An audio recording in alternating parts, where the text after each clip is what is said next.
me. You're never going to hear them knock.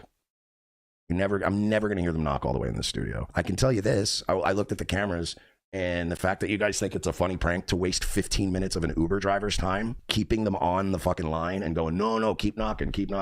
You're not really fucking me over. You're fucking over a bunch of struggling Uber drivers, which you soon will be, Jesse, in a few years. So, I guess, do your thing. I don't really care, but it is what it is. It was going to happen eventually anyway, and we all knew who was going to do it. But I'm just letting you know that the doorbell doesn't work, and knocking is not going to fucking, I'm never going to hear it.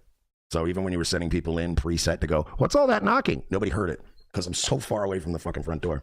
So good bit that nobody fucking is going to sell and care about. It's been 5 years and posting my address in the chat room is still the only thing this fucking loser has. It's kind of sad. Oh, shit. All right, that's fine. You know what? That's a good time to, since they're all watching anyway, there's a couple videos that have been floating around and they're fun. I haven't really felt like using them because, who gives a shit? But as a guy who sure has a lot to say about my old comedy, I thought now that this would be just a fucking grand old time. Here's a good one. Let's check out Comedy Genius Pod Awful. I'm Jesse P.S., and this is the week of April 5th to the 11th, 2009. And I got a haircut. And then I got the rest of them cut.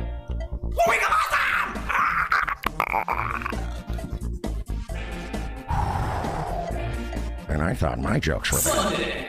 Pillow fighters in Detroit felt it was ridiculous when police stopped their fun and games and claimed that they needed a permit. Some people think it's ridiculous when I say that these lethal weapons need a permit too. It's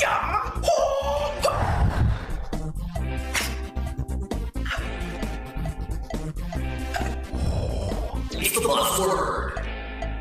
This week's buzzword is pirate. By the way, this is the guy that wants you to think he is the coolest, most badass little gay opera on the internet. This is the guy that wants you to think that he is the puppet master of the internet. This is the guy. You can't turn on the TV without hearing about pirates today. Yarg! Or yo, what? Yeah, this is the guy that got owned by Randbot. Oh, they've kidnapped someone. We don't know if they're going to live. Ransom. Do they at least wear eye patches? I wish someone would tell me these things before we start. Tuesday! After last week's historic decision in Iowa to pass gay marriage, Vermont has now followed suit. Not to be outdone, Iowa now requires you to get gay married. I don't know about you. I like that, Jesse. I like how you took the thing, but you flipped it, You took the like, hey, you know what, man? We're going to fucking, we're outlaw gay marriage. They flipped it. They're only letting gay people. I like that. That was good. See, that's what you did. You subverted expectations. I bet you learned that in UCB. But I'm moving to Iowa. I'm not gay. I just want my house clean.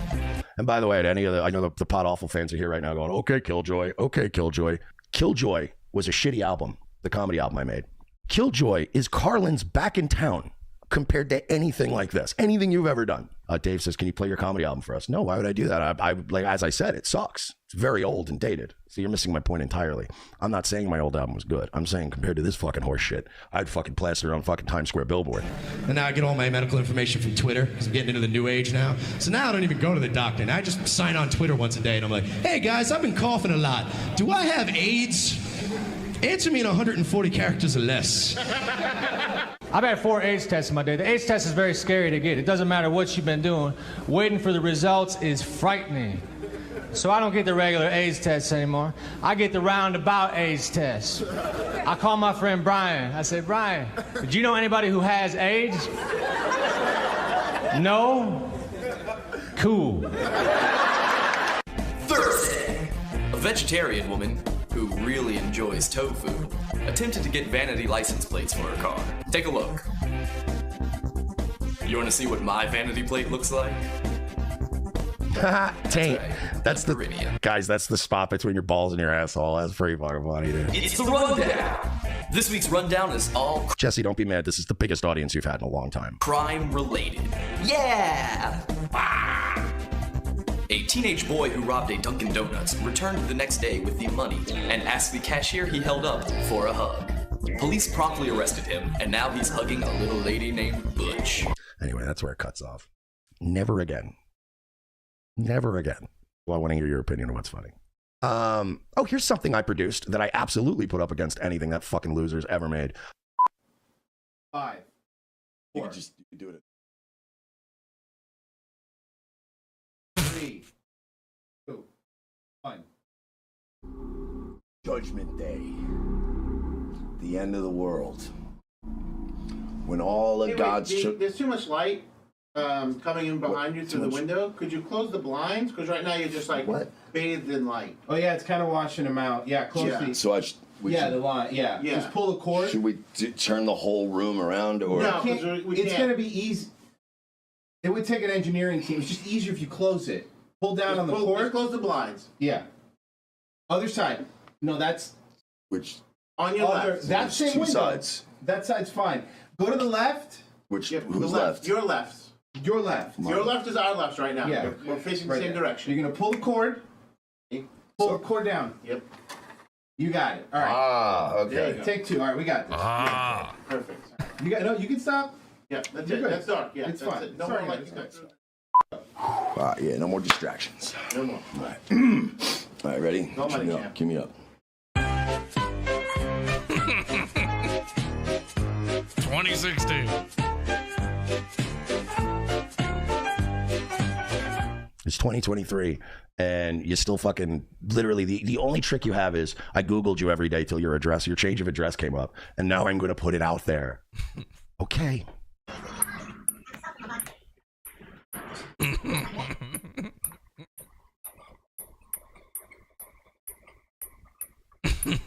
This Cardinal's bold. You don't give a fuck. He's looking right at Clarence. He still doesn't care. I mean, that's fine. I've done this before. Again, they're never going to hear. I'm never going to hear the knocks in here.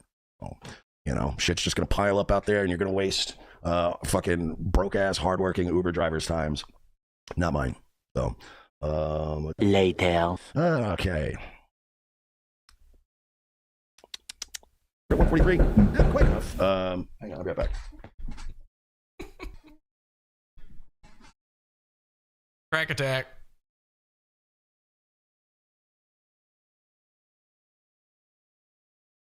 Mersh, come back. Oh, sorry about that.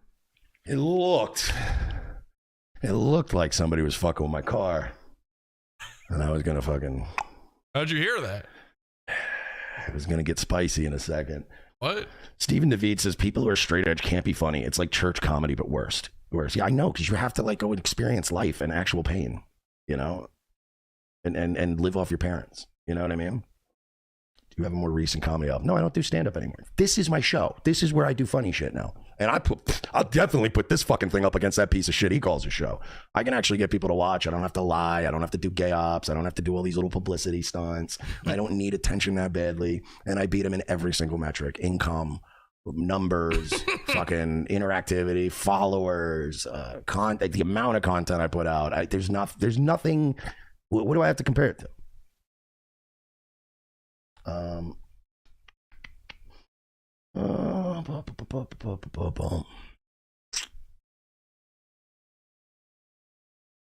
Literally, people send me this shit all the time, and I'm like, I don't really care. But you know, when they start fucking with me, and like his own fans are in here, it's the only time I do it because I want them to explain to me how that's good. That's all I want. A lot of hurt feelings in the chat tonight. You play one old video and now they want to dig out, hey, what about this one? What about this one? What about this one? Listen, you guys have already spent 9 fucking 10, 12-hour streams watching me obsessively.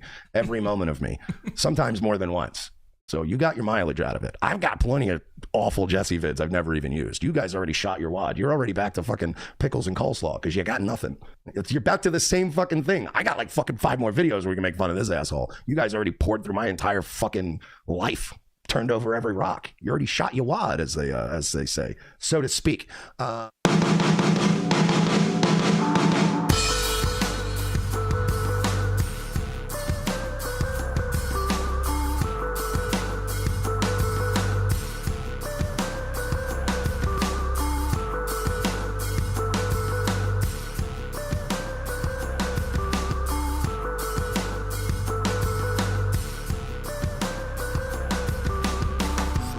I just got a new TV, 5-inch, nice fucking 4K Amazon TV.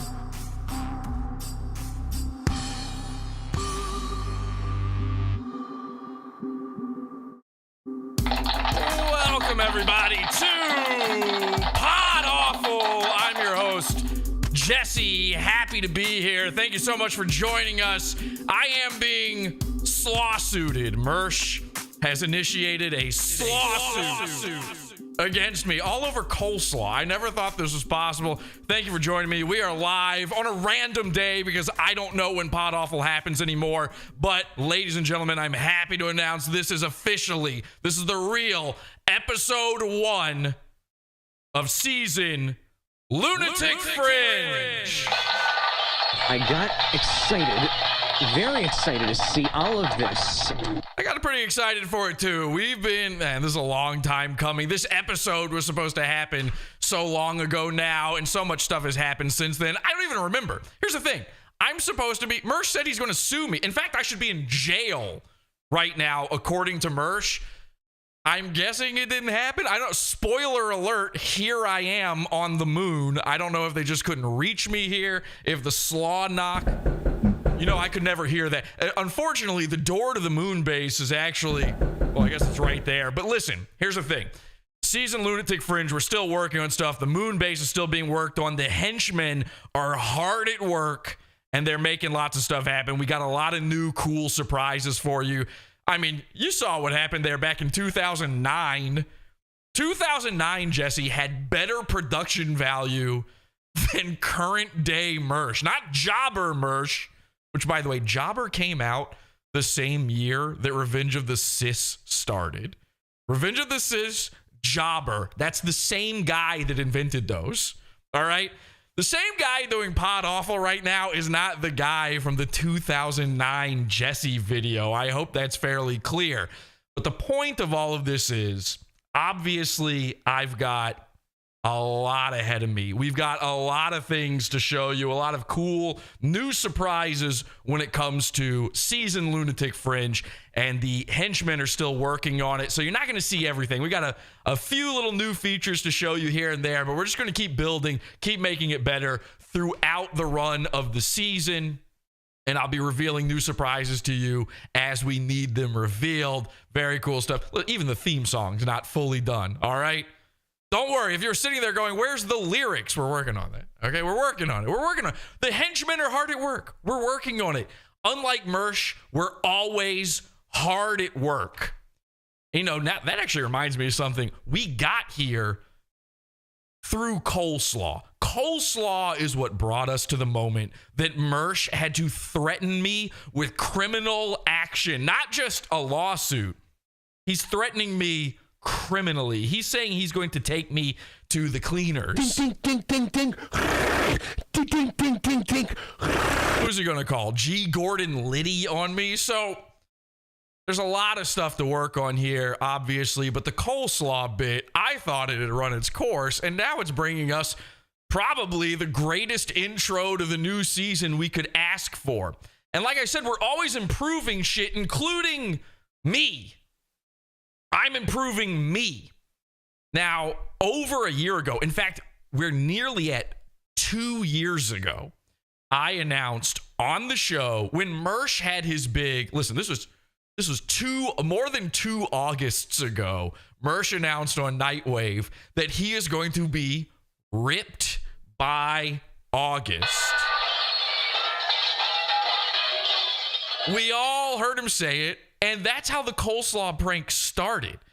The whole reason we sent him pizza and coleslaw to begin with was because we wanted to keep Mersh fat. And it was that day that I started telling people on the show, in the cult, and all over the internet, I promise you I can gain the weight and lose it faster than Mersh. Now, am I going to cheat to make that happen? Obviously, yes. I'm going to keep feeding him and feeding him. I'm a Mersh feeder. We had a whole episode about this. It's been over a year. It's been 2 Augusts. And finally, here on the first official episode of the new season, I can say I'm the fattest I have ever been. Woo! I can't help it. I got excited, very excited to see all of this. Get rid of your big board there. All right, so obviously there's a lot going on, okay? Pot off a one. Pot off a one. Not yet. Not yet. Not yet. Now, we're going to come to the Slawsuit here in a second. But I have to tell you guys, I'm the fattest I've ever been in my life. For the past year, I've been gaining, okay? 100. You can ask my wife. You can ask anybody. You can ask Ryan Katsu Rivera. We've been talking about this forever. Purposefully, I've been gaining. If you want to know why I wouldn't come on camera between the last season and this season, the reason I wanted to hide it, I wanted to wait for you to see the results. The results are in. Now, obviously, I'm a foot taller than Mersh. He's got a huge advantage on me in that he is a midget. He's 5'6". So I can't go by weight. And he never even announced the weight that he started at. He's never once said what his starting weight was. We believe through hard work, determination, and just looking at his belly that he started at exactly 300 pounds. We believe that's true. But there's no way to know for sure. Now, as a guy who, famously, I'm 6'7", I'm 258 pounds and completely unstoppable. You've heard me say that a million times. Well, listen, I'm not 258 pounds anymore. I mean, listen, I started out at Mersh's current weight, what he's claiming he's lost. Now, Mersh also said he was going to build up muscle. And then I realized at a certain point, like, shit, do I have to get ripped by August or do I just have to lose the weight by August? I've been talking to Ryan about this forever. Ryan got extremely ripped over the past few years. And he keeps telling me, dude, you got to start working out. And I've been saying to him, like, wouldn't it be so funny if one day I just came back on the show and I was absolutely ripped, like out of my mind. I'm vascular all of a sudden. Out of nowhere, I'm a vascular monstrosity. And he was like, yeah, dude. And then we talked about, this is a real thing, Ryan and I talked about, what if I just worked out one side of my body, just the side that you see on camera? What if only that side was strong and then the other side was just a little weak, flimsy boy? We talked about all of these things, but at a certain point I realized, no, the funniest thing is come back fat, get ripped. Now, listen, I can't get ripped. I don't have that kind of discipline. I have the discipline to get thin again, but I don't have the discipline to get ripped. I've talked to Ryan about this summer. He's so disappointed. He's like, dude, you got to do it. And I said, no chance. I can't. Listen, me like eating Dr. Pepper too much. I just don't think it can be done. So here's what we've settled on, okay? Mersh can't get ripped by August. It's been 2 August. The 3rd August is coming up, all right? Wake me up when September begins. So I'm realizing I don't really have to get ripped. I just have to look better than Mersh, which shouldn't be too hard. Now, listen, again, like I said, I'm the fattest I've ever been. The second fattest I ever was in that video that Mersh played from 2009. That was the heaviest I'd ever been up until this point, and now I've beaten that. This is it. This is the best I could do. I'm still not as fat as Mersh. I mean, I'm not as fat as Mersh. I'm not as fat as Royce. I'm not as fat as Santa Cruz Joker. I'm not as fat as Ethan Ralph, obviously. Which, by the way, Ethan Ralph and Mersh claim to be the same weight. I'm not as fat as Ian Ellis. I'm not as fat as Ian Ellis's wife. I'm not as fat as Ian Ellis's mom, but I'm fat. I'm fat. I did it. I'm just not quite Mersh level fat. I'm not goon level fat. Ooh, I've got a new thing to show you, actually. Hang on a second. That reminds me. I got a new feature to show you. You're going to love this. New part of the moon base. This is great stuff, all right? Remind me about the goon alarm. I'm not goon levels of fat. I'm just the fattest I've ever been. And I realized that over that 6-7 months of trying to get the moon base together and make a show happen, and what really kept the show from coming back, what really set things back, is I kept getting ill. And the reason I kept getting ill, I mean, I was sick in so many different ways, unlike I've ever been before in my entire life. And I know it's because I'm fat. Mersh is living with this every day of his life. No wonder he is so disgruntled. I'm actually starting to, despite the fact that I'm being sued by Mersh, a vexatious lawsuit where he's trying to somehow get my dad's money out of it. Despite that, I actually now legitimately feel bad for Mersh because I realize he's so much fatter than me. He's got to be dealing with diabetes, depression. He must feel so awful. These got Mersh, Ian Ellis, Ethan Ralph, these giant gunt fatsos. Every day of their life must be pure misery until they're shoving the steak and pasta in.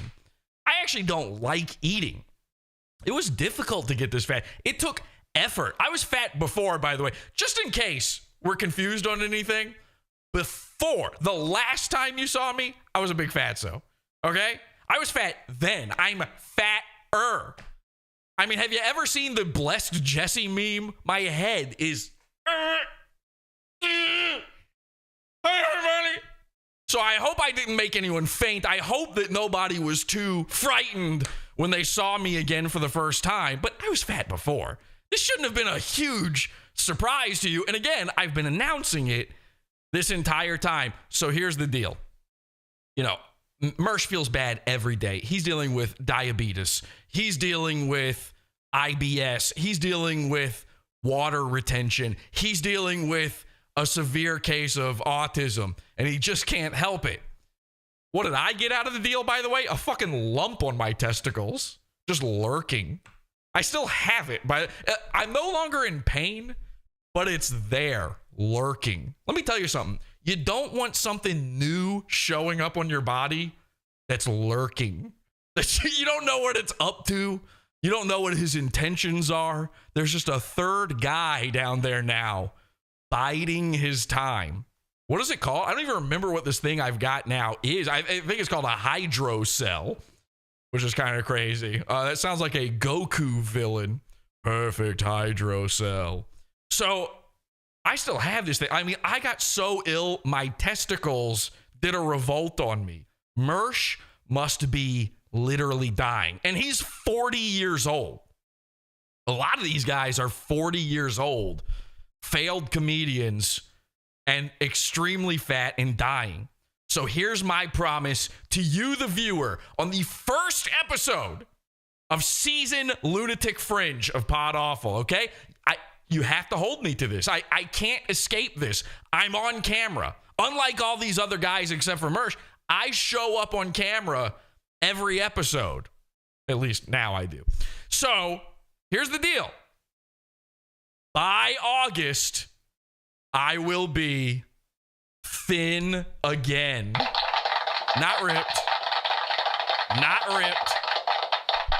I'm not a crazy person. I'm not delusional. I know I'm not going to be, I would have to start taking, listen, I identify as double masculine. A lot of people know I'm trans. Don't worry, kids. I'm not coming. I never went to Christian school. You got nothing to worry about. I identify as trans. I identify as double masculine. Okay? I'm twice as masculine as I actually am. That's the way I perceive myself. My pronouns are he. So I could easily go to the doctor and get on tren or gear, get some test going. I could easily do that. Easily. I think legally they have to do it. If you go to a doctor and go, hey, I want testosterone, and they'll go, nope, sorry, that's sterile. You can't do it sterile. Are you asking me for sterile? Are you crazy? I'm trans. I'm fucking trans. They have to do it.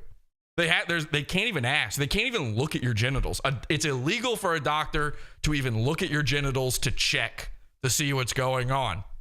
Otherwise, bang, bang, bang, bang, bang, bang. I'm not saying I would do that, but implication is there all the time. You have to be worried about what they might be up to, what they might be thinking. Listen. People like me, the T community, my community, we have decided, let's take this whole vitamin S thing to a new level, okay? Why just take ourselves out when we could go out with a real bang? We've hung up the rope for the final time, so to speak. Listen, all I'm saying, there's no threats happening here. All I'm saying is I could easily get absolutely disgusting, monstrous. It's very easy to get your hands on this stuff nowadays. I could do that, but I'm a reasonable person. I'm not Mersh. I'm not going to tell you I'm going to be ripped by August, but here's what I will tell you. I've actually already begun my exercise program. I am training. I'm weightlifting. All right, I'm doing curls. I'm doing all that stuff. I've actually, and this is huge, by the way. Actually, let me share this with you. I think it was, it was almost 6 months ago now. 6 months ago now, I went, 6 months ago, I was thinking, whoa, I might be getting a little too fat. Even for the Mersh competition, this might be a level of fat that is no good. I was already feeling bad and sluggish. This was like right before I started getting really, really ill all the time too. And I said to my wife, you know what? For at least the next like month, I'm going to cut some carbs and stuff. I mean, listen, I can't fully cut carbs because I stay getting bread. Because I'm a big fatso. But I realized at a certain point, like, I should just make sure. Let me just make 100% certain that I can do this. There might come a day where I go, you know what? I'm just a big fatso. I'm Nikocado avocadoing myself. I just lean into the bit.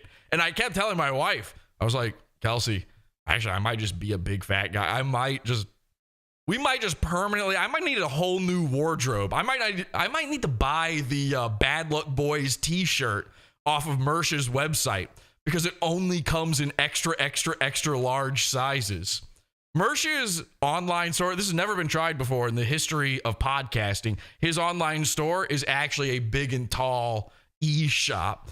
But I told her, like, maybe I'll lean into this, but just in case, I wanted to make sure I could do this. So, like, I think it was like 6 months ago, I said, for 1 month, let's see if I'm able to stop doing this and cut weight.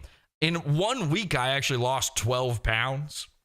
It was really easy. It was super easy to do. So I don't think I've got anything to worry about. In the past week, I just started, again, a week ago, I started the whole thing. Because, again, we were supposed to do this episode. Is that a week, 2 weeks ago now? I don't even remember anymore. This was supposed to have already started happening. I looked at the calendar and went, August is coming quick. Uh-oh.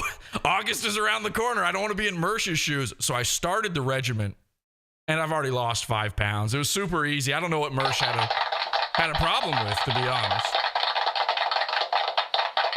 Oh, wait, yes, I do. It was all that fucking coleslaw we kept sending him. He couldn't stop eating it. He was eating off the floor at that point. Anyway, that's my spiel. August, I will be at least, let's just call it this. Since I'm not giving Mersh didn't give a starting weight, I'm not going to give a starting weight. Let's just say I have to look either. Let me do some math here. See, how much do I think I've gained? I believe I've gained, like, this has to be my biggest gain ever. Like, what in one stretch, my biggest gain. It's got to be over 50 pounds. I bet you I've gained over 50. So let's say I got to look at least 50 pounds lighter, or like I could easily beat up Mersh. Now, don't say that looks the case right now, okay? Mersh might have flappy, weird little hands where his fingers are gnarled like a witch made a wish on them and now something bad's going to happen to her. I know what he looks like. But he's stocky, you know. Again, I met him. He's like Puck. Do you know the Canadian X-Man Puck? He's stocky. He's like he's compact. He's like a white dwarf. And I don't mean, I'm talking about the scientific term. What I mean is he's extremely dense. The density on him. So I don't know. It could be. Obviously, I could beat the shit out of him right now. You get the point. August, that's the date. Let's check in with the chat and see what they're saying in there. Welcome, everybody, and thank you for being here. Happy to be here. The summer of no loaves, they're saying. The summer of no loaves. Pod oinkful. Yeah, exactly. Actually, this is something I came up with. I've been calling myself Poodooful. No cheating with Spanx, Jesse. Great point, Chris. Great point. No cheating with Spanx. I will have to prove on. Now, listen. This has been a rule for you. I say you shouldn't even see an internet man from the waist down, period. However, there's a million videos out. This is why I'm confused why people think me being fat is new. There's a lot of videos out there of me, man on the street style. Remember when I went to Soup Porter's house? You can see how fat I am in that video. I'm giant. I'm a huge man. All right? I'm really big. It's crazy. And please, in the chat room, tell me I'm big. Please tell me I'm big. I'm getting sued by Mersh. Tell me I'm big. I can't go on unless you tell me I'm big. The point is, and all of this is, I'm not going to lift up my shirt ever. I could be ripped to the gills, and I'm never going to be showing my body to you. You know why? Because that never leaves. Mersh one time did a video where he took off his shirt and jumped in a pool, and we've played that on loop about 4 million times here. I'm just not going to fall for that. But yet, no Spanx, no cheating. Trust me on that. My wife is in chat. She says, please send meth to help Jesse's weight loss. She just wants that for herself because she's an addict. Do not listen to her. I don't need it. I lose weight real easy.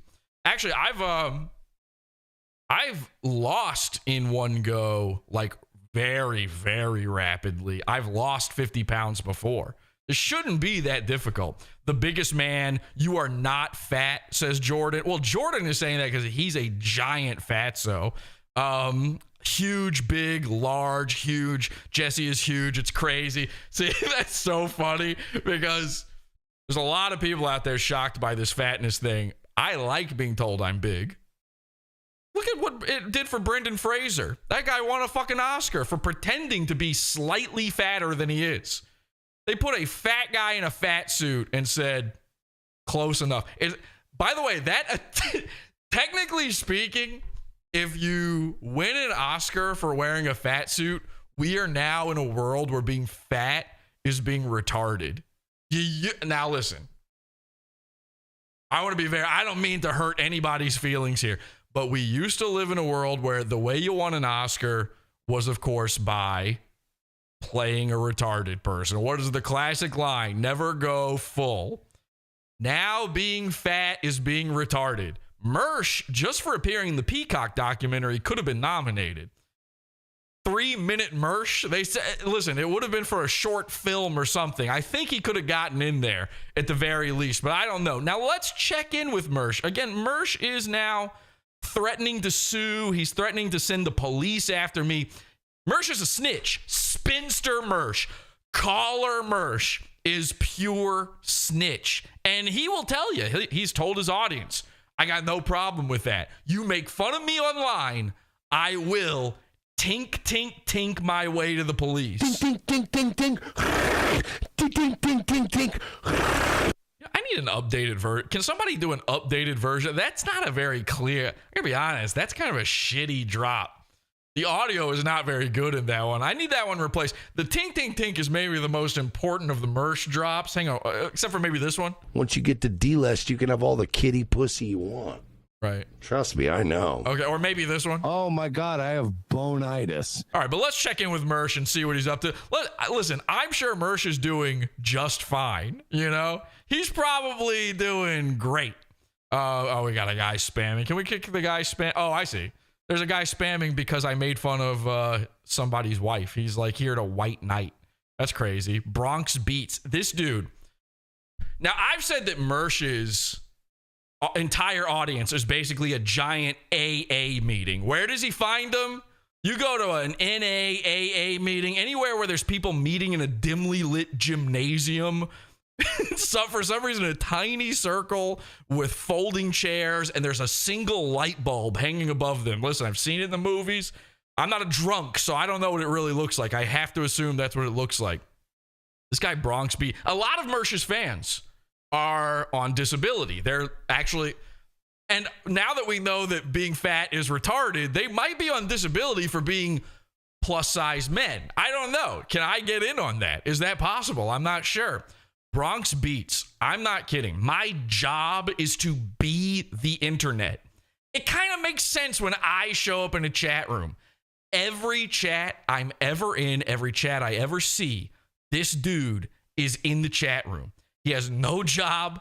He is absolutely on disability, and he is, of course, here to protect his queen, whoever that may be. It might not be Mersh, but let's check in. I'm going to get you convicted of criminal harassment. Okay. There we go. By the way, let me just say this. Thank you so much to our clip channel, Pod Awful's Savage Clips. AKA Angie, for our intro video. And these clips that I'll be playing right here were clipped by Alan Powell, another victim of Mersh's tink, tink, tinking. The tinkening, they call it. He put this together. This is an Alan Powell joint. Oh, by the way,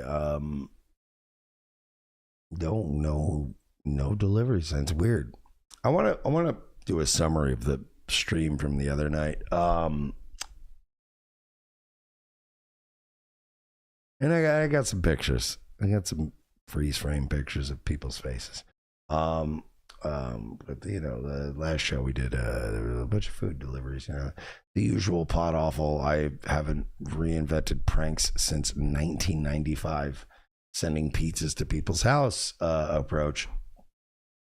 Actually, I think we did reinvent the wheel on this one, by the way. I've been told many times that our version of it doesn't even make sense because we pay for the food. As a matter of fact, actually, sorry again, let's hold tight on this one real quick. Hang on. Let's just, we'll come right back to that. I promise. Listen, I know. You know how I am with these things. But not only did we reinvent the wheel, this is newsworthy, what we're doing. Have you seen the news about the Pod Awful original prank called Uber Eats? Uber Eats is a prank I invented a few years ago, okay? Check this out. A food mystery. I have been saying this to myself over and over again since I saw this. Hi, I'm the news. I cannot believe the actual news says shit this stupid. This is how this news segment actually begins. A food mystery. A food mystery. That's not a phrase. You can't start a news segment by saying a food mystery. No one's ever said those words before. Listen, nobody, that should arrest you. That should stop you in your tracks when you hear it. It should be like 9/11. You're calling in your wife to go, honey, come here real quick. It's a food mystery. A food mystery. That's something Scooby-Doo solves. A food mystery. A food mystery. A food mystery. A food mystery. A food mystery. Sorry, I am shocked by the news. Hi, I'm the news. I'm the news. Hi. Residents in this... I want to hear it one more time. A food mystery. A food mystery. I might have to get that as a drop. A food mystery. A food mystery, you say? Wait, what is this? A food mystery. Oh, a food mystery. Oh, God, no mystery. In fact, there's zero mystery here. I can tell you exactly what's going on. Pod Awful's watching you. Happy to be here, by the way. A food mystery. A food mystery. Residents in this neighborhood have been getting as many as 40 Uber Eats deliveries a day, but they didn't place the orders. They didn't have to pay. So what is going on? What is going on? To the henchmen out there, we salute you.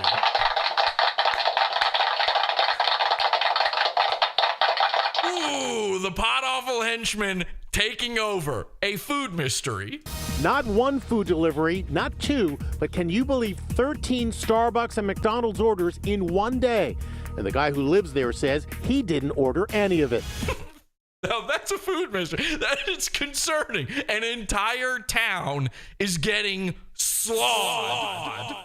His neighbors are also being inundated by dozens of Uber Eats deliveries that they say they never placed. Thank you to the Uber Eats henchmen. Thank you to the DoorDash henchmen. Listen, if you ever signed up for one of these delivery app things, you signed up to be part of the Pod Awful cult, and we salute you. Imagine opening your front door and finding a delivery like this on your porch. Not a food mystery.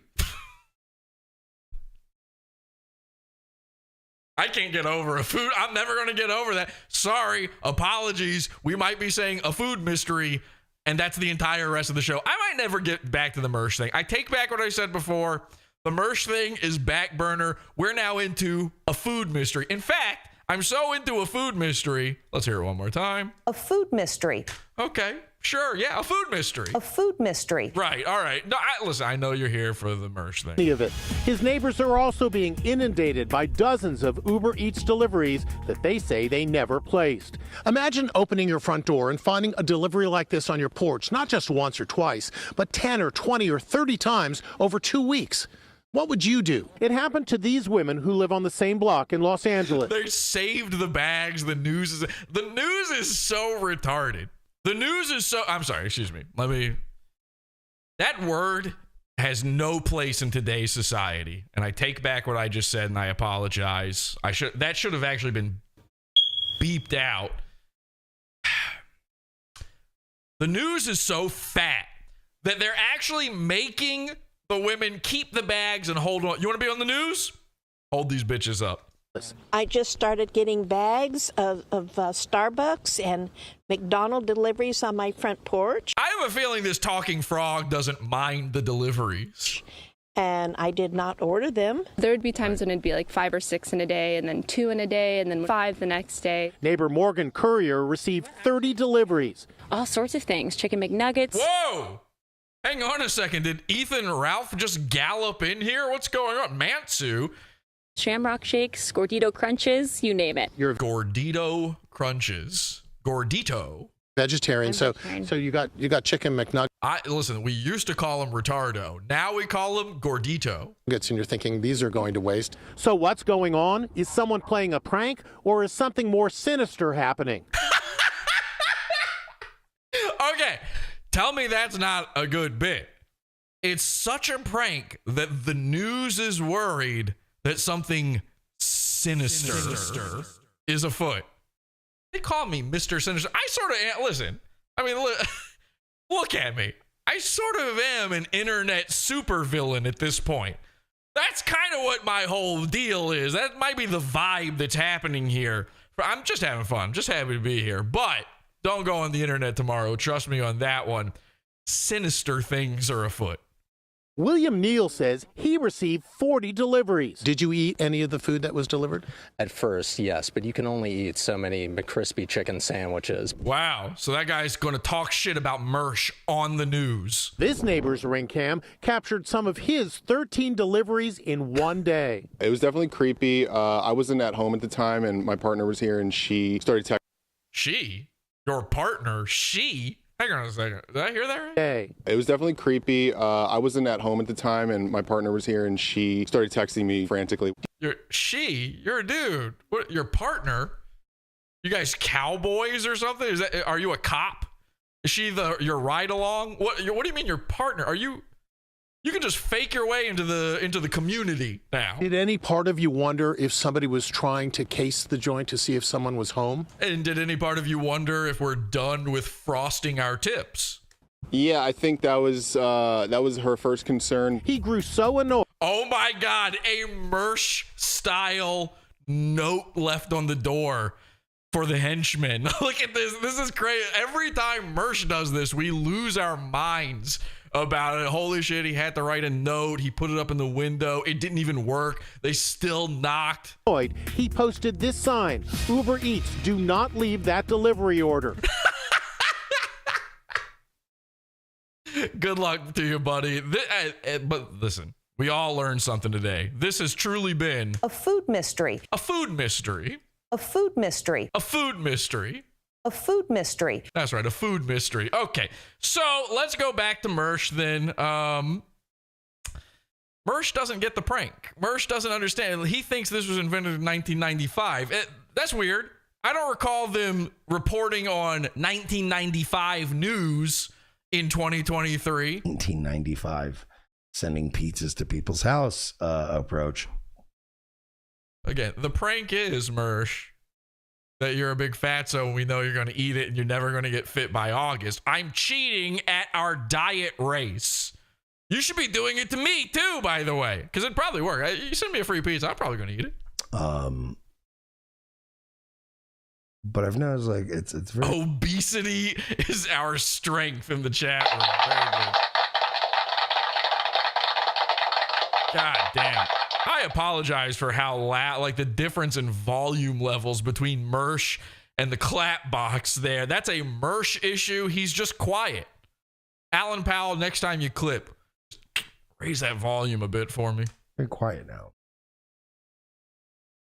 Just said it's quiet now. And a food mystery. And I'm gonna probably, I should state this now. At this point, there has been already a food mystery. When people for a while have said, like, you know, Mersh, like, Jesus Christ, like, you've really taken it on the chin, like. Yeah, but they were talking about with a guy. Really allowed these people to do this and that, blah, blah, blah, blah, blah. You know? This is what people have been telling you? You just sit there and listen to a guy mumble?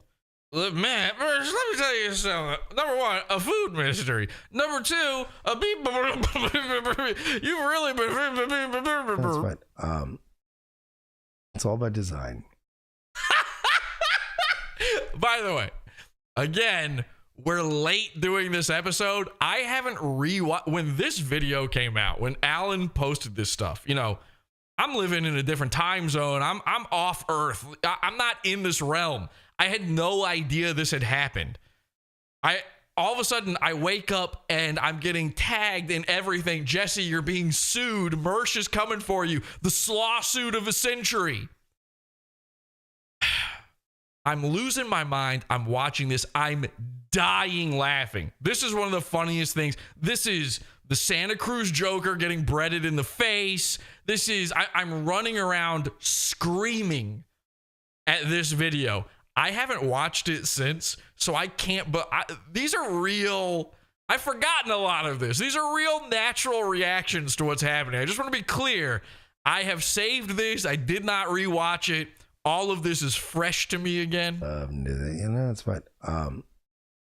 It's all by design. Mersh claiming to be the puppet master is so good. He's pulling 1D chess, and I say 1D because he's cross-eyed, obviously. But he is absolutely pulling all the strings. It's all been according to plan. A food mystery. Now that I'm at my third place of residence, that's I thought he was going to say trimester. Now been doxxed publicly by the same person that's been doing it. See, I needed the first time I did it. I'm not going to spurg out. Second time you did it, I'm not going to spurg out. I, unlike most people, you're not, dude. By the way, I never doxed Mersh. Mersh doxed himself. Check the logs. You didn't spurg out. You had an entire episode of Nightwave where you said your own address more than I'm going to say a food mystery tonight. I seem to recall a whole episode where you begged us to send you pizza. Without emotional intelligence and an ability to restrain my greatest fucking impulses. What, you mean squirshing your pants? We're now in my third place that's been doxxed. You did spurg out, though. They say that you 100% spurged out. It might be one of the biggest spurg outs of the century. Listen, this, though, is what makes Mersh such a good goon. He doesn't know it. And the one thing that shocks me is, you know, every goon has this one thing in common, except for Mersh. Somehow, the top goon of them all. And I truly believe that Chris Chan may be out of jail. That still doesn't put Mersh any lower in the rankings, okay? Mersh is still top dog when it comes to goons. And somehow, I've never heard the goon alarm. Now, I've been developing theories about the goon alarm. And by the way, everybody is doing the goon alarm now. Everybody's talking about it, but they only talk about it with black people. I was the person to bring you the knowledge that black people, the reason they use too much spice in everything is because they're washing their meat. I introduced this idea to you 4 or 5 years ago now. And now everybody's in on this. Now everybody's realizing the deal with the goon alarm. Okay, everybody's talking about this. People are adding it to their soundboards. Ladies and gentlemen, I just want to be very clear about something. The goon alarm is not just for black people. The goon alarm is for everybody. It's not an intelligence thing necessarily. I've got so many theories about it. It's not a skin color thing necessarily. Obviously, a lot of black folks do have their goon alarms going off, the low battery smoke detector. And one of my theories has always been, like, especially when it comes to black people, is it because they are purposefully disabling the smoke detector so they can smoke inside their Section 8 apartments? But then how do you explain Mersh somehow living with Royce? Actually, one time the smoke detector fully went off when he lived with Royce, but it wasn't the low battery. It was literally there was a fire happening in Royce's house. That's the closest we've come in his Section 8 apartment. Never a low battery thing. We know he was smoking in there. Were there just no smoke detectors in there? The point is, now that everybody's paying attention to this, we got to do something to stand out, you know? And I've been sitting here and I've showed you there's a little secret new feature to the moon base.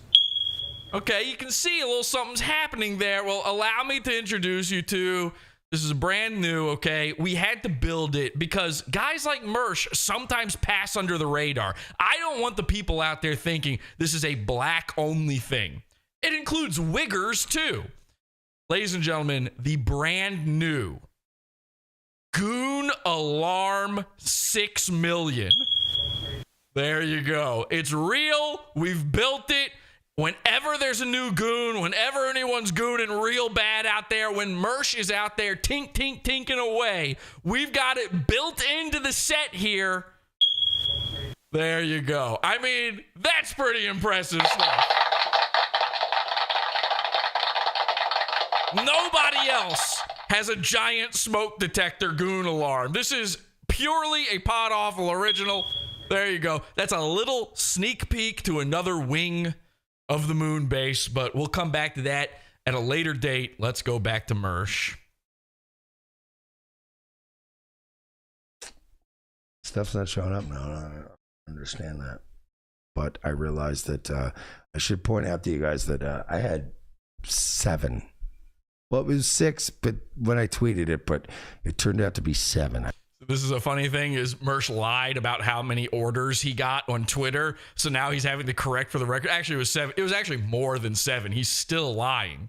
But he has to lie because of the point he's about to try to make here. I had 7 deliveries to my home. I have to assume that at least 3 of those were paid by Jesse. And by Jesse, I mean Jesse's parents. How cool would my parents be if they did shit like that? I wish. We would have had a lot more orders showing up if my parents were involved too. I paid for exactly 1 of these orders, not 3. The henchmen were at it too. You don't really have the army you used to have. So are you saying you used to get more than that? It was probably less people and just more stuff back then. Is he complaining we're not sending him enough, by the way? Hang on a second. Is Mersh asking for more? Nah, that doesn't make any sense. You do your little cute shit and fuck with my mailbox or whatever you got to do. What? Now, if you didn't see the episode where this went down, this is the episode where Mersh got up and showed his butt crack again, and he wasn't explaining what was going down at the time. The henchmen were sitting in Discord. We're all sitting there in the cult, and we're watching this go down. And for once, Mersh actually pulled it off. He actually didn't do a goon move. He actually kept it quiet until the very end of the episode. Something happened, and you heard it there in the top of the show. He said he thought he saw somebody doing something to his car. Now he's claiming I did something to his mailbox. We'll have to talk about this later. Let's just hear him out here. I don't really fully know what he's talking about. But it's impotent. It's another example of impotent rage. That's an ironic thing for a guy being triangulated with a triangle to say. I'm telling you right now, Jesse. You've already literally broken the law several times and come at me and listen, I got to be honest. I didn't know that on the books in Florida there was a law against giving a basically homeless guy free food. But now that I know, I'm sorry, and it will, well, I can't say it'll never happen again.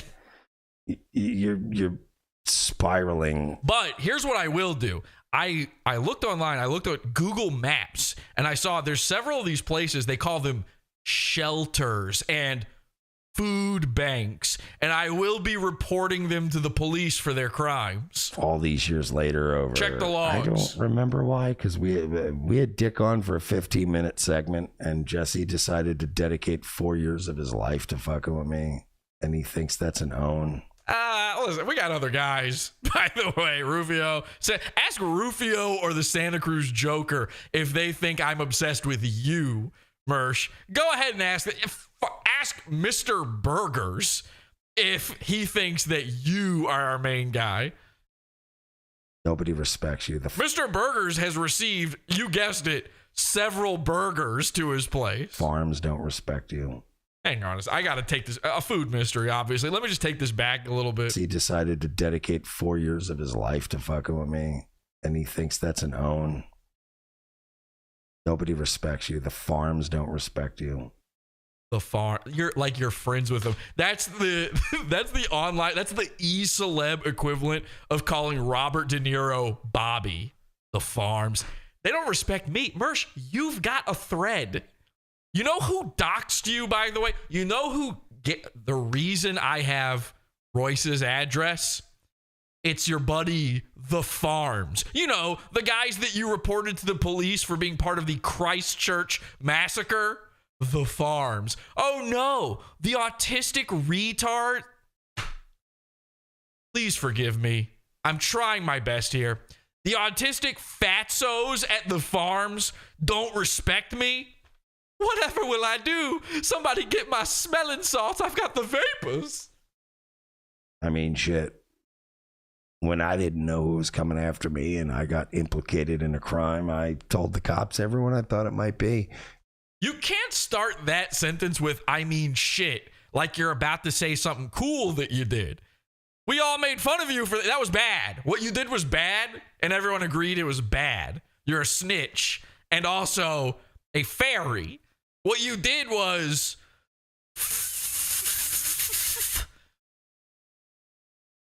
it was a little bit fey. It was elegant. What you did was elegant. And it was, by the way, a crime.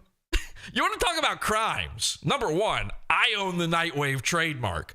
Do you really want to do this? Do you want to go into lawsuit mode with the guy who owns the trademark name of your show? Do you really want to do that, Mersh? We should really explore that further as this food mystery continues.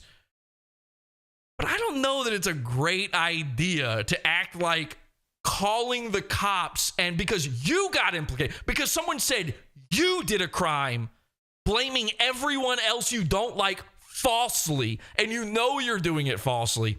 I don't know if that's the methodology you want to take on all of this. But I could be wrong. I even throw the farms in there, and they don't. Yeah, that was bad. So he's admitting it. He's telling on himself. I literally mentioned Kiwi Farms to a cop. Mm-hmm. And they don't hate me as much as they hate you.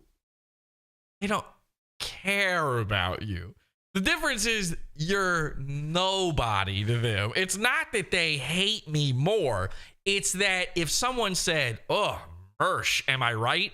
They would go, who? But you still have a thread. They doxed you. What are you talking about? They despise you. Everyone good. Despises you. Your family. Everyone. So here are the people who despise me. Kiwi Farms. Also, list over. That's everyone to Mersh. Does he name anybody else? You. They despise you. Everyone despises you. Your family despises you. Oh, my family. Okay. Well, it was really nice of them to send you coleslaw despite the fact that they hate me. Your life despises you. My life despises me? That might be true. You tweet on Twitter about how you have a wife and kids. You have none of these things.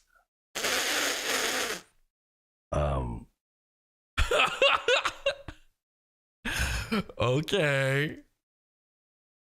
You got my address now, Jeff. This is a man like at his wit's end. This is bad. We're watching a spin out. This is a man devolving in front of your eyes. When you start just saying stuff like, you're bad, and actually your life is a lot, you better really, you better be praying to Jewish God, Satan. You better be praying that what you're saying is true. Otherwise, what do you got at this point? Jesse, it's fine. That's great. It's fun. I got enough proof already that you leaked it again. Can I just listen? All right, hang on a second. He's got enough proof I leaked it again. Ladies and gentlemen, I got to throw this one to the big board. Let's go.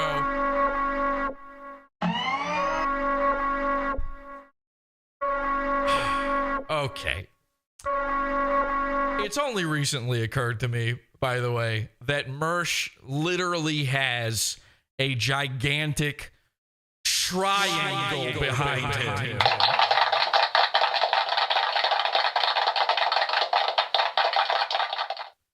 Here's what Mersh has. I don't have a wife. I don't have kids, he says. Here's what we know Mersh has.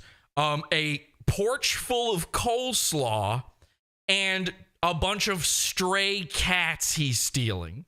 Now, I don't know what the symbolism in Mersh's mind is about this triangle, but when I see it, I, of course, think about the triangulation of Mersh. I think about the kitties incident. I think about his most embarrassing foibles, his absolute worst endeavors, the biggest times we've ever made fun of him. I'm staring at this empty, this negative space. All I have is negative space. I stare at this negative space and I realize Mersh had to remove his chat because we cucked him so bad. Mersh was married. Mersh actually had a wife at one point, and she left him. She cheated on him with a black guy. 1 month into their marriage, left him.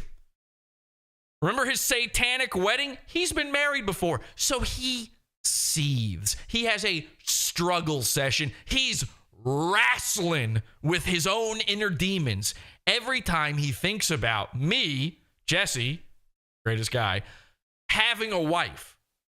That would kill him. Why would it kill him? Because he's been cucked before. And then Pod Awful comes along and just keeps cucking him. I keep doing the wrong thing. I just got rid of the big board. Sorry. Everything's new. What I was trying to do was this. Pod Awful one. Pod Awful one. We got a lot of new setups here. Let's bring the big board back, everybody. We love the big board, don't we? Everybody, the big board. Are we not fans of the big board? Who doesn't love the big board? I mean, look at this. Mersh bought a 55-inch TV and gloated about it on his stream. He said, I got a TV off of Amazon. It's 55. I'm a big boy now. I'm living a big boy's life. And then Pod Awful comes along and TV cucks him. I bought a 65-inch television as a joke to cuck Mersh. I sponsor cucked Mersh with CBDX. Mersh has been sitting in the cuck chair. He's one of these right-wing guys where the word cuck actually means something to him. He actually cares about that type of term. We remote control cucked Mersh on the show. We've cucked Mersh in so many ways, it's completely uncountable at this point. We can't keep up with it. So when I sit here and I realize, oh yeah, we chat cucked him. We made him permanently remove his chat by talking about his dead tooth. And what's been left in its place ever since? Why, it is, of course, a gigantic triangle, a monument to Mersh's cuckening. Mersh has never been more cucked than since Pod Awful came along. He wants to know, why do I obsess? So I'm so obsessed over Mersh. You're funny. I find you very funny, just not for the ways you intended, Mersh. You make me laugh.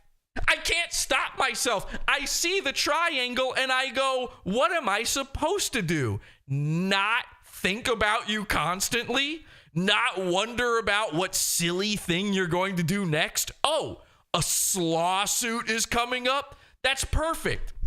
Here, I'll just take a look at your show. Oh, there's your penis. There's your little tiny triangle penis. There's Show Me Kitties laughing at your little tiny triangle penis. There it is right there. This is all I see. I can't take Mersh seriously. I can't take any threat from Mersh seriously ever, because every time you tune into Nightwave, there it is. There it is, laid bare and naked in front of you for all to see.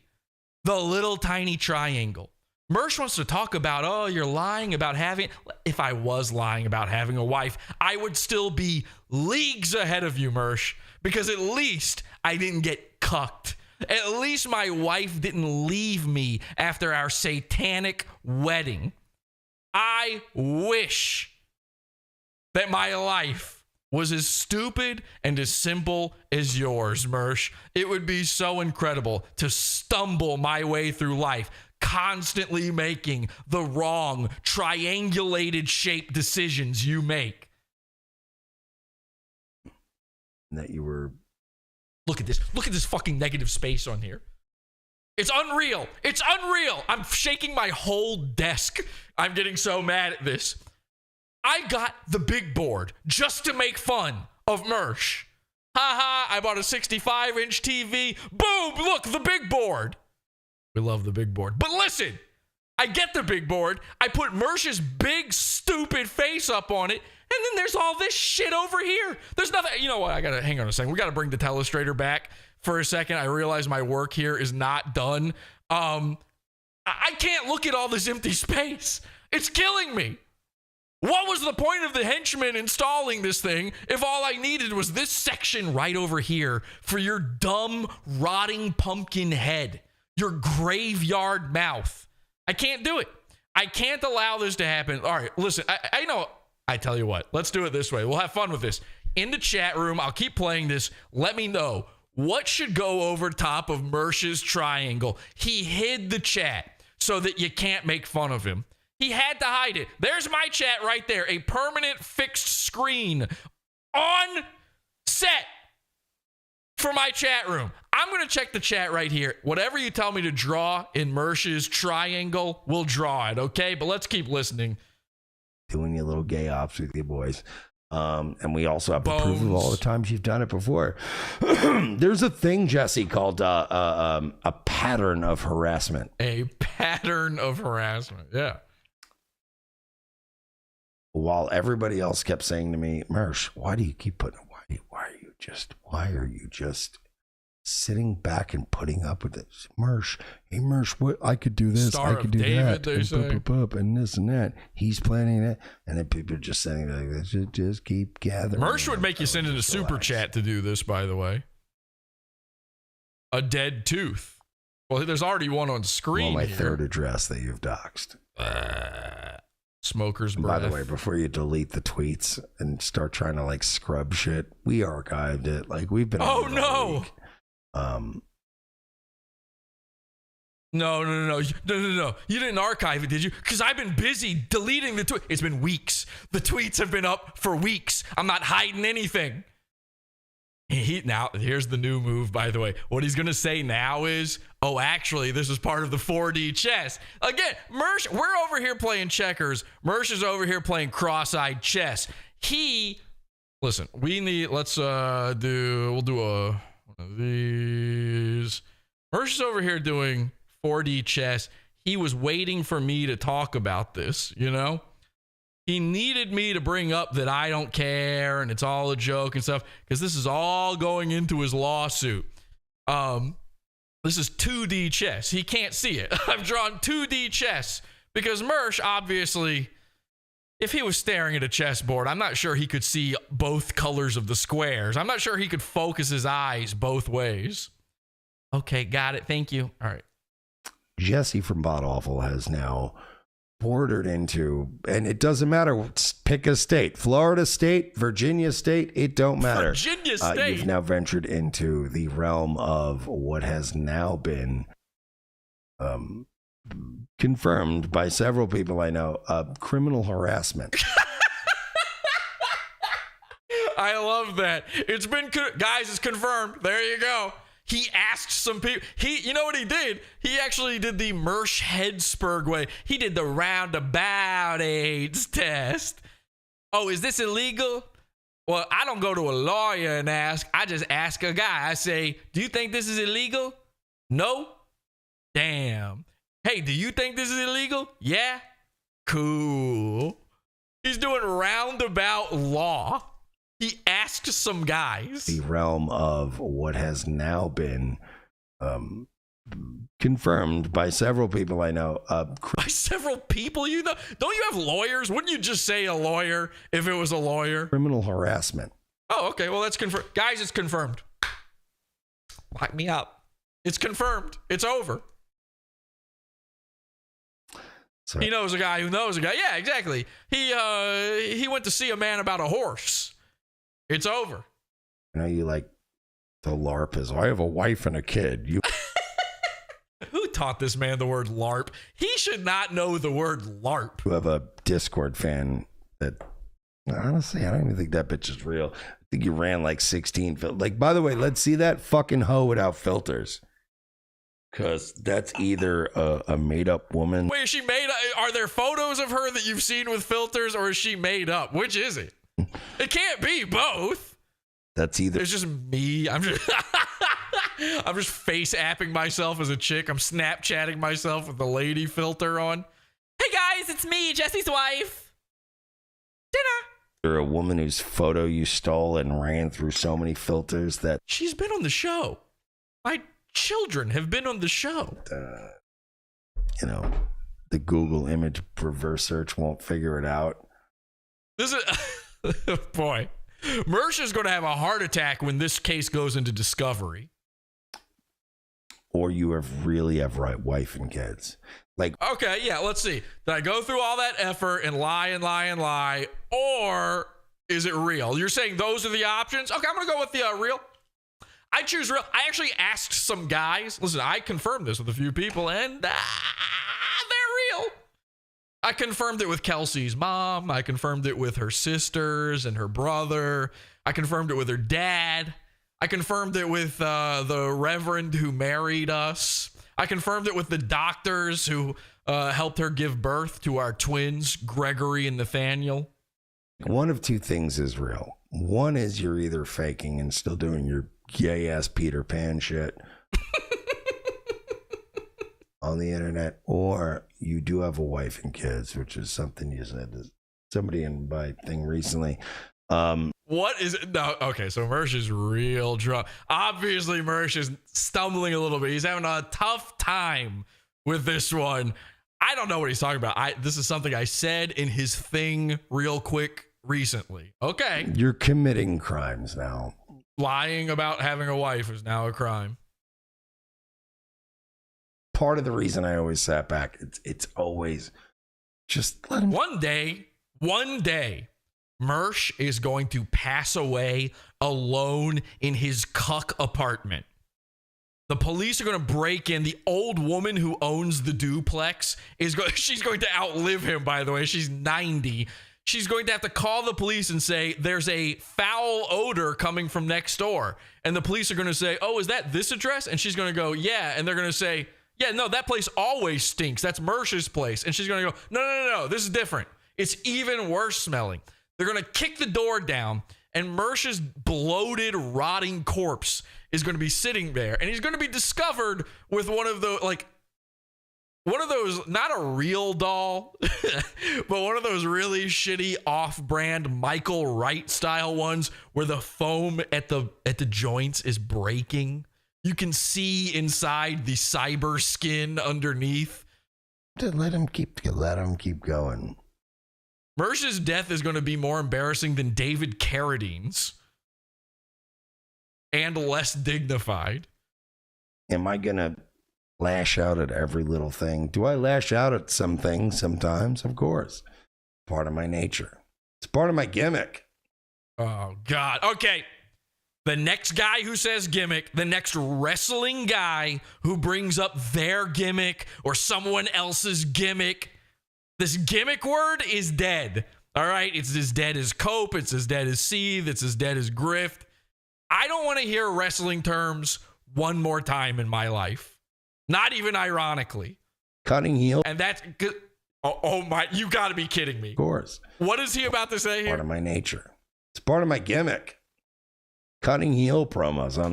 Cutting heel promos. You're a baby. You know why your wife left you? Being into wrestling as an adult is more embarrassing than being into Star Wars. Okay? And I know who Nine Numb is. I had an argument the other day with a fat person about Yaddle. I would rather, all day long, I would rather have a conversation with someone about the Form 7 Vapod of lightsaber styles than ever hear kayfabe or cutting heels or promoing our gimmicks ever again. You're a baby. You're a baby. But we have fun here. This is just a laugh. On the audience. You know what? That's the thing. The new move. Here's my gimmick. Okay. Hey, it's my gimmick. I'm 50 years old and I believe Hulk Hogan did something once. Here's my gimmick. I just boiled wrestling down to Hulk Hogan did something once. Here's my gimmick, okay? Every time I hear about wrestling, you have to hear about Star Wars. We're getting McClunky on this bitch. Differences as I sat back for on the audience. It's part of my gimmick. Oh, really?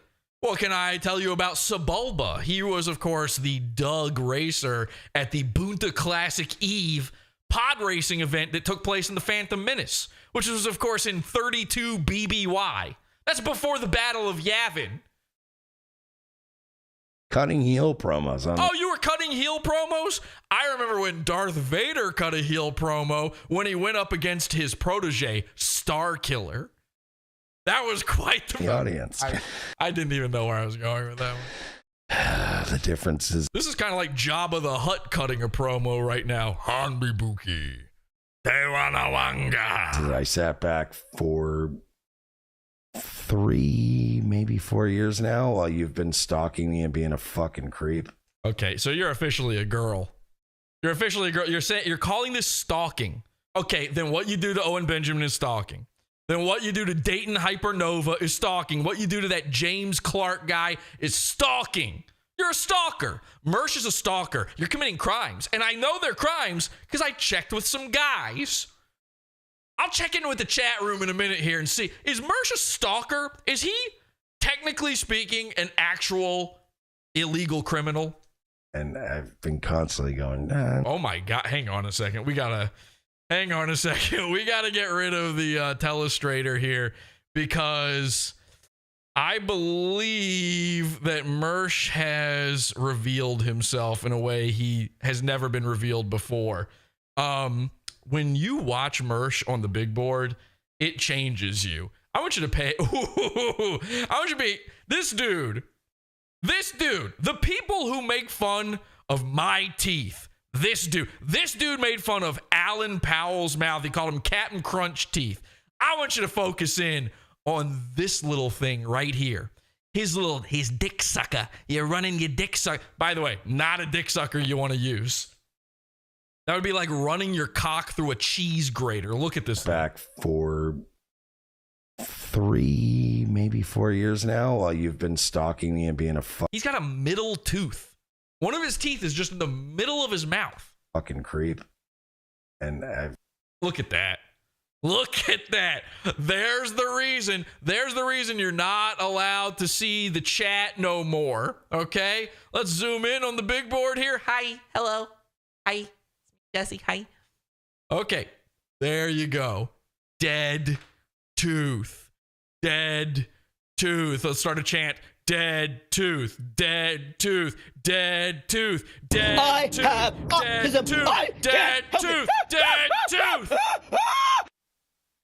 Don't you feel haunted looking at this? Don't you feel like a spirit's about to pop out?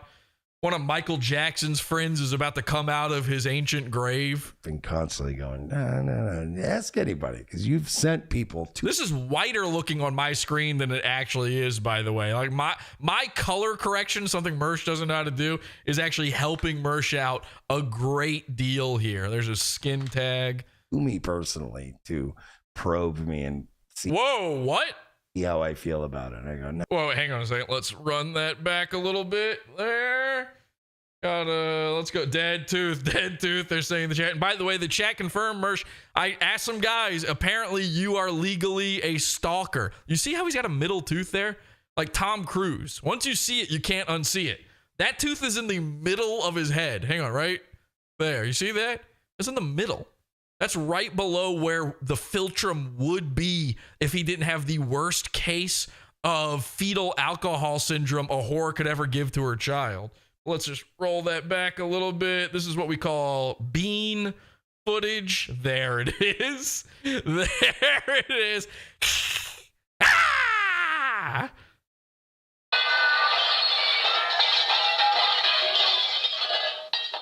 Mersh learned from his cats to hiss. Okay. There you go. Ah! Show Me Kitties took one breath of that and said, you know what? Let me just blow a fart on your neck.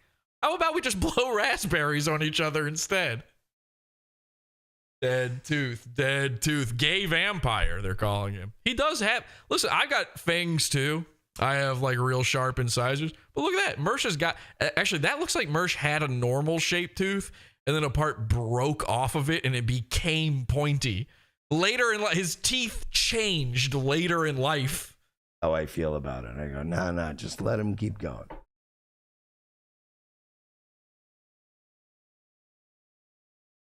Oh, take a sip, buddy. I would you be earned extremely careful about how you proceed going forward. Oh, okay. I would be extremely. Am I being careful? Am I being careful enough? This dude thought he could threaten me to not make fun of him anymore. That's what this is. This is all a misguided and horrific attempt to stop being made fun of. Mersh thought this would do it. Mersh thought I'd be so scared I'd be deleting tweets. And while he's doing that, while he's saying I'd be careful with how you proceed from now on, I'm just zoomed in on his graveyard. Because the most recent intrusion is one of the most provable.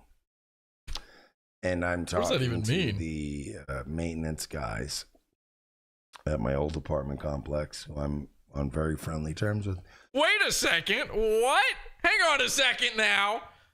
Mersh said that the maintenance guys at his old place were pissed because of the concrete. Now he's on good terms with it. I thought he didn't get a security what? Oh, this is the best part. I don't get this bit that they were doing because I never got it, but they were sending cement.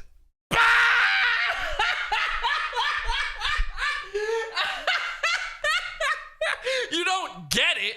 What is there to, how do you not get it? We didn't send cement. That's putting a little light. That's on the level of a food mystery. A food mystery. No. We didn't send cement. The henchman sent Mersh 1 ton of concrete. You don't get it? You don't understand what's funny about that? You received a ton of concrete. So let me just be clear here, okay? Let's look at things Mersh gets. Let's just be very, very careful about. Let's be very careful about this going forward. Things that Mersh gets. Wrestling, okay? Not a good start. Now, here's something he got. He got $375. He understood why Mike David sent him $375. Here's where he stops understanding stuff. $1 more than that. $376 just suddenly didn't make any sense to him. And where he really draws the line, 1 ton of concrete. How do you not get that? What is there to get about that? I don't get this bit that they were doing because I never got it, but they were sending cement. No. We weren't sending it in one big load. We gave you a ton of concrete. And according to Mersh, this was a big, big problem for him. But now that he thinks he's 4D chest pot awful out of existence, he thinks he's about to slam dunk on me. Watch the story change. Like, I came home to 2 things of cement when I was off vacation. Like, it was not 2 things. Oh my God. I wish I had it pulled up here in front of me. 2 things of cement. It was a humongous pallet full. A while back, like last year, and I was like, I don't know what this is, whatever. But you sent it to the hood. The same shitty project housing that you thought that, like, people were gonna get Mersh kicked out of his Section 8 housing. We don't want you kicked out of Section 8. Are you kidding me? Number 1, every time you move, we got to find the new address, obviously. But number 2, I don't want anything bad ever happening to you. I don't want you living on... it would be funny if you lived in your car again, actually. I take back what I said. Never mind. But, like, the maintenance guy went up to me and went, there's all this cement here, and we kind of need it, and it was in your name or whatever. Can we have it? Are you kidding me? This is the new rewriting of history. Mersh is now claiming that we just happened to send 1 ton of concrete and his apartment building needed it. Oh, okay. Now, that puts a little bit of a damper on your point, though, which is we did you a favor. I have a feeling you're going to keep doing that throughout this. And I was like, yeah. It was never, like, I don't know what that cement... If you're saying it was sent to me, then if you're saying it's mine and it's mine legally to give to you, then I am happily blessing that to you free of charge. You guys got me out of my security deposit. Liar. Big time lie alert. Lie alert. We've got a lie alert on our hands here. Okay, I don't know what to do. This is such a big lie, I don't know how to handle it. We got you out of your security deposit. There is footage of Mersh on Nightwave saying that he is going to war with his old place, with the Section 8 apartment, the Jasmine Home Apartments. He's going to war with them because they did not return his security deposit. Look at him laugh to himself here with these little feelings, these little make-em-ups he's doing. You guys got me out of my security deposit.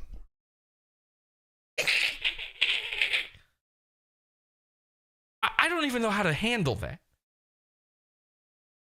I want somebody to clip this part of this episode right here and put it back to back with Mersh talking about his security deposit war, with his talking about how the maintenance guys hated him. And I know the maintenance guys hated him because I've talked to his maintenance guys before.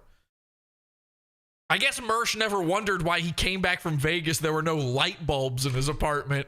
But the maintenance guys aren't big fans of Mersh. You didn't get out of your security deposit. You're at war. He said it would be a never-ending war. He told Tammy, I remember her name. He told Tammy from Jasmine Home Apartments that bitch, she has no idea what's coming to her. And then, of course, we never heard about it again because Mersh is a cuck, because Mersh is an ineffectual loser, and nothing's ever going to happen. I wonder if that's portentous for tonight's subject. Look at him. He's so pleased with himself. He thinks he's really pulled one over on us. He's gotten us with this one. And it's just a lie. Stop. It's a lie that anyone with the vaguest memory of his show, like obviously the Alcoholics Anonymous crowd, the children of divorce in his crowd, they're too vaped up in the membrane They're too always pleasure, never pained to have any memory of anything that's ever happened on Nightwave before. All they remember is they subscribed. They get the notification. They go, I guess I watch this show. And then they tune in every night and go, this guy's just like me. And then the next night, they've completely forgotten about it. I know this is true, by the way, because anytime I get somebody gunt guarding Mersh, anytime a butt huffer shows up to protect the queen, I always ask them, name something funny Mersh has said or done, and they've never been able to do it. Actually, one guy said it was funny when he gave all those Christmas cards to the caged ladies, to the women in prison. That was me! I made him do that. That's my prank.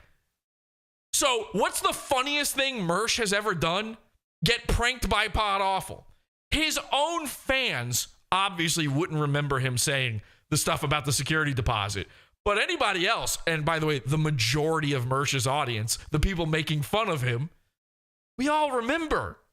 Whatever you're doing, because you're always endearing people to me. And now I can go back and I'm going to speak with them and go, hey, remember when I was talking about this? And yeah, remember that? The last couple of years, I've just sat back and dealt with it. Yeah, because you don't have any other choice. That's your life. You have to do that. Why? Because of Dick Masterson? Yeah, because we brought Dick Masterson on for that wasn't it. That's not it at all. I did a parody. You know, I'm getting too angry about it. I find this very funny. Obviously, I'm sort of being threatened in this video. So my response to this video is coming off a little angrier than I actually am. I find this joyous. This is a joyful occasion for me. This is content delivered on a silver platter for me. This is a beautiful thing. So forgive me if I sound a little miffed during all of this, because in reality, I'm running around the moon base screaming, "Ah!" I'm having the best time. But I do realize that in a way, Mersh is sort of trying to threaten me here. You know, he's Slapranos, Boney Soprano style, trying to say that he's going to do something to me. So in the way that I'm having to address him when he says these things, obviously it's a little bit defensive. There's no defense needed here. Mersh can't do anything. Last couple of years, I've just sat back and dealt with it. He has to sit back and deal with it. Mersh thinks that I am on his case because he had Dick Masterson on his show. It has nothing to do with that.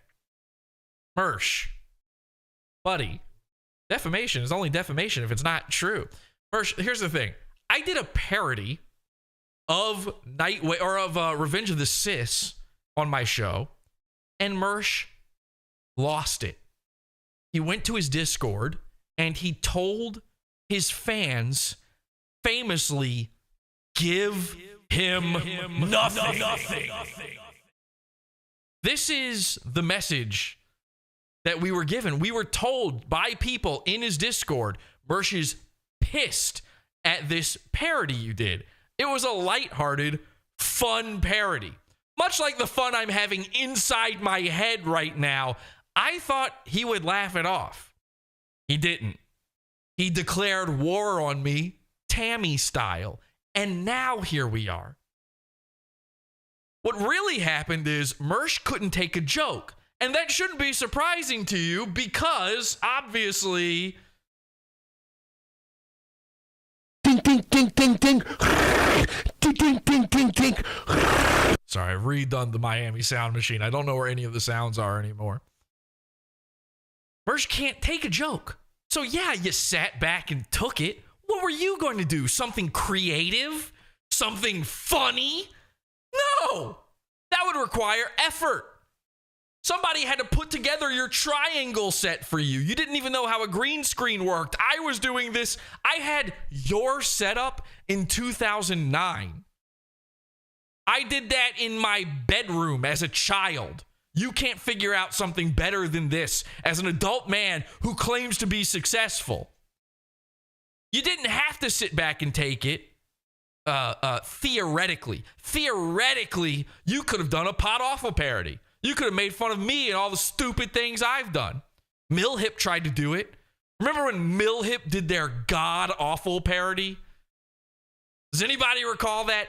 Gay and Fat Millhip. This was back when Gay Millhip was still with his girlfriend, Fat Millhip. And this is the old term for fat, which means a big guy, and not the new term for fat, which means a guy like Millhip. These terms are getting confusing. The euphemism treadmill is hard to keep up with. They did this parody in order to defend Mersh against me. I did a parody of Mersh. They did a parody of me. It was awful. It was so bad. But at least they tried. At least there was some effort. At least something happened. So Mersh is sitting here saying, yeah, he sat back and he took it. He took it. The last couple of years, I've just sat back and dealt with it. What else would you do? What would you do? What are you going to do? What could you do? And I've had everybody. I'm not dating Hypernova, a literal trans fat person. I'm not JRC, a literal fat person. Okay? Who is one other? A Drazdia. I'm not one of these people. You don't know how to pick on people your own size, huh? Anyone?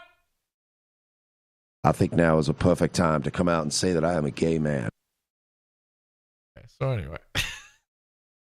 From my own staff to... I hope we're having fun. I hope everybody's having fun. Let's have fun. Let's enjoy this. Other people from other brands and other creators go, well, you just keep putting up with that from them. Other brands. Build that brand 300% bigger. People from other brands are telling Mersh to do so. What do you mean? You're getting contacted by Nike? They're like, all right, picture this. You know Air Jordan? How about Ground Mersh? What do you mean you're getting contacted by brands? The people at Rumble won't even return your calls. By the way, congratulations to Mersh and to Royce, a.k.a. Moise. Revenge of the Sis has a video with 1 million views on Rumble.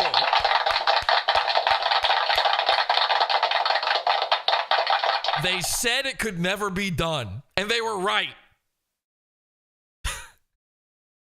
Why does Mersh show his butt crack? Because the Emperor wears no clothes. But anyway, congratulations to you guys. You're killing it. I was waiting for you to create a pattern, Jeff. Uh-oh, he's beginning to notice patterns. I have autism. I can't help it. Ah, yes. I see you finally established your pattern, and now my plan will come into motion. This is Mersh is creating some sort of Rube Goldberg device. Emphasis on Rube, by the way. A Rube Goldberg device. Emphasis on Goldberg, by the way. A Rube Goldberg device in order to get me. A food mystery. Jesse.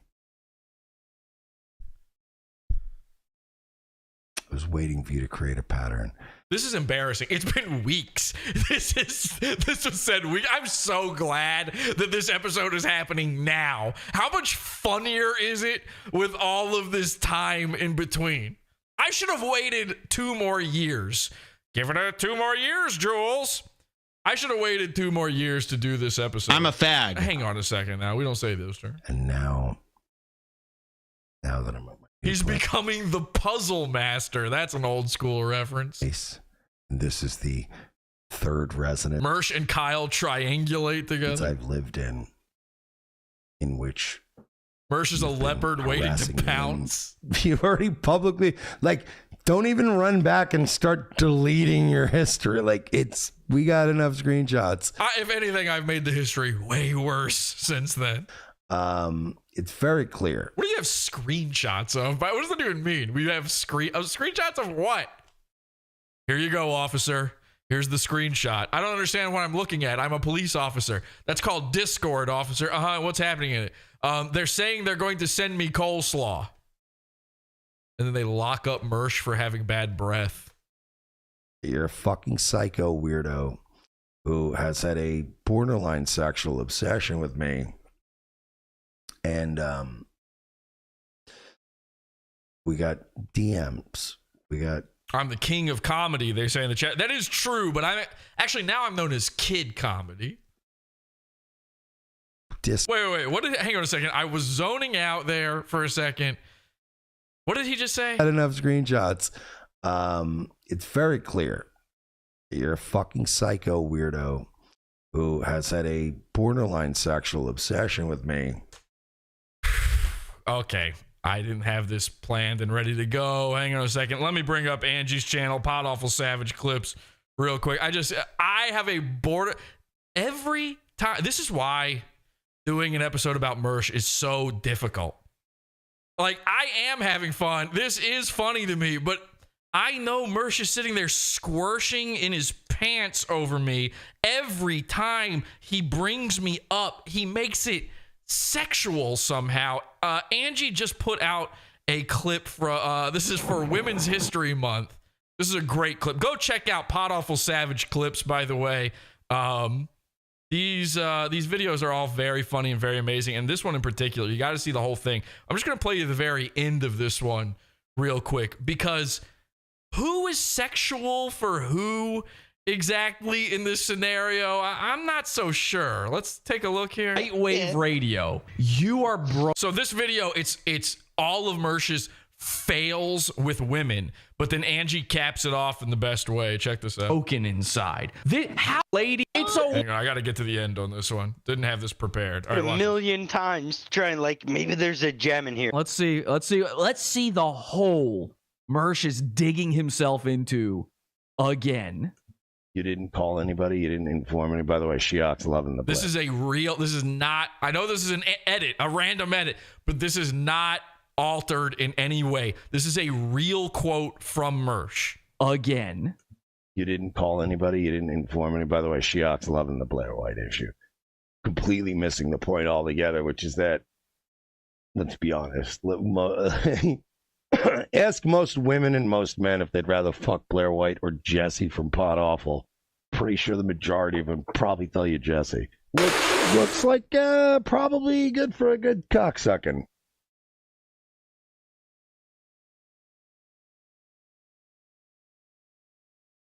What? Okay, so Mersh actually has had sexual thoughts about me. It's on record. Jesse. Ask most women and most men if they'd rather fuck Blair White or Jesse from Pod Awful. Pretty sure the majority of them probably tell you Jesse.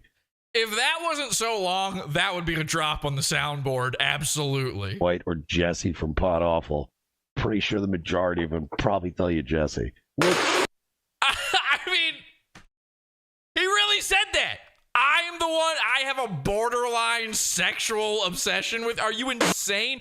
If it's between me and a trans person, a trans person, and another beautiful actual woman like Blair White, you're picking me, the shooter.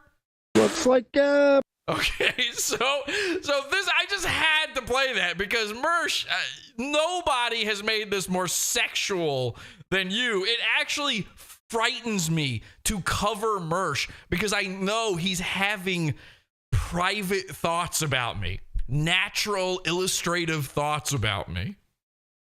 A weirdo who has had a borderline sexual obsession with me. I should sue him. They're right. They're saying sue him now. I should sue Mersh over this. You know, Mersh, you can't keep getting away with sexually harassing me. And you can call it sexual trolling like Alex Stein all you want. But this has been I have been sitting back, doing nothing. We've established a pattern now. There's been a long food mystery style established pattern, a pattern of crimes I've asked around, of you sexualizing me against my will. Telling people you want to have sex with me, you want to get sucked and fucked, you want to hang and bang with me, you want to link up with me. I should report you to the police over this. I feel violated. I feel violator from Spawned. And we got DMs. We got DMs. He's got DMs. We got DMs. It's never been said before. He's got DMs. How are you even going to take that into the police? They're not going to know what they're looking. It's like that photo that was made by an AI where there's no identifiable objects inside the picture. A DIMP. We got Discord screenshots. We've got this. We've got that. We've got a lot on you, buddy. Well, Mersh can never make a full list. For a guy establishing a pattern, he has never successfully made a full list. It's always thing number 1, okay. Thing number 2, really pushing it, really stretching it. And then number 3, a bunch of stuff. Imagine if you were writing for BuzzFeed or Cracked. You turned in that listicle. You'd be fired immediately. What we're going to be doing is filing for a pattern of criminal harassment. You're filing for it. He's filing for a pattern. Well, what I'll be doing is going down to Joann Fabrics and buying a pattern myself. What do they call that? A tartan. I'll be looking into a tartan. Now, don't get any ideas just because I'm wearing a kilt, Mersh. I know you find me sexy. I know what people think. Oh, lol suit, this and that. No.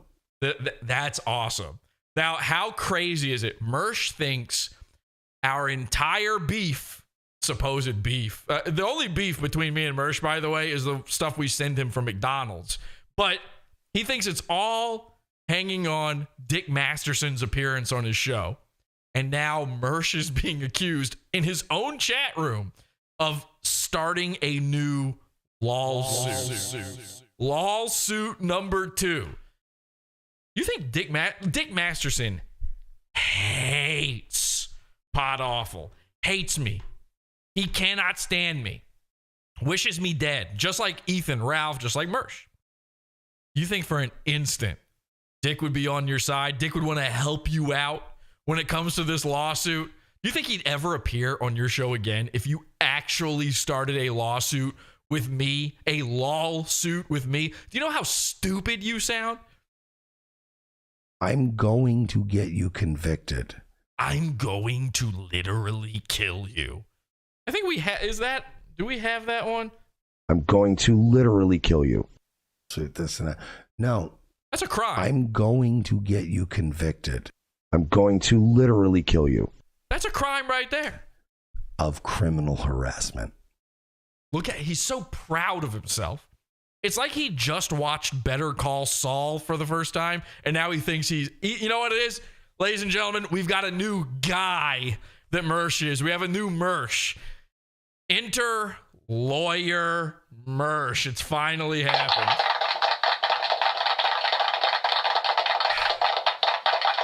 Cop Mersh, Lawyer Mersh. I mean, we all saw it from a mile away, but we're in it. We're living it now.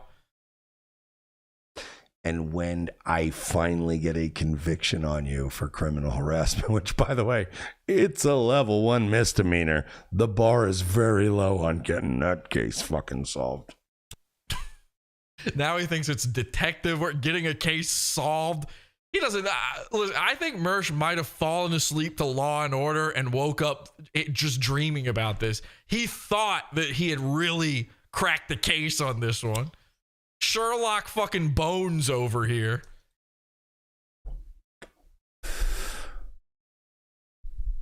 Once the criminal case is concluded. Look at the little hand thing. I can't stand when he starts getting dainty. We're dealing with dainty Mersh, everybody. His little hand, I don't know how well you can even see it. It's kind of hidden behind his microphone there. But he starts getting frisky when he comes up with these ideas to do these ways of trying to challenge somebody or fight back, he gets real dainty. His pinky, he literally puts it up like he's sipping tea in the 1700s. Once the criminal case is concluded. I gotta hang on a second. I gotta make sure you guys can see this. Okay, all right, look at that. Look at the little hand motion here. Once the criminal case is concluded, the civil case will come next. And I also have the clips of you and your dad on your show encouraging you to do it. So guess what? What? You have clips of my dad encouraging me to do that. That's an insane thing to have. But how long has it been since there was an episode of my show where my dad was on? You've saved a clip of my dad just in case this happens? What are you talking about? My dad? Rather infamously, I had my dad on one time and he said, I hate bullies. I think we had just made the tagline of the show, Bully the Internet. And then I invite my dad on for Father's Day. And I was like, what do you think of bullies, Dad? And he goes, I hate bullies. I hate them. And I'm like, gah. But Mersh has clips saved. I'm sexual. You're saving my dad. You've got a file on my dad on your computer. And Mersh is the guy who's like saying, Porcelain's got a file on me. Porcelain's saving photos and videos of me. Really? Kinda gay. A little gay. Don't you think that's kinda...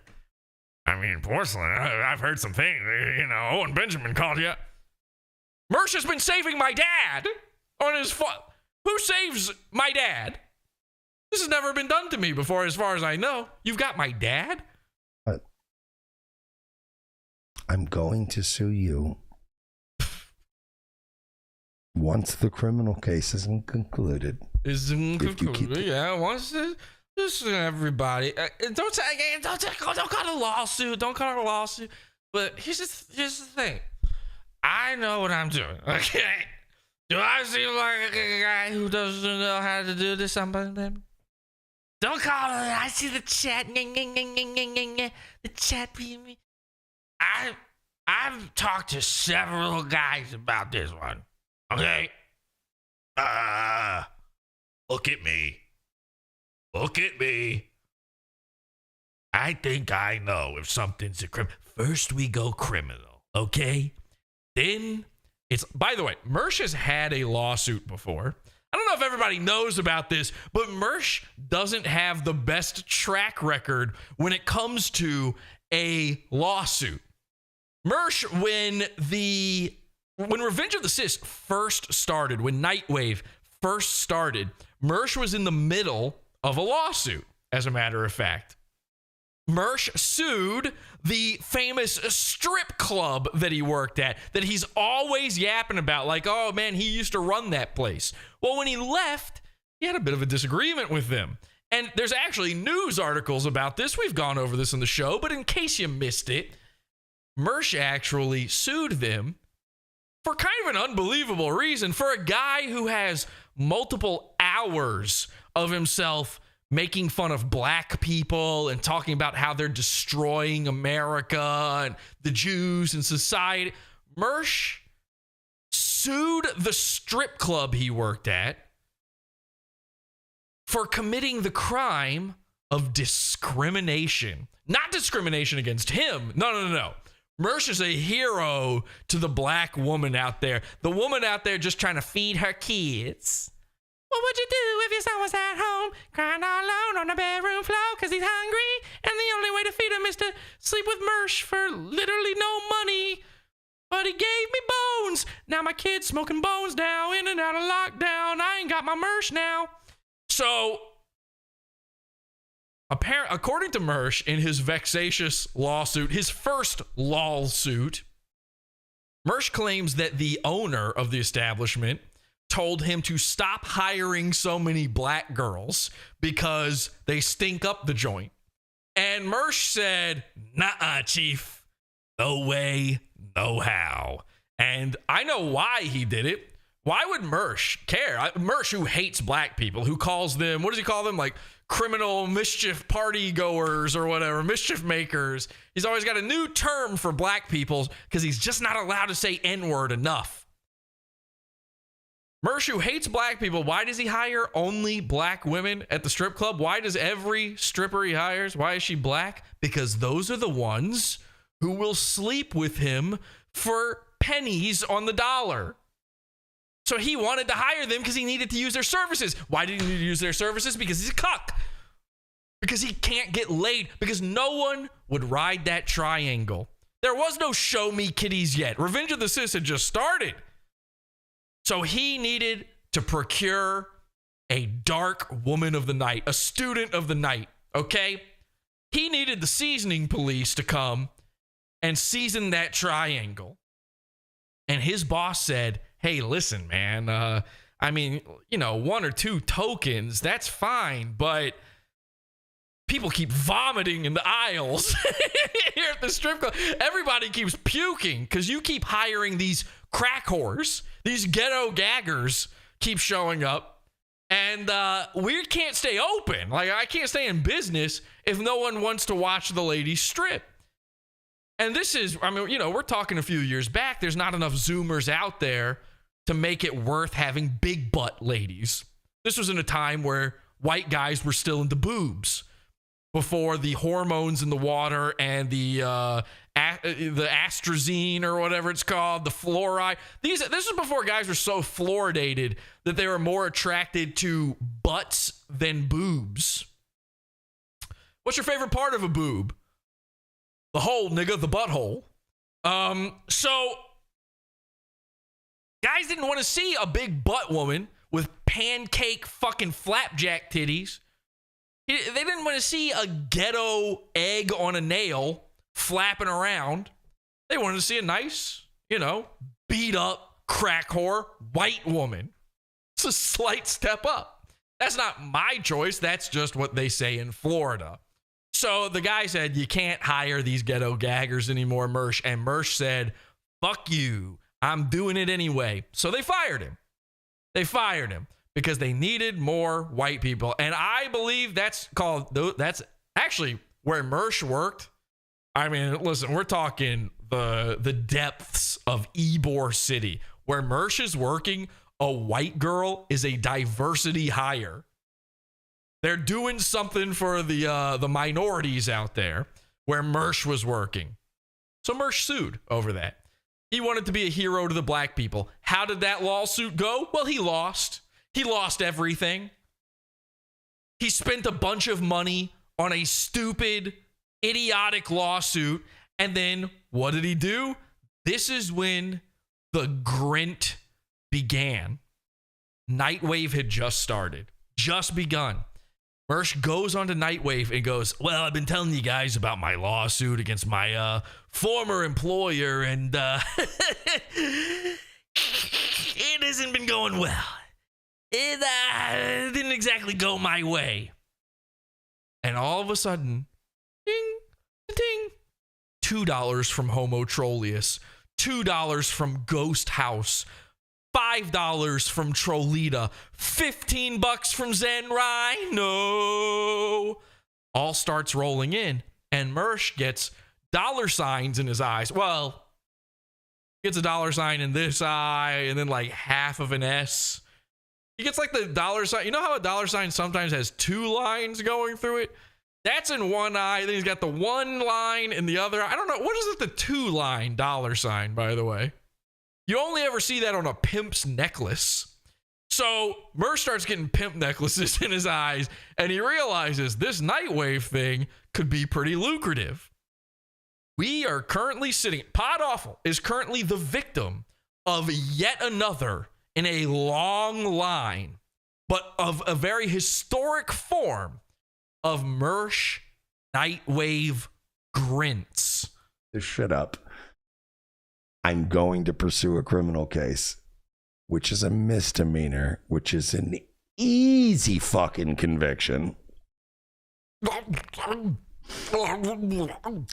I'm going to take it to civil court.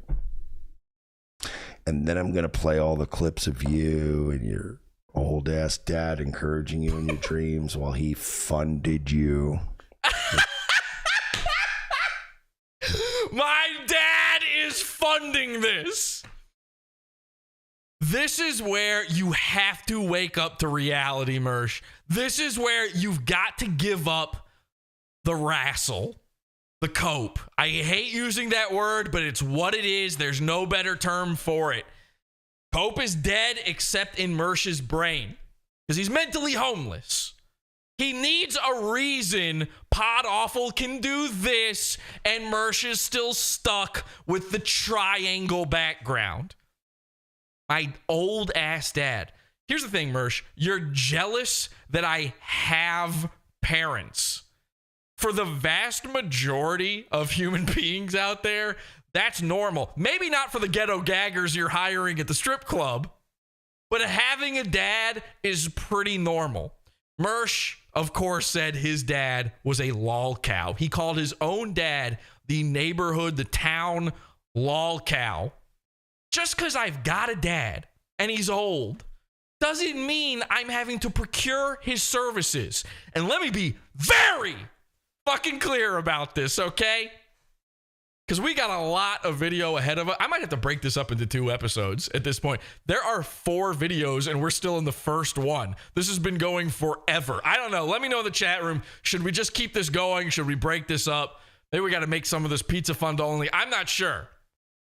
But let me be very clear, and then it's going to be smooth sailing from here on out, okay? I'm not going to defend anything after this. We're just going to laugh at the delusions of a middle-aged drunk from here on out, right after this. Very clear about this, okay, Mersh? Come in close.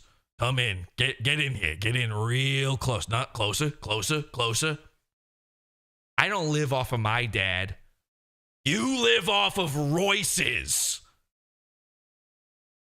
Mersh, you slept on couches forever. You slept in Royce's spare bedroom forever.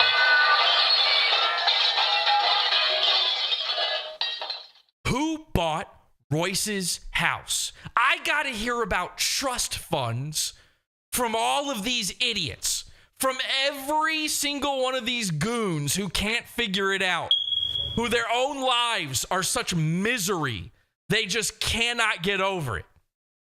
How does Potoffel have a moon base? He must have a trust fund. You don't know what a trust fund is, but I'll tell you who you can ask, Mersh. You can ask Royce, who you lived off of. You can ask Alex Stein, who absolutely had a trust fund and is your best pal. And you can ask, and this is undeniable, you can ask the guy that made all this happen, your buddy Dick Masterson. Those are the 3 guys I know with trust funds. But let me be very clear. A trust fund isn't a magical blank check that just works forever. That's not what a trust fund is. And I only know this because I had to look it up. You know why? Because I'm fucking poor. Not now. I'm not poor now. But I grew up poor. My dad is poor. My dad has a trust fund for me? Are you insane? My dad is funding this nonsense. He doesn't know what any of this is. My dad can't use the internet. Every time you've clipped my dad on my show, weirdo, creepy stalker, every time you've done that, do you know what the effort, the Herculean effort it took to get my dad on the show, to figure out how to do that? It's literally just calling on the phone. It's not on Skype. This isn't Minnie Manson we're talking about. And it's still a hurdle. He doesn't know what the internet is. My dad is still using AOL. He's buying this stuff. How would I justify that to him? Do you think these are poor people's thoughts? Again, Mersh is mentally homeless. A poor person, Mersh is permanently poor. All right, this is the new term we're going to use. In fact, it applies to his audience really well, actually. These are permanently poor people because they can never get out of the mindset of poor. I grew up poor. I grew up low middle class, low middle class. Probably sometimes, and I just didn't know it, probably less than that. My parents, right before I was born, lived in a trailer, okay? I never lived in a trailer, but my parents are trailer trash. They lived in a trailer because they couldn't afford a house at first. And my dad saved up and bought a house. And then I lived in that house growing up. I didn't know I was poor, but I was poor. I was poor. My dad worked his ass off to make sure I didn't know it, which is what a good dad does. Your dad drank himself to death. Royce's dad is a rich immigrant who bought his son a house and bought him, probably his car, everything. He bought him everything. And you, having a dead dad, had to grift off of another guy's dad. You actually somehow dad cucked Royce, which the only person Mersh could ever cuck in his entire lifetime is Royce, because there's no bigger cuck in the world. We all know that. We've heard the Star Wars call. So I had to look up what a trust fund was, because I kept hearing this term. Everybody who hates me, Mike David also has a trust fund. I had to hear this term over and over again. I didn't know what it was. Mentally poor people, permanently poor people, don't know how money works. They don't know how these things work. They think you're just permanently rich. Once you're rich forever. You don't have to think about these things. You know how a rich guy stays rich? He knows where his money goes. If my dad were rich, you think he would just blindly buy these things for me? You think he'd let me buy a joke TV to make fun of you? Do you really think that? That's not what rich people do, okay? They don't just poo-poo their money away. My dad can't write off a giant joke TV purchase on his taxes. You know who can? Me! Which one of us is more likely to do something like that? Mersh is permanently poor. He doesn't know how money works. He can never hold on to it for long enough to know how it works. Mersh could be making... Listen, Mersh lied on the kill stream that one time and said he's making $20,000 a month. Obviously not true. Mersh makes about... I'd say he probably makes about $5,000 a month off of his show, which might sound like a lot to you, but he should be doing way, way better than that. But I'll tell you how much money he holds on to a month. And the answer is zero. Zero. Why do you think he needs to come up with this cat grift, this cat lady stream he's trying to do? He needs the extra money. Why do you think he has to beg online? The reason I can take months and months to take money and invest it back into this show is because I know how to hold and use money. I came from poor, but I'm not permanently poor. From now on, when you hear these sick losers bring up trust funds, these jealous losers, don't bother pointing out that Alex Stein is a trust fund kid, Royce is a trust fund kid, Dick Masterson's a trust fund kid. Don't bother. They'll never understand that. It doesn't mean anything to him. He lived off of it and he doesn't understand that. Don't bother. Laugh at him and call him poor. Even if you're poor, you're probably less poor mentally than Mersh or any of these people. There is no greater sign that you will never make it in this world than looking in someone else's pocket and going, oh, your dad must have paid for that. Oh, you've got money? How'd you do that? Magic? I mean, that's what he's saying. Because a guy who doesn't understand what a trust fund is, that's magic to him. It's the same. Listen, you show a cell phone to an uncontacted African tribes member, and that's God, basically, right? He looks at that and he's like, oh, unga bunga dunga dookie. And his bone, if Mersh did that, number one, he'd be chewing on the guy's sternum. What is it? Not sternum. What is this called? What is this thing called? Why can't I think of that word? Where the girls, the red flag that girls get, the piercing that girls get here. What the fuck is that thing called? Mersh would be sucking on the bone right there. You go to an contacted tribes member and you show him a cell phone. That bone's going to be blowing out of his nose. His grass skirt's going to fly back. He's never seen that before. Your upper lip bud. Septum. Thank you. Septum. Sternum. Yeah, I've got a bone in my sternum too. So you show them that they're completely blown away by it. Mersh, when he sees money well spent, it's the same thing as seeing God's face. He can't comprehend it. It's like seeing an actual angel, you know, a spinning wheel of eyeballs and wings on fire, so bright and so holy, so glorious, you can't fully comprehend it. That's money to Mersh. Mersh can't comprehend it. Money is magic to him. Why do you think the 375, 376 jokes worked on him so well? He doesn't understand where it came from. He looks at that and goes, how'd you what a demon give that to you? What is that? You have $20? That can't be real. Hang on a second. Let me take a look at that. This is a $20 bill. They have more than 10. Mersh has never seen a bill that high before. $20. Are you sure? And he tears it in half. He doesn't even know what he's got in his hand. You could hand him a $100 bill. He'd be like, Monopoly money. We should pity these people, but they're too egotistical and they're too brazen to do so. So that is why from here on out, there's no more defense of any of this. We just point and laugh at the poor person. This is what you're looking at is a caveman.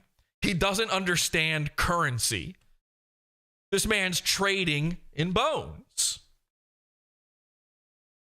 You ain't finding yourself. And we'll go to Discovery. And then we're going to go to financials. We're going to figure out financials. Can't wait. I have no problem going to Discovery and going to financials. I've just been in a 3-year IRS audit, which I have a feeling you faggots were behind as well. So I've already done my due diligence. So I'm just going to be photocopying the same records I already had to pull. So Mersh I do this big speech and Mersh admits, I'm bad with money. I don't know how taxes work.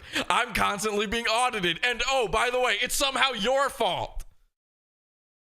It's me. It's Alan Powell. It's Porcelain. It's Kiwi Farms. The Farms, I call them. Me and Bobby the Farms.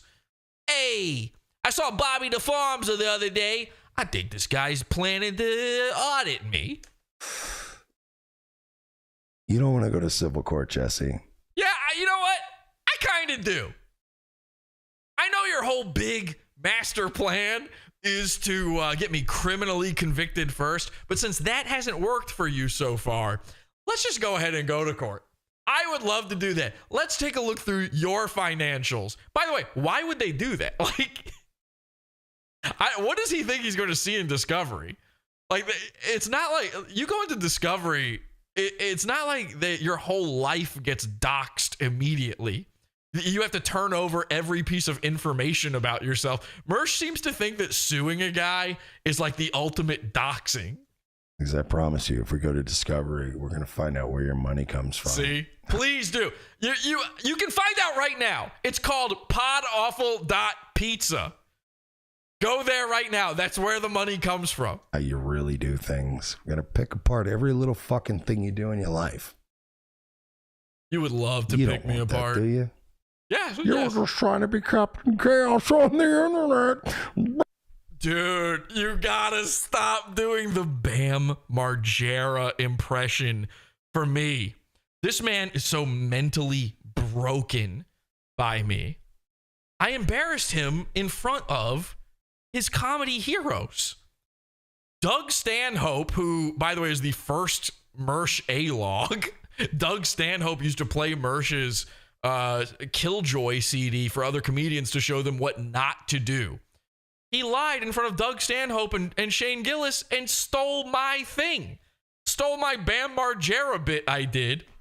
And ever since then, he's been so absolutely killed by this. This is a man, you're watching a psychological teardown.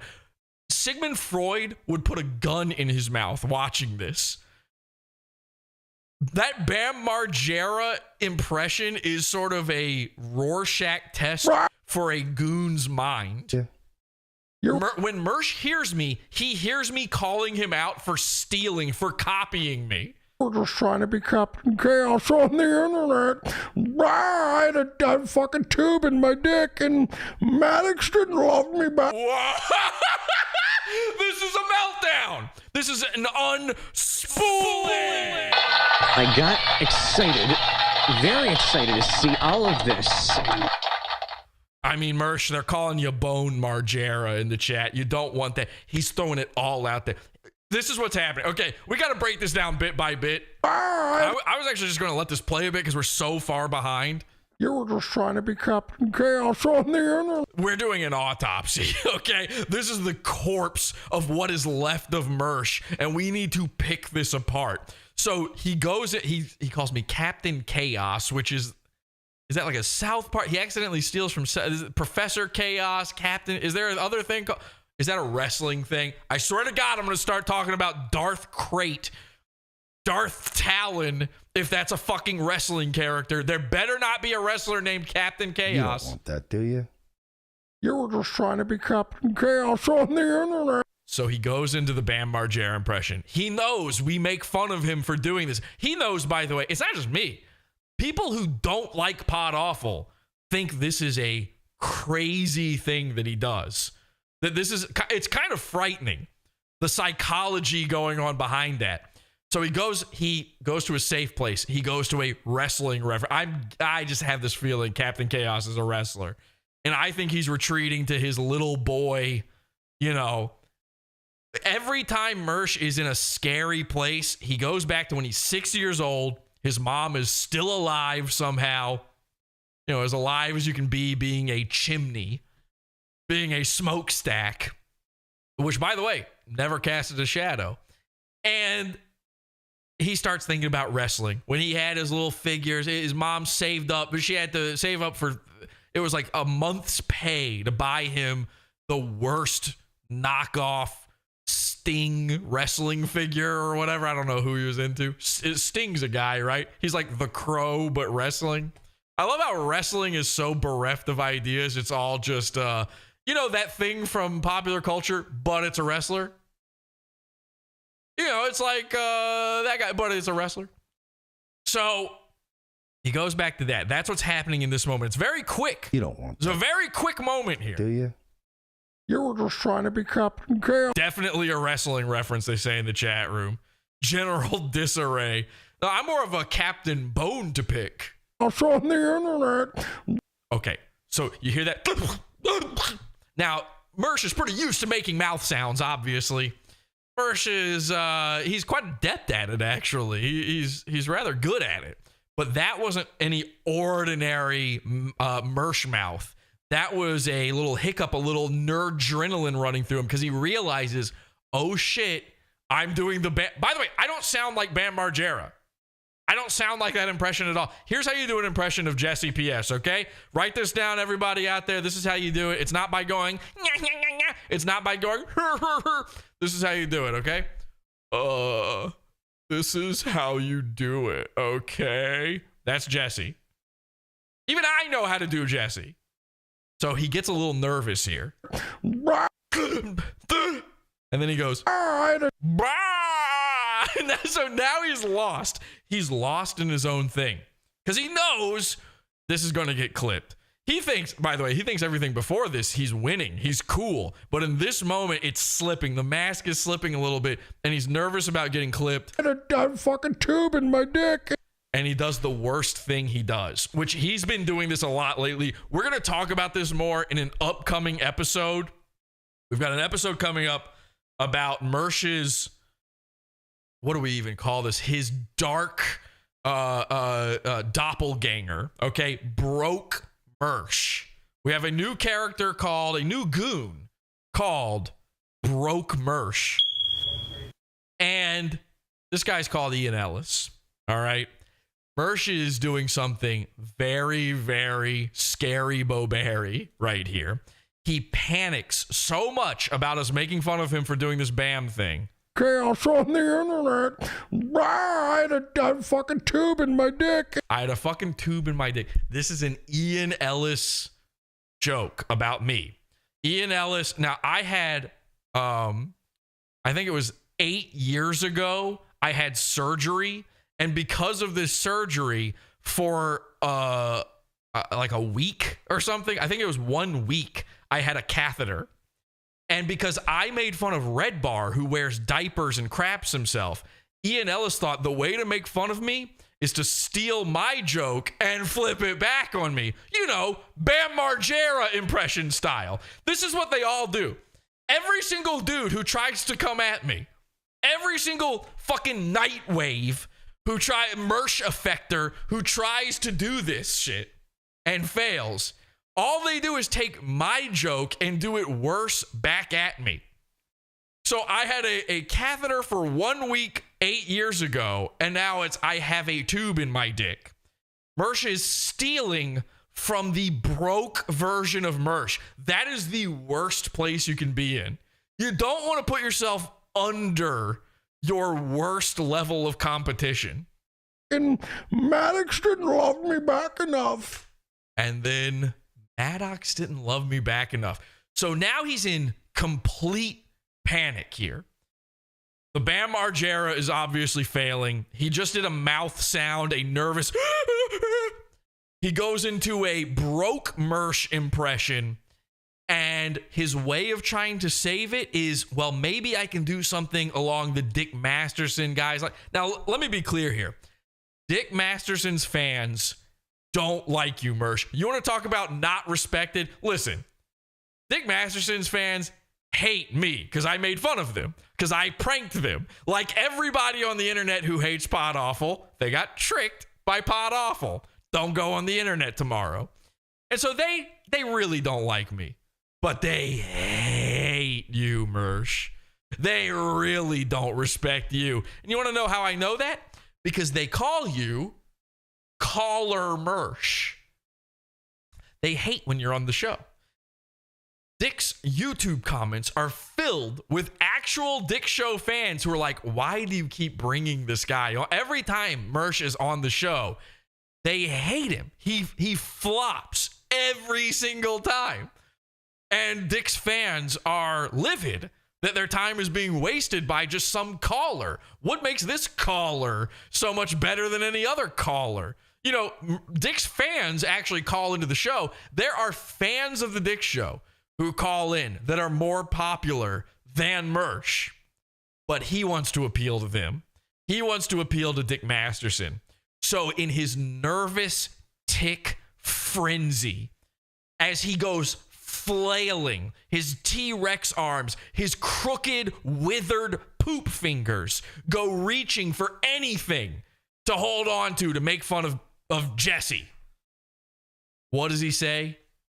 That fucking tube in my dick, and Maddox didn't love me back enough. He knows there's something Maddox related with Dick. He doesn't know the full lore on it.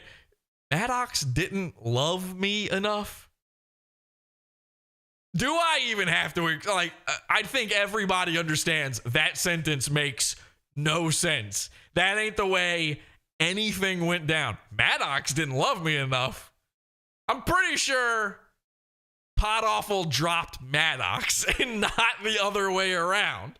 In fact, Maddox became a goon for a while. I don't know if he still is a goon. Maybe he is. He's just reaching for anything. He doesn't know. This is a panicked man. His adrenaline is pumping in this moment. We can't see that chat. The chat is permanently dead tooth hidden. The chat died along with Mersh's tooth that night, but he can see it. And he's watching everybody go, you shouldn't do this, Mersh. Bad idea. Lawsuit, incoming lawsuit. What's making him think of Maddox? Everybody in the chat is saying lawsuit. That fucking tube in my dick, and Maddox didn't love me back enough. You gotta let go of these daddy issues. I never was your daddy. I never let you down. You're my night daddy. Okay.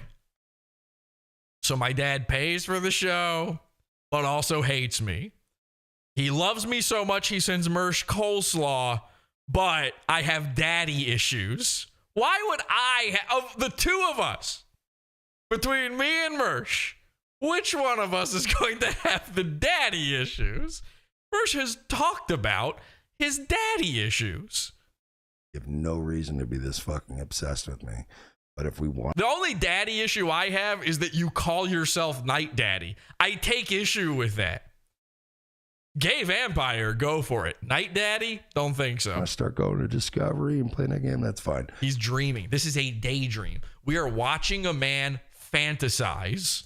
I already have your fan, by the way, that was fucking with my shit when you were sending shit out here recently. I got what? What does that mean? Was fucking with my shit when you were sending shit out here recently. I got her on tape. It's a female, and I got her dumb face. Her? Wait, what? He's got her on tape. Post the tape. Post the tape. I'd love to see it. I want to see this. That would be great. Post the tape. Can we check this out? I have a fan who showed up. Post the tape. You've got her on tape, but you're not showing it? You're not posting it? You'll show my cringe video from 2009, but not this? On tape. This is big, folks. That's big. Apparently, one of you showed up. From my fucking cameras. So is this why Mersh had to run outside during his show in his little sock feet? And his little sock feet, he had no shoes on. He had to run outside and confront a fan of my show who's a girl who was... Is that the one snooping around your car? Is that the one who I did something to your mailbox? Did they do something to your mailbox? What are you talking about? We send Uber Eats drivers. Do you think maybe, just maybe, I'm going to throw this. Actually, let me just let him say this. I've got a theory on what happened here. Because it seems kind of far-fetched that I had a fan, in the midst of a bunch of Uber Eats drivers showing up, I had a fan show up and fuck with his car and go on camera and get in a mailbox. And it seems far-fetched, but let's hear him out.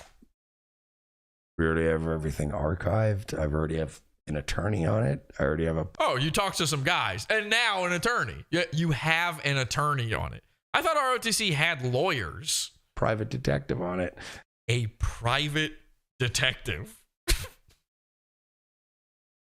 Mersh is privately dicking me right now. And I'm the one making this sexual. Are you kidding me? You have a private what is the private detective going to... What are they going to search for? Hi, it's me. Hi, Jesse. I sent Slaw. Okay, enjoy paying him $1,000 for that, Mersh. I already have the cops on it. So the cops, I have the cops. He's sicking the cops. Hey, I got the cops in my back pocket. I'm Boney Soprano over here. You can keep it up all you want, but all the shit. And by the way, all the shit while you're watching this, you start panic deleting it. He's still talk about a fantasy. He's fantasizing that I'm deleting. I wasn't even watching this live. I was sound asleep in my bed. And when I watched this, and by the way, the next 3 videos where you keep talking about this, I was delighted. I could not have been more happy. It's fine.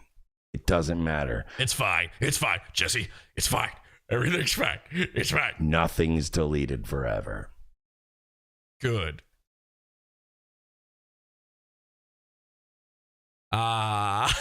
Detective Mersh is on the case. Time for a nice wet drag. Private Mersh. I promise you. Mersh is a regular gumshoe because he has old shoes where he stepped in gum. He just wears an old boot that he found. He found in the swamp back behind his yard. This will end worse for you than it's ever going to end for me. You slid out of the pussy of some fucking skank who was fucking a dude 30 years her fucking senior. What? What? This is some... Wow. Have you thought about taking this to the fan fiction forums? Because he had money. Because he had money? They lived in a trailer. And you have some fucking Alzheimer's fucking infested, retarded old man, geriatric father with money, letting you just live your dream. And you would kill to have that as a dad. So what you're saying is you're jealous. God damn, I wish I had an Alzheimer's patient father. You know, instead of a corpse, instead of a zombie. I know the story, pal. The problem is that you've also committed a couple of crimes. Okay, there you go. Woo!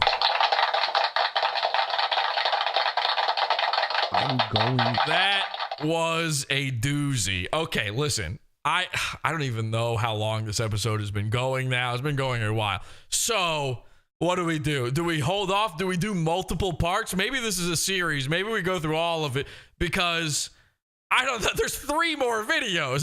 We could be here all day with this. I don't know what you want to do. Let me know in the chat. Maybe we take this to the pizza fund for a minute. I'm not sure. It might be too much. You know, I mean, let's be honest. At a certain point, he just kind of starts repeating himself. I mean, it's all very funny, and I want to see it all. One way or the other, I'm going to be playing all of this at some point. I'm just not sure you guys are that interested.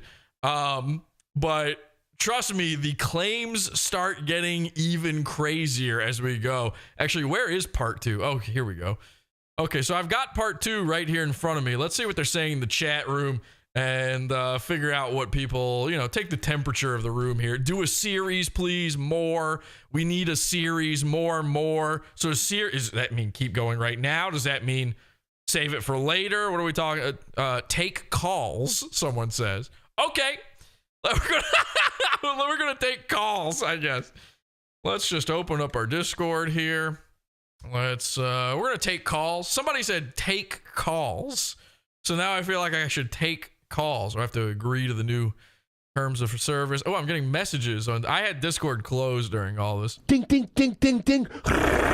Ding, ding, ding, ding, ding.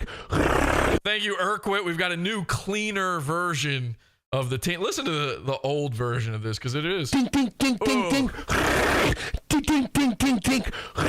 P.U. yucky. Ding, ding, ding, ding, ding. Ding, ding, ding, ding, ding. Thank you so much to Urquit for that one. Then we've got, what else do we have here? Somebody took a screenshot when we had 376 people watching. That is, I actually noticed that myself while this was going. That is very funny.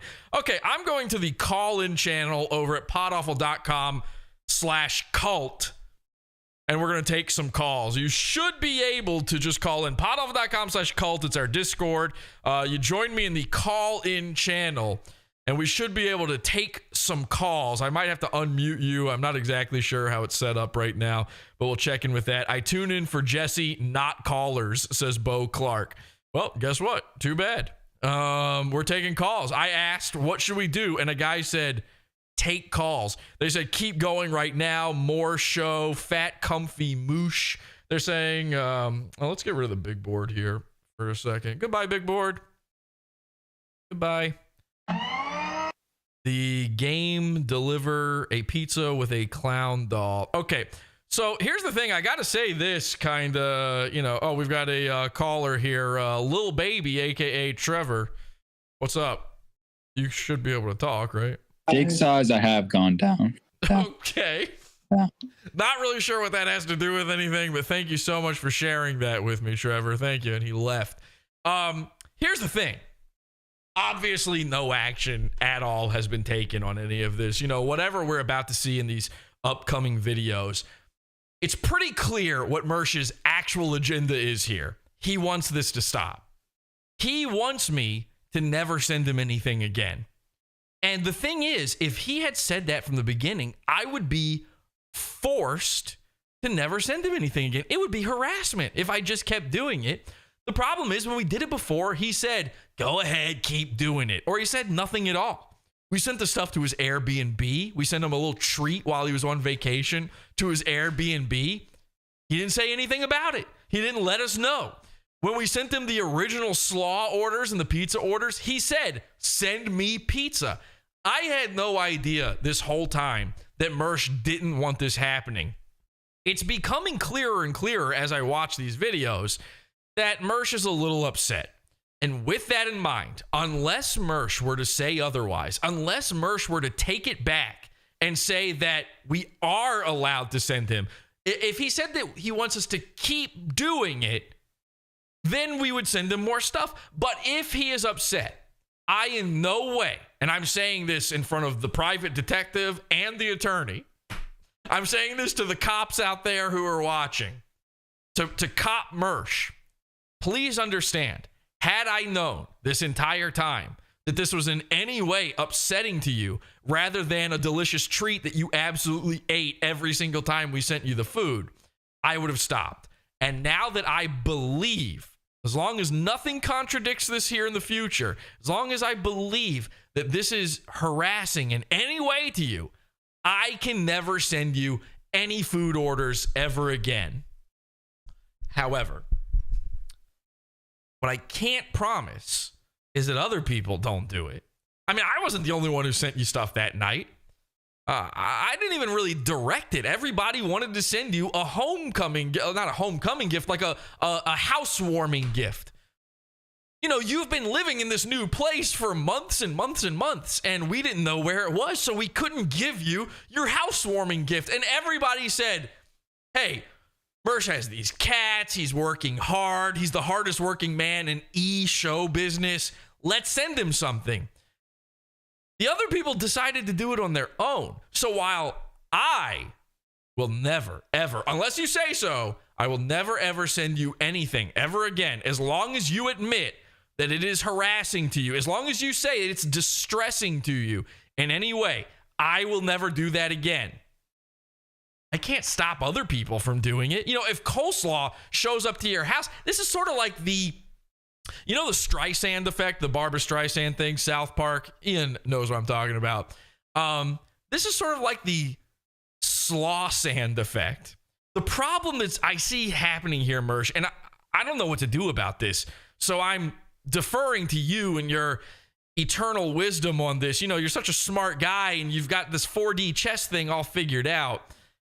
I realize that if somebody else sends you coleslaw now, you're going to think it was me.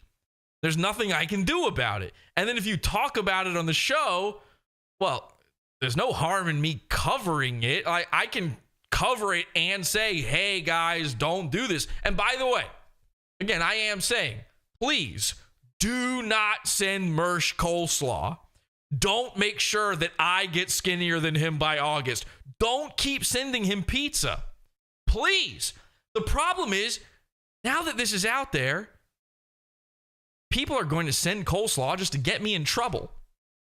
There's nothing I can do. If they know your address, if they can find it, and I'm not going to give it to them, but if I could find your address, they could probably find it. And now with the Slawsuit effect in place, they're going to make it look like, people out there dislike me. The guys you steal all your insults about me from, they don't like me. So they could send you coleslaw and say it's from Jesse to get me in trouble. And there's nothing I can do. So again, please, I'm begging you guys, do not get me in trouble with Mersh. Don't send him food anymore. As long as he finds it harassing, do not send Mersh food. Now, I opened this thing up to take calls, and the guy who wanted me to do that didn't even join to do a call. Nobody wanted to do the call, so I'm closing the phone lines. You had your chance, your big, brave chance to say something to me, and you didn't do it. Please, though, let's not make the Slawsuit effect go any bigger. It ends right here. Unless Mersh were to change his mind, we're never, ever going to send him anything again. Nothing from the Pod Awful cult.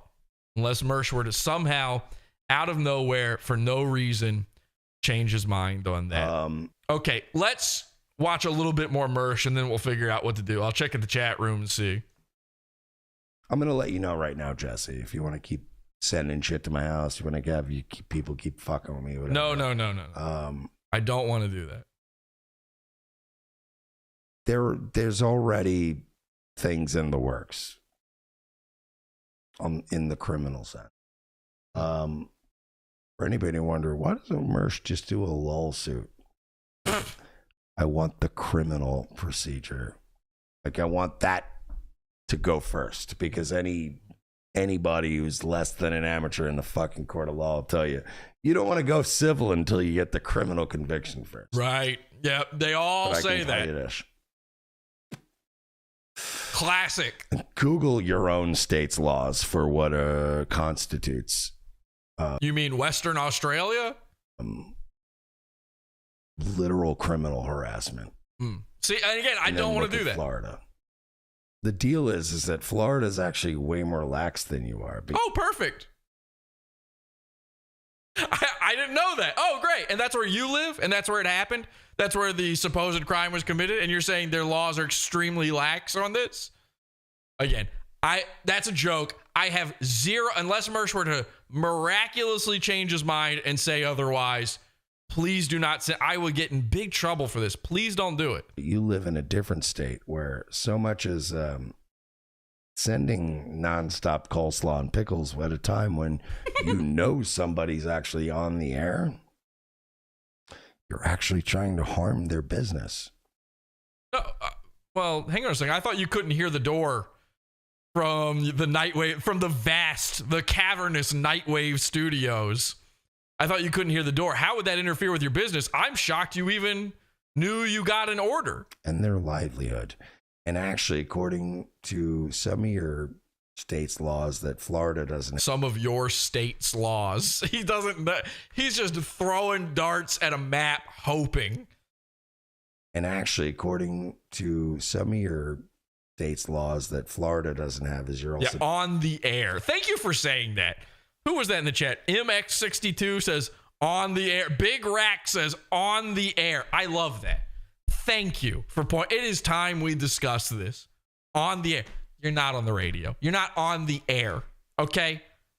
The ghetto gaggers you hired at the strip club go live. That's all you're going live. This is going live. You're not on the air. You're not a radio man. We have to stop with these. What is with it? What is the radio is dead. This is the shit that killed it. Why? What is it? What is the obsession? The disgusting fetishization, fascination with radio. There's no such thing as radio. When was the last time? Type 9/11 in chat if you have listened to radio in the past month. 1 month. I don't think people even do this in their cars anymore. I'm pretty sure very soon they're going to be giving up bandwidth from radio stations and giving it to internet shit. I am so tired of this stuff on the air. When I'm on the air, when you're on the air all the time because you're streaming your living room full of cats. Are your cats on the air? Do you pot up their cans? On the air. What kind of prep do your cats use Prep Burger for their on the air streams? 9/11. So we got 1, 2, 3, 4, 5. We've got 6, 7 people. One guy said it twice. People who have listened to radio in the past month. Now, of those people, okay, it can only be those people who said 9/11. Of those people, did any of you listen to radio? Now, obviously, our results are going to be skewed here. Obviously, you're the people who would do this. Did any of you listen to radio that was talk radio? Or was it music? Was it music in the car or music at the gym or whatever at work? Or was it talk radio? Because that's on the air, obviously. I need those people to answer that. We got to get over with this. Radio is dead. Stand-up comedy, dead. All your dreams are dead, Mersh. The things you desired, you dreamed of being, the guys you're copying, Anthony Cumia and Jim Norton, all that shit is dead. It's over. You and Royce and Tom Gully need to get over this. I listen for music. I hate DJs. LOL. Music. 311. Does Daywave radio? Why are they putting this obsession with putting radio in the Red Bar Radio Show, Daywave Radio, Nightwave Radio? You're not on the radio. I used the word radio years and years ago because of internet radio, right? people didn't know it. When I first started doing Pod Awful, no one I knew what a podcast was. I had to explain to them how to listen to it. So I would use the term internet radio just so they would kind of understand what I'm talking about. And then the second people knew what podcasts were, that was dropped. There's no more radio. Morning show, radio show. And they always word it that way too. Radio show, morning show. What does that mean? There is no radio. You're not on the radio. By the way, even if you ever were one time on the radio, you're still not a radio guy. You want to know why? Because no one's ever heard of you. Not from the radio, anyway. Radio is dead. It's sick. It's like, it's embarrassing. Ham radio is more alive than the halcyon days of talk radio. You would be better off calling your show Red Bar Ham Radio, Nightwave Ham Radio. And by the way, Mersh actually does do ham radio. Although any type of radio Mersh would do would be ham radio, let's be honest. Doing it to intimidate and to otherwise, and this is the legal one that I love. This is where you're going to get fucked, Jesse, is that Florida doesn't have this law, but your state does. What is my state? You said states, you named random state. What is my state? And suppose it, like, if this is a crime, it doesn't matter. Unless I am in Florida, it doesn't matter where I am. It happened in Florida. Your laws matter. Trust me. Try to call the police in a different state. I dare you. I've had to do this before. When we were catching a paranormal guy, I called up the Maine police, the state of Maine police, to try to get him. And they said, you have to call your cops. What you're reporting supposedly happened to you. And it happened where you live. This is when I was in New York. So I had to call the New York City police for a guy in Maine. That's not how it works. Lawyer Mersh, cop Mersh. If you're just bothering me to... You're in a solid state. Mersh is in a state of denial. Cause anxiety? I would never. Oh my God. I had no idea. You're a criminal. Ooh. Oh God, I'm being sexually harassed again. Hang on a second. Sorry. I'm just.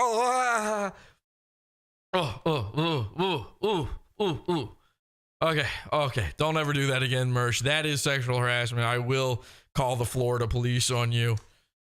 But I would never. Oh my God.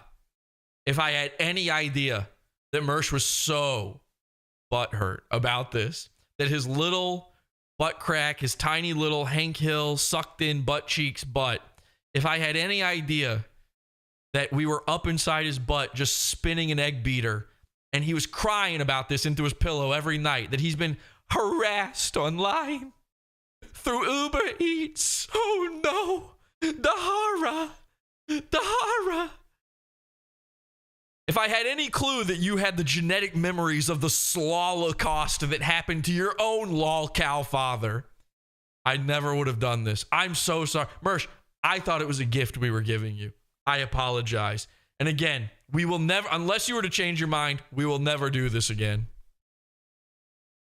And we're not talking about the war crimes you've committed against the concept of comedy.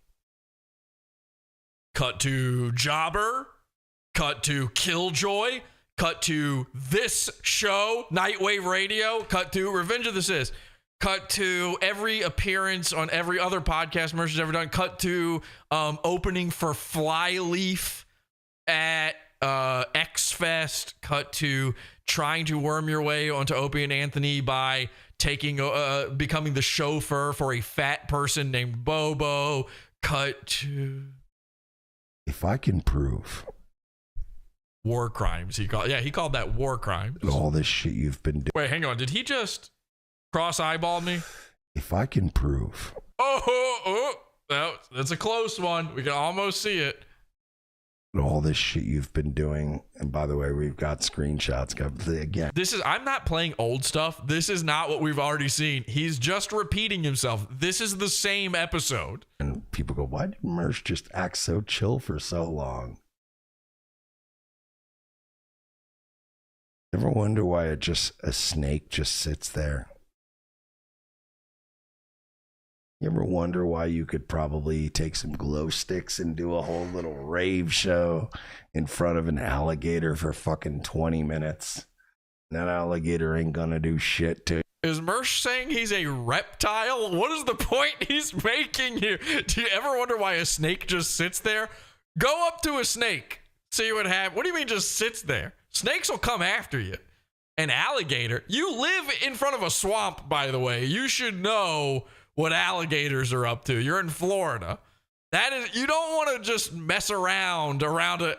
Wave a bunch of glow sticks. Ask that little kid who got eaten by an alligator if he should have been doing a rave at the time. Maybe that would have saved him. Yeah. I was waiting for you to establish a pattern. And that's what snakes do. Listen, you have to zig, zag, zig, zag. Everybody knows it's 4 zigzags or a snake won't bite.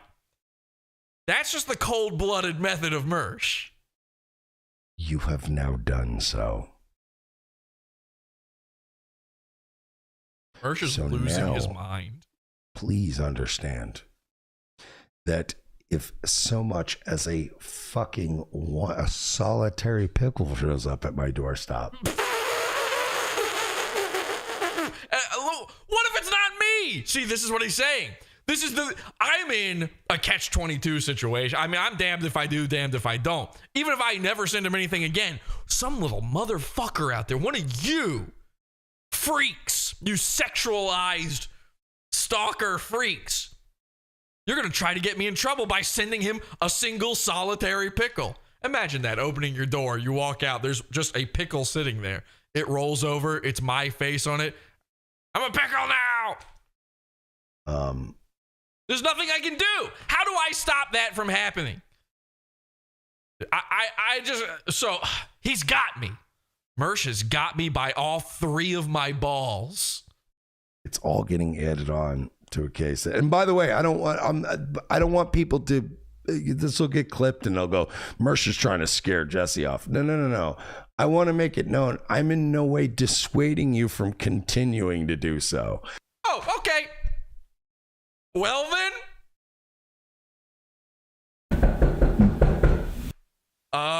Green light, fellas. Let's go. Actually, let's go, Felted. Let's go, Felted, etc. Etc. What? We just got the go-ahead. Hang on a second. Am I misunderstanding? Because, again, I said I would never do this again. If he just admits on camera this is harassment, it ends. But unless he changes his mind. This will get clipped and they'll go, Mersh is trying to scare Jesse off. No. I want to make it known I'm in no way dissuading you from continuing to do so. Oh, okay. Okay. Well, Mersh, you get what you ask for. I mean, let's do it right now then. Should we send it? Is he live are we way past night? Is Nightwave live right now? Hang on a second. I think it might be live right now. Is he on Rumble only now though? That would suck. Let me just type in Nightwave. Ah, yeah, radio. It's a radio show. Jules. Nightwave Rumble. Let's see. Is he live at all? Because this would be. Oh, yes, he is. Hang on a second. I gotta cut out the. What, the carbs, the middleman? Man, when you do the math, dude, seriously, it cuts out. This is Mersh live. Over 12,000 calories a month. Oh my God, he's actually talking about losing weight.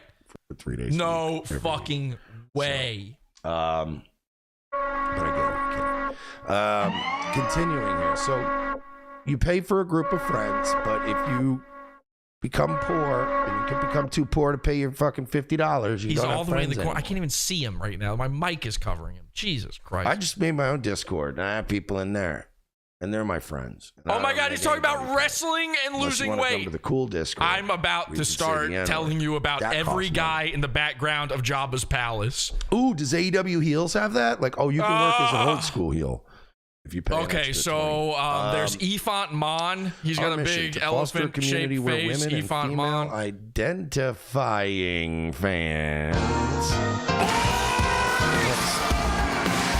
I did it. What is happening? Let's go break some hearts! What is happening?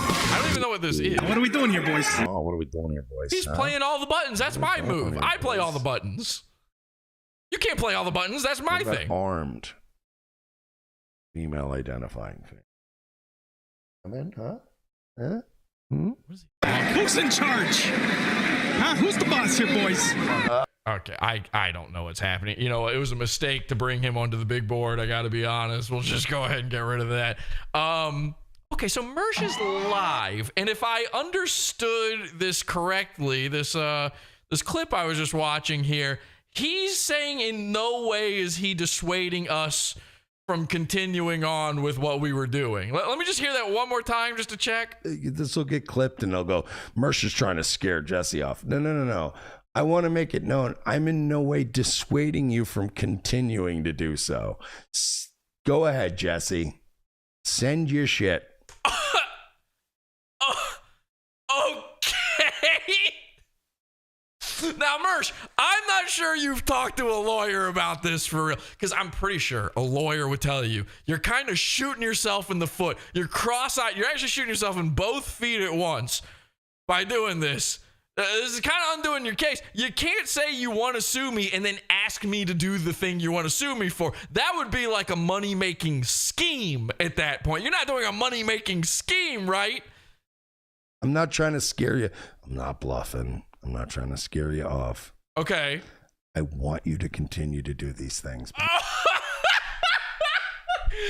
All right, listen. Mersh is live right now. Now, I'm not saying we should test this theory, but hang on a second. I should let's open Discord back up, actually, for a second here. Let's just go back into Discord. This is not planned, by the way. I have no idea what's going on right now. But this guy's buddy's Mersh, an actual law guy, until he was arrested for holding his wife and kids hostage. Okay, yeah, I don't know what that's about. That's really not related. Let me just go back into the Discord here. We're going to join the Piranha Tank, and we'll just do it from here. Guys, there's a few of you in here right now. Hey, what's good? Hey, man. Hey, buddy. What have you been up to? Not much. Hi, Jesse. Have you ever heard of this thing? It's called Pod Awful. I'm sorry, Poodooful. Poodooful. Yeah. Poodooful. Oh, that thing, yeah. It's that old joke that I came up with a long time ago, Poodooful. So, I don't know if you've been watching. I'm actually live right now. I don't know. Are you guys watching the show? Yeah. You are? Yeah. Okay, great. So you've been enjoying this, and it's a good show. Are you enjoying it? Or? How do we actually send shit? Wait, what did is that a thing? Wait, what did you say, Sneed? How do we actually send shit? How is that a thing? Is there like artificial dog shit or? Wait, hang on. I don't know. Hang on. I just got in here. I don't know what you're talking about. But listen, I don't. It was wanting to send shit. So I mean, all right. If you've been listening to the show, am I reading? Am I reading this situation correctly? Now, Mersh, he wants to sue me, right? Yeah. Yes. Okay, he wants to sue me. And then just to check real quick, because again, I don't fully understand all of this. But then, did he tell me to not send him coleslaw anymore? No, in fact, the opposite is true. He's saying he asked you to send him more. He wants more. He wanted adult diapers. I'm a little confused. Can I just play this back for you guys a little bit here? Yeah. Okay, let me just play this. Send your shit. I'm not trying to scare you. I'm not bluffing. I'm not trying to scare you. Can you guys hear that? Is that coming through? No. Okay. I don't know why Discord does that now. Let me see if I can quickly on the fly correct Discord's stupidness. I fucking hate this shit. Maybe this'll do it. Do I sound crazy now? No more than before. Oh, so it was bad We're before. hearing us back. We're in the loop. All right, whatever. Whoa. Okay, just shut up. Continuing to do so. Go ahead, Jesse. Send your shit. I'm not trying to scare you. I'm not bluffing. I'm not trying to scare you off. I want you to continue to do these things because the pattern was already established. So the pattern's been established. Now, I feel like when he says the pattern has been established, that sort of means that he doesn't want me to do it. But then when he says, I feel like I'm getting a mixed message, I guess, is what it is. You know what I mean? Well, you aren't doing Well, it. yeah, it's I gotta unplug. Anyway, it's I fix it. You the crime is when he doesn't want you to do a thing, right? And therefore, by telling you he wants you to do it, it's an issue. Okay. So I don't know if he's familiar with shooting himself in his own foot. I'm not sure if he's done that yet with his big boy guns, but yeah, I mean, he does go to seems the to me gun that he might have range. just done that again. At the gun range, do they teach you how to shoot yourself in the foot, or do they try to sort of do against that? They generally don't teach you that at the gun ranges, but I guarantee you he's had practice because he pulled it off literally in 1 second. Okay. All right. So he's live right now. And he's only been live for he's been live for an hour. So I don't know that anything would get there in time necessarily, but it's already on the way. Okay. Okay. All right. So I got a quick question though. Go ahead. Do you think Mersh would prefer Asian coleslaw or white coleslaw? I think, do they have black? Well, I didn't see that as an option, but I saw Asian coleslaw. Listen, I only know based on the lawsuit from before. Do they have any that'll really gag you, or is there any really spicy ones? I'm sure it's gonna gag you. Regular spicy. Okay. Just regular coal with that. Okay, Sneed's in his own fucking world right now. I'm sorry, man. He's ready to send poop. That was brutal over here. Okay, Sneed, maybe calm down a bit. I'm not sure you should be a part of any of this right now. You're not okay. All right, listen. I could never instruct anyone to do anything, but from what I understand, the coleslaw's already on the way. I'm live. You can see me right here. I haven't sent anything. I have to be careful about this because I feel like it is a mixed message going on, but you sound like you want to be talked off a ledge. I guess I am. I guess I am kind of asking you guys to talk me down here. Because when I hear a guy tell me he wants slaw, I want to give him slaw. You see what I'm saying? Yeah. Absolutely. All right, hang on a second. Just quiet. Everybody quiet. I know you guys won't be able to hear it in here, but I just got to play this for a second. I just want to make sure 100% what he's saying here. Let me just play this for a second. You bragged you got a little too with your mouth on Twitter, and you did a few things that now several people have agreed that is we'll do the criminal thing first. Okay, so you guys, if you guys can't hear it, he's saying this. We did. You did hear it. Okay, now it works. And we're still in the loop. What? I literally undid the thing that made that. All right, whatever. Discord's fucked. I fucking hate Discord, and we'll have to fix that another time. I'll jump out of here since it's not working. Down. But he did say that. Wait, what did he? Now I don't even remember what he said. What did he just say? Please understand. Okay, I'm not in here for you to play your soundboard. Oh, he said, "Please understand." Oh, okay. He said that. No, I don't remember that. What did he say now? Several people have agreed. Oh, that's right. He said several people agreed. So we are in now. Number one, we're in a food mystery, but number two, multiple people are agreeing with him. So All right, I'm going to jump out of here. Listen, I can't tell you guys what to do. You're different people than me, right? Mm-hmm. Right. I am a different guy. You're a different guy. But I True. guess maybe should I be watching Nightwave just in case? Or how Oh, yeah. There are pickles on the way. how already on the way are we talking?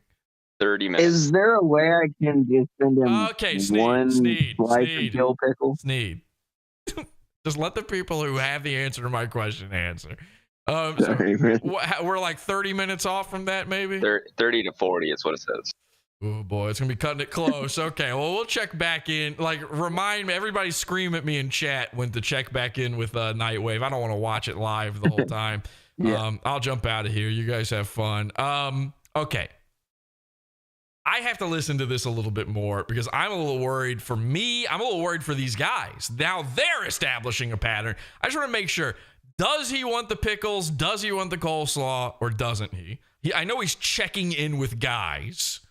That is, we'll do the criminal thing first.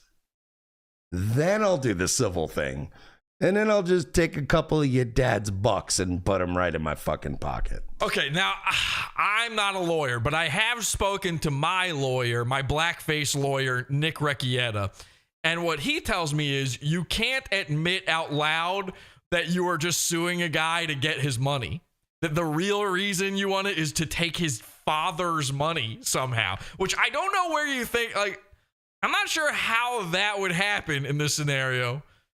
That my dad would just come and go, here you go, sir. Oh, you're tired of getting coleslaw? Here's my social security check. My dad lives off of, he's an old retired man. He lives off of social security. But okay, let me just make sure he stay. I think he's back to saying no. If he says no, I completely disavow what those guys in Discord are doing. Okay? Sound good? No. Keep it up, faggot. Mersh, fat. You have to say fat. Well, I mean, keep it up or don't. I don't care. Okay. The mixed messages. So he tells me to keep it up, which feels like an A-OK, a go right ahead, a pass, this square, get $200. Dollars? I can't talk. I'm a little bit, you know what? I've got some nerd-adrenaline going on right now. I don't really know how to handle this. So, okay, he gives the go ahead. Then he says, I don't care. If you don't care, you don't care if I do it or not. So then there's no lawsuit. You would have to care, right? I think having emotional distress or being harassed or being, trying to induce anxiety in someone, I think by definition that means you care. Well, I mean, keep it up or don't. I don't care. What? I should actually tell you, to be honest, like, so nobody thinks that this is blackmail or this is me trying to make you just leave me alone. Please keep doing it. Because the criminal aspect of this issue has already... Right. Yeah, we're right. Well, yeah. Right. Already going down. Right. Okay. Yeah. No, I see what you're saying. Because we're all, Your Honor. On that road, buddy. So. Ooh, hang on a second. Hang on. That might be. Is that big board worthy? That's big board worthy. Let's just throw that back up. Sorry to keep throwing the big board up and then taking it down, but.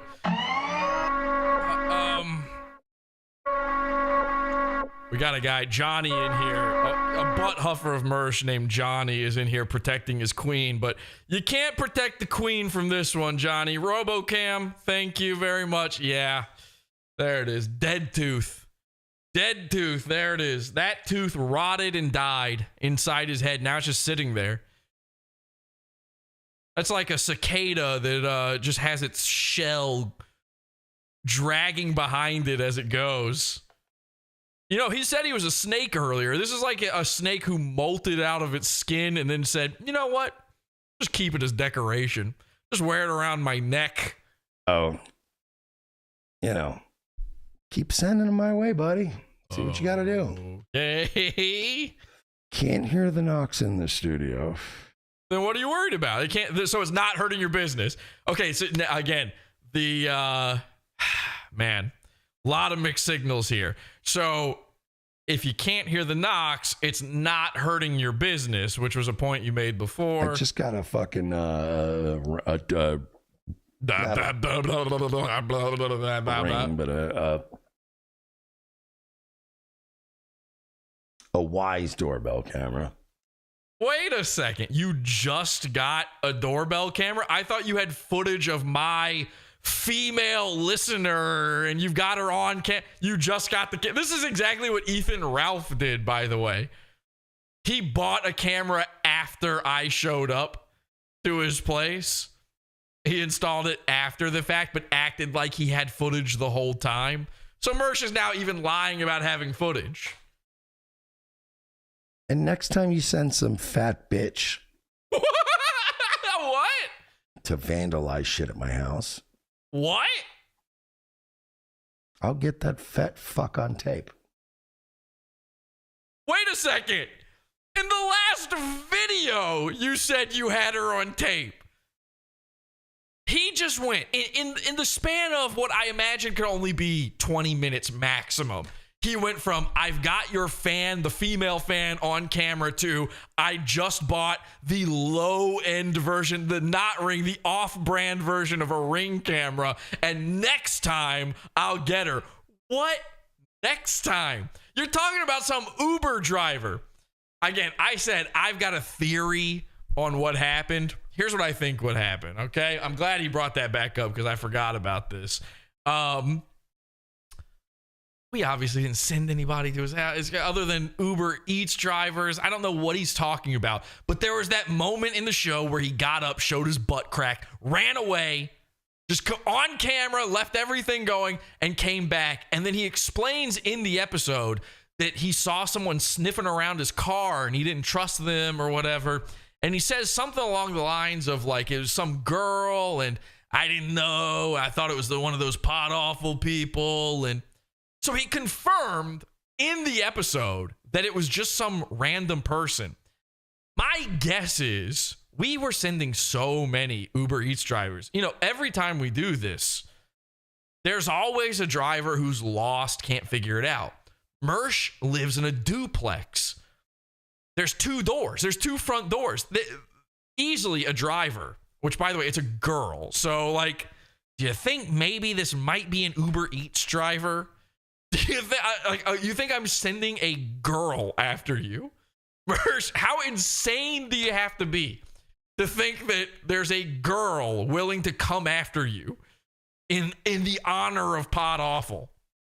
What kind of freakish lesbian would it have to be in order for me to pull this off?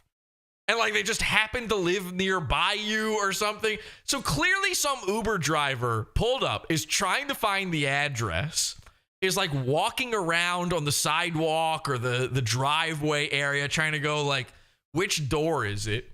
Mersh has his web camera from the kitty cats sitting up in the window, sees it while he's live, so he runs out. Because again, he only just got the doorbell camera. So he doesn't have this girl, this poor girl who he accosted on camera with her face. He's now buying equipment so that he can have that next time. He's admitting this on camera. Last time it happens, he runs out there. So almost certainly, some Uber driver sitting there going like, am I at the right place? Looking around, trying to figure out like, is this it? Mersh runs out in his little sock feet and goes, hey, what are you doing, bitch?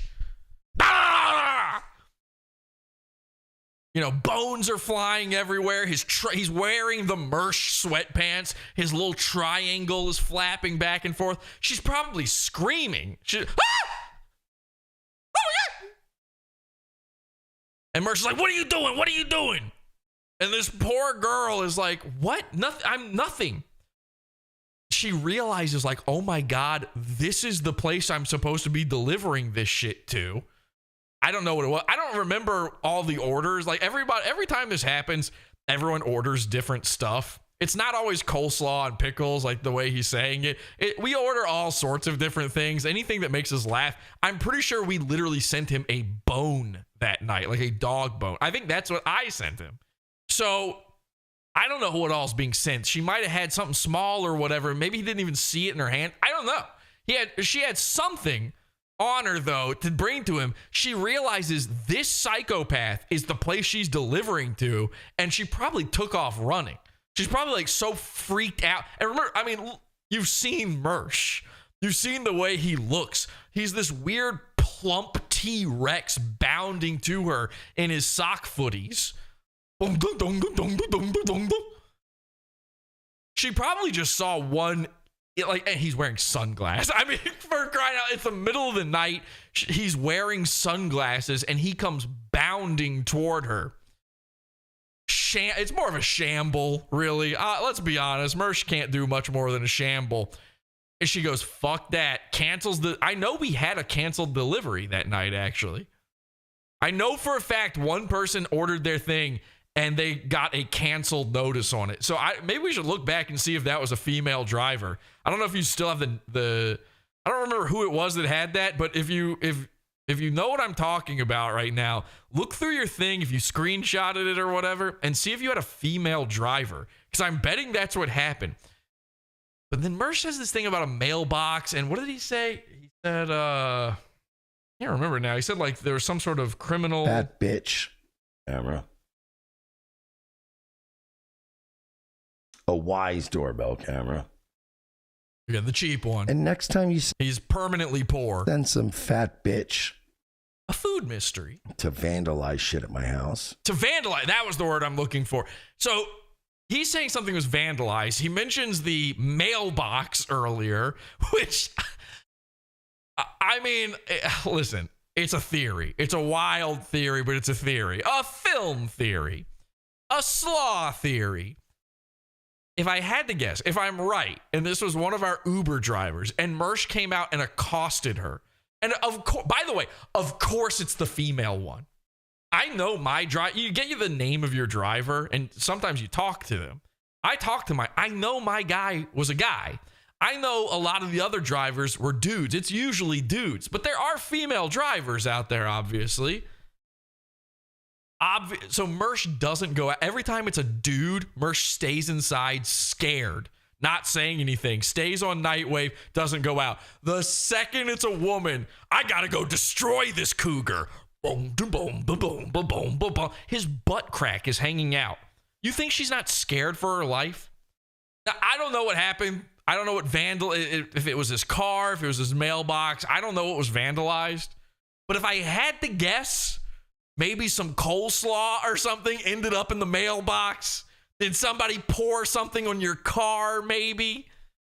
I mean, are there pickles everywhere? Did they throw pickles at your door?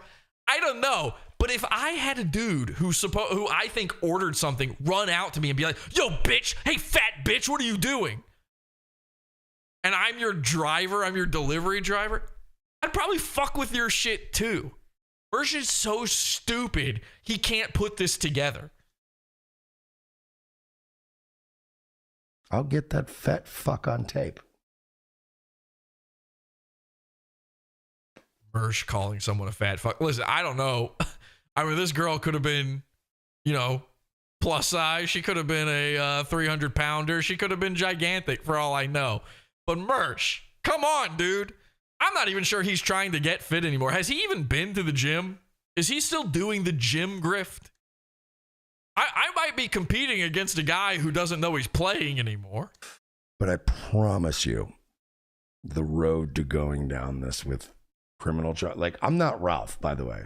How can you even tell? If you're Mersh, how can you tell your place was vandalized? How would that look different than before?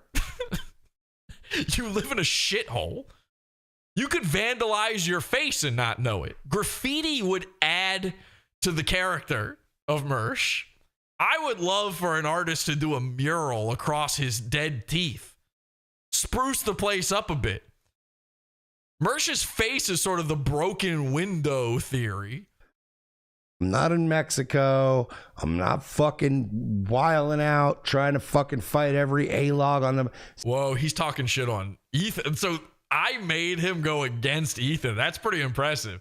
He never talks shit on Ethan. See, that's the problem is with this whole situation is that Ralph can't fight all the A-logs. If the Uber driver was 250 pounds, she's still thinner than Mersh. 100%. But you're my only A-log. And I'm going to put you in the fucking ground, figuratively.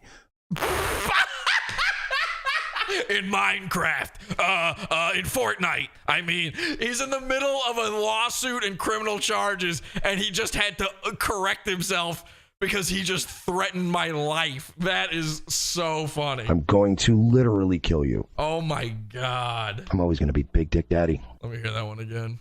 Ralph can't fight all the A-logs. I'm not an A-log, by the way. I don't hate Mersh. I'm giving him presents. But you're my only A-log. And I'm going to put you in the fucking ground, figuratively. In case the lawyers are on figuratively, obviously. Okay, I'm going to send you coleslaw. Figuratively. I'm going to cover your porch in so much Uber Eats deliveries. Your door's going to cave in. There's going to be a landslide. It's going to flow over you. You're going to drown in mayonnaise. Figuratively. Before this is all said and done. Metaphorically speaking, I'm going to send a bunch of Uber Eats orders to your house constantly for the rest of your life. In Roblox. Criminal first, civil next. And then I'm going to put some of fucking Daddy Stroud's money. He had to think, he wanted to say PS, but he was like, no, I need to use the real name. That was Mersh's attempt at a dox. In my pocket.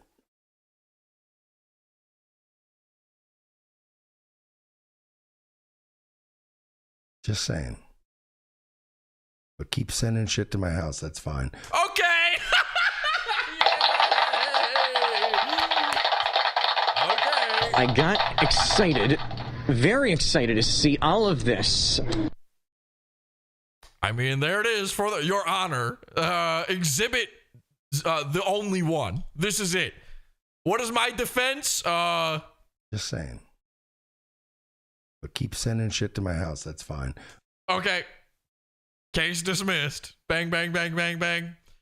Jesse, you win. Thank you, Your Honor. Pot off a one. Pot off a one. Yes, we in the in the case of Sheely versus PS, we find in favor of the defendant Pot Awful. It says here Pot Awful 1, and also something about bones. Case dismissed.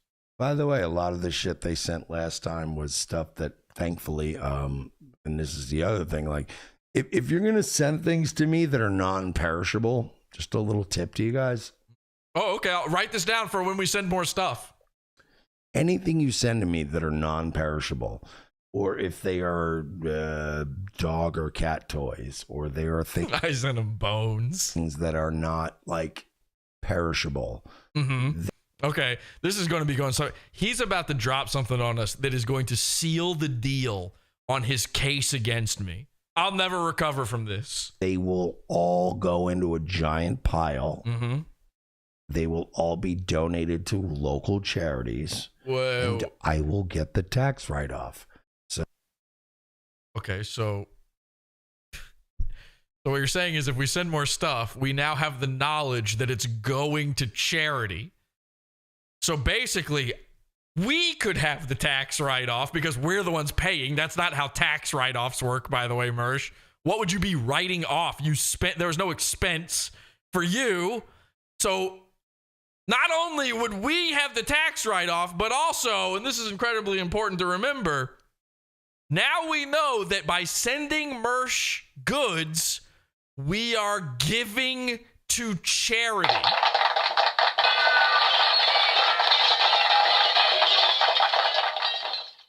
Officially speaking, sending Mersh something is no longer harassment.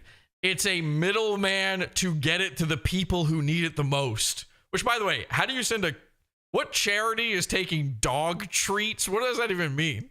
So if you keep sending shit to my house, you're just making my IRS burden less burden. Yeah, where's he going to get these receipts?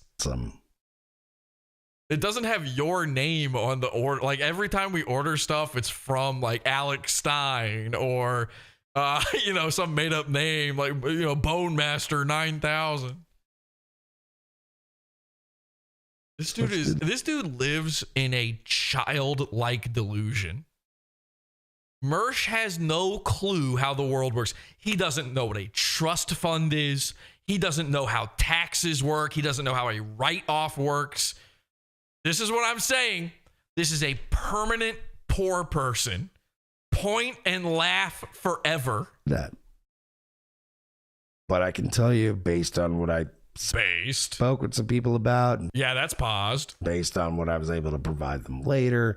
So what is it by the way, when he says he spoke to some people about something, that means Royce and Virgie. Maybe Frozen Asian got in on the mix. Maybe he talked to Adonis Paul. What do you mean you spoke to somebody? It's already a criminal case, and I don't. Oh, okay. Well, wrap it up. Cartoon Man said it's a go. I want to keep it doing that, but yeah, maybe we get you a little. It ain't gonna be a crime. Like you ain't going to jail. It'd be a little misdemeanor, but it's just what I need on paper by the court to then pursue the civil action, and then I'm gonna take your parents' money.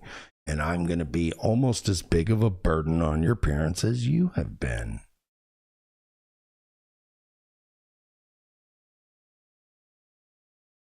Knock it off. Okay, now, all right, I feel like that's a no-go. Hang on. Guys, I disavow anyone who sent anything. 10 minutes left till food arrives, they're saying in chat. Disavow. I don't even know that I can check in. He just said knock it off. That's a total disavow. I apologize. Mersh, I had no idea. Stop it. Just stop it. You little fucking Sticks, Hex, and Hammer, Razor Fist wannabe. Mersh, having long hair doesn't mean... I mean, does that mean... Which one of them is the wannabe of the other one, then?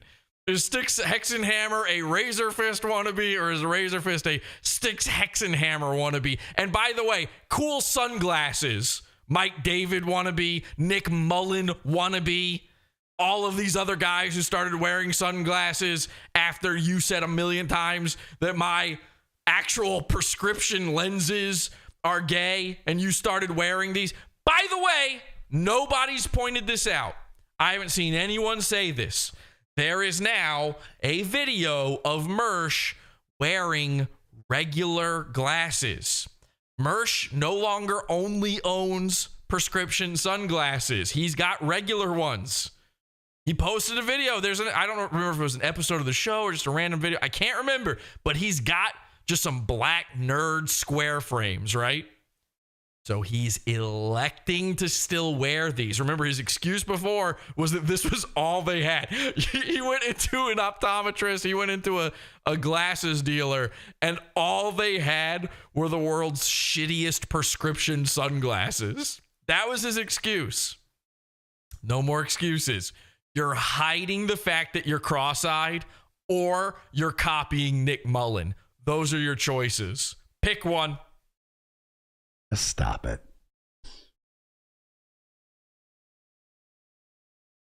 Zero Dark Tony says it's definitely worth a couple extra zeros. It ain't gonna be a couple extra. So look, even his chat is playing. Oh, Mersh is gonna get money. Finally, Night Daddy can Night Daddy can afford his own Uber Eats now. I'm always gonna be Big Dick Daddy. Oh, thank God. And I just sucked dick.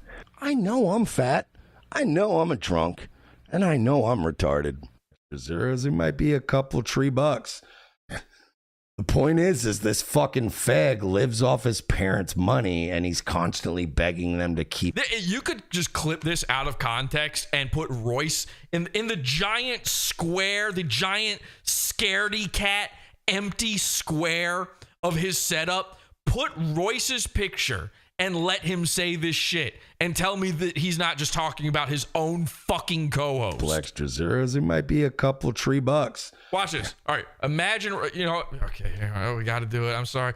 Listen, I don't make the rules, but when the telestrator's got to come out, the telestrator's got to come back out. Ladies and gentlemen, of course, it is fan favorite, the telestrator.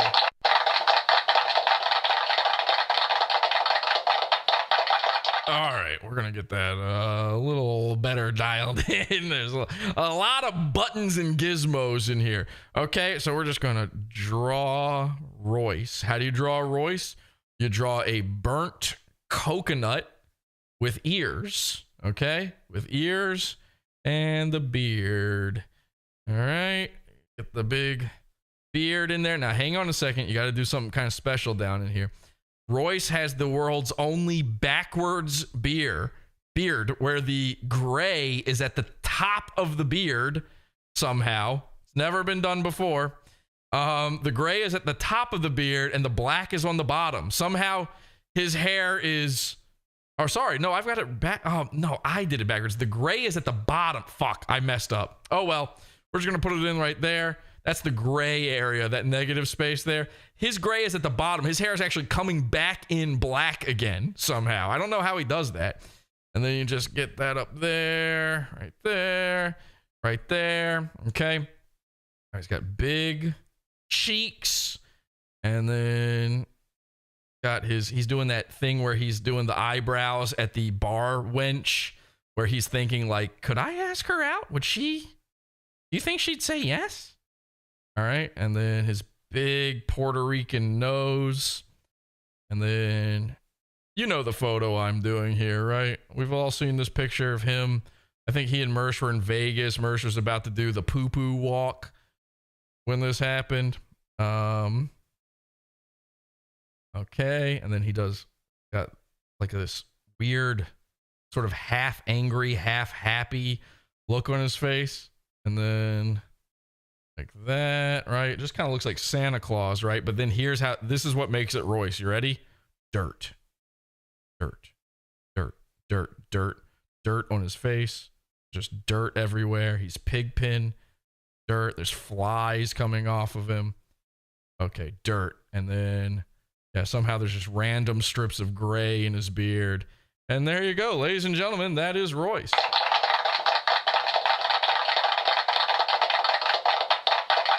Okay, so let's take a look at this clip now that Royce is the guy he's talking about. Extra zeros. It ain't gonna be a couple extra zeros. It might be a couple $3.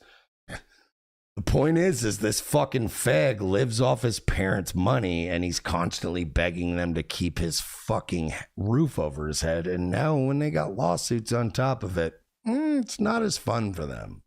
Okay, I mean that's just and as then true. It'll be great. That's just as true then for I'll have Royce. A civil action again. That's just as true for Royce as it is for me. Just making shit up. Okay. Against you, and I know the ultimate thing you're thinking about right now, which is that. Oh wait, hang on. I missed one little thing. How do I? Okay, so I'm still learning my telestrator here. It's a brand new telestrator. How do I? Okay, I guess I just do that. I don't remember how to use the telestrator perfectly. I did forget one thing though. What the? Why is that an arrow? What the hell? What the heck? Hang on a second. We gotta fix that. I don't know what happened there. How do I undo? Can I undo that? There we go. We're gonna fix this, guys. We've got it all under control. This is all important. And we're just killing time until Mersh gets his delivery, obviously. All right, let's try that again. There we go. Star Trek logo, obviously. Is that it? I don't really know what the Star Trek logo looks like, unfortunately. There we go. All right, so go back to... There we go. You know what? My parents are going to leave me money anyway. I'll be fine. I got a house and money, and I can fucking make my little Discord wife my queen, and that's all great. The problem is when they leave you shit in a lump sum when they die. Oh, Slaws deployed, Pickles inbound. All right, let's go. Let's check in with Nightwave real quick. Nightwave on Rumble. He's Rumble exclusive. It's definitely not to hide from things like this happening. Wow, how many people are watching live? 665. That's almost better than we you catch do. up, we mingle. It's a great way of just It's a great way. She got, like I said, she's got this. becoming friends. Is that and this? having a little bit of a little We'll party. see what happens. This looks like a party. Look at this. Look at these fucking losers, as Stuttering John would call them. Look at this fucking killer's row. You want to hang out with these people? Recently have about 5 or 6 heel Should I members leave that have Royce grown on to screen? be close friends of mine. By the way, it's so funny. If you look at the shot, there's Julia Hart in the back. Fucking gorgeous. She was so gorgeous. I was like, is Julia Hart glamming me? Okay, here we go. I don't know what's gonna happen here. Poor Julia Hart having to slum it with these fucking hogs. Could you imagine? Poor girl. She wants to get back to her boyfriend and get some of that BBC. Ayo, huh? Am I right? Ayo.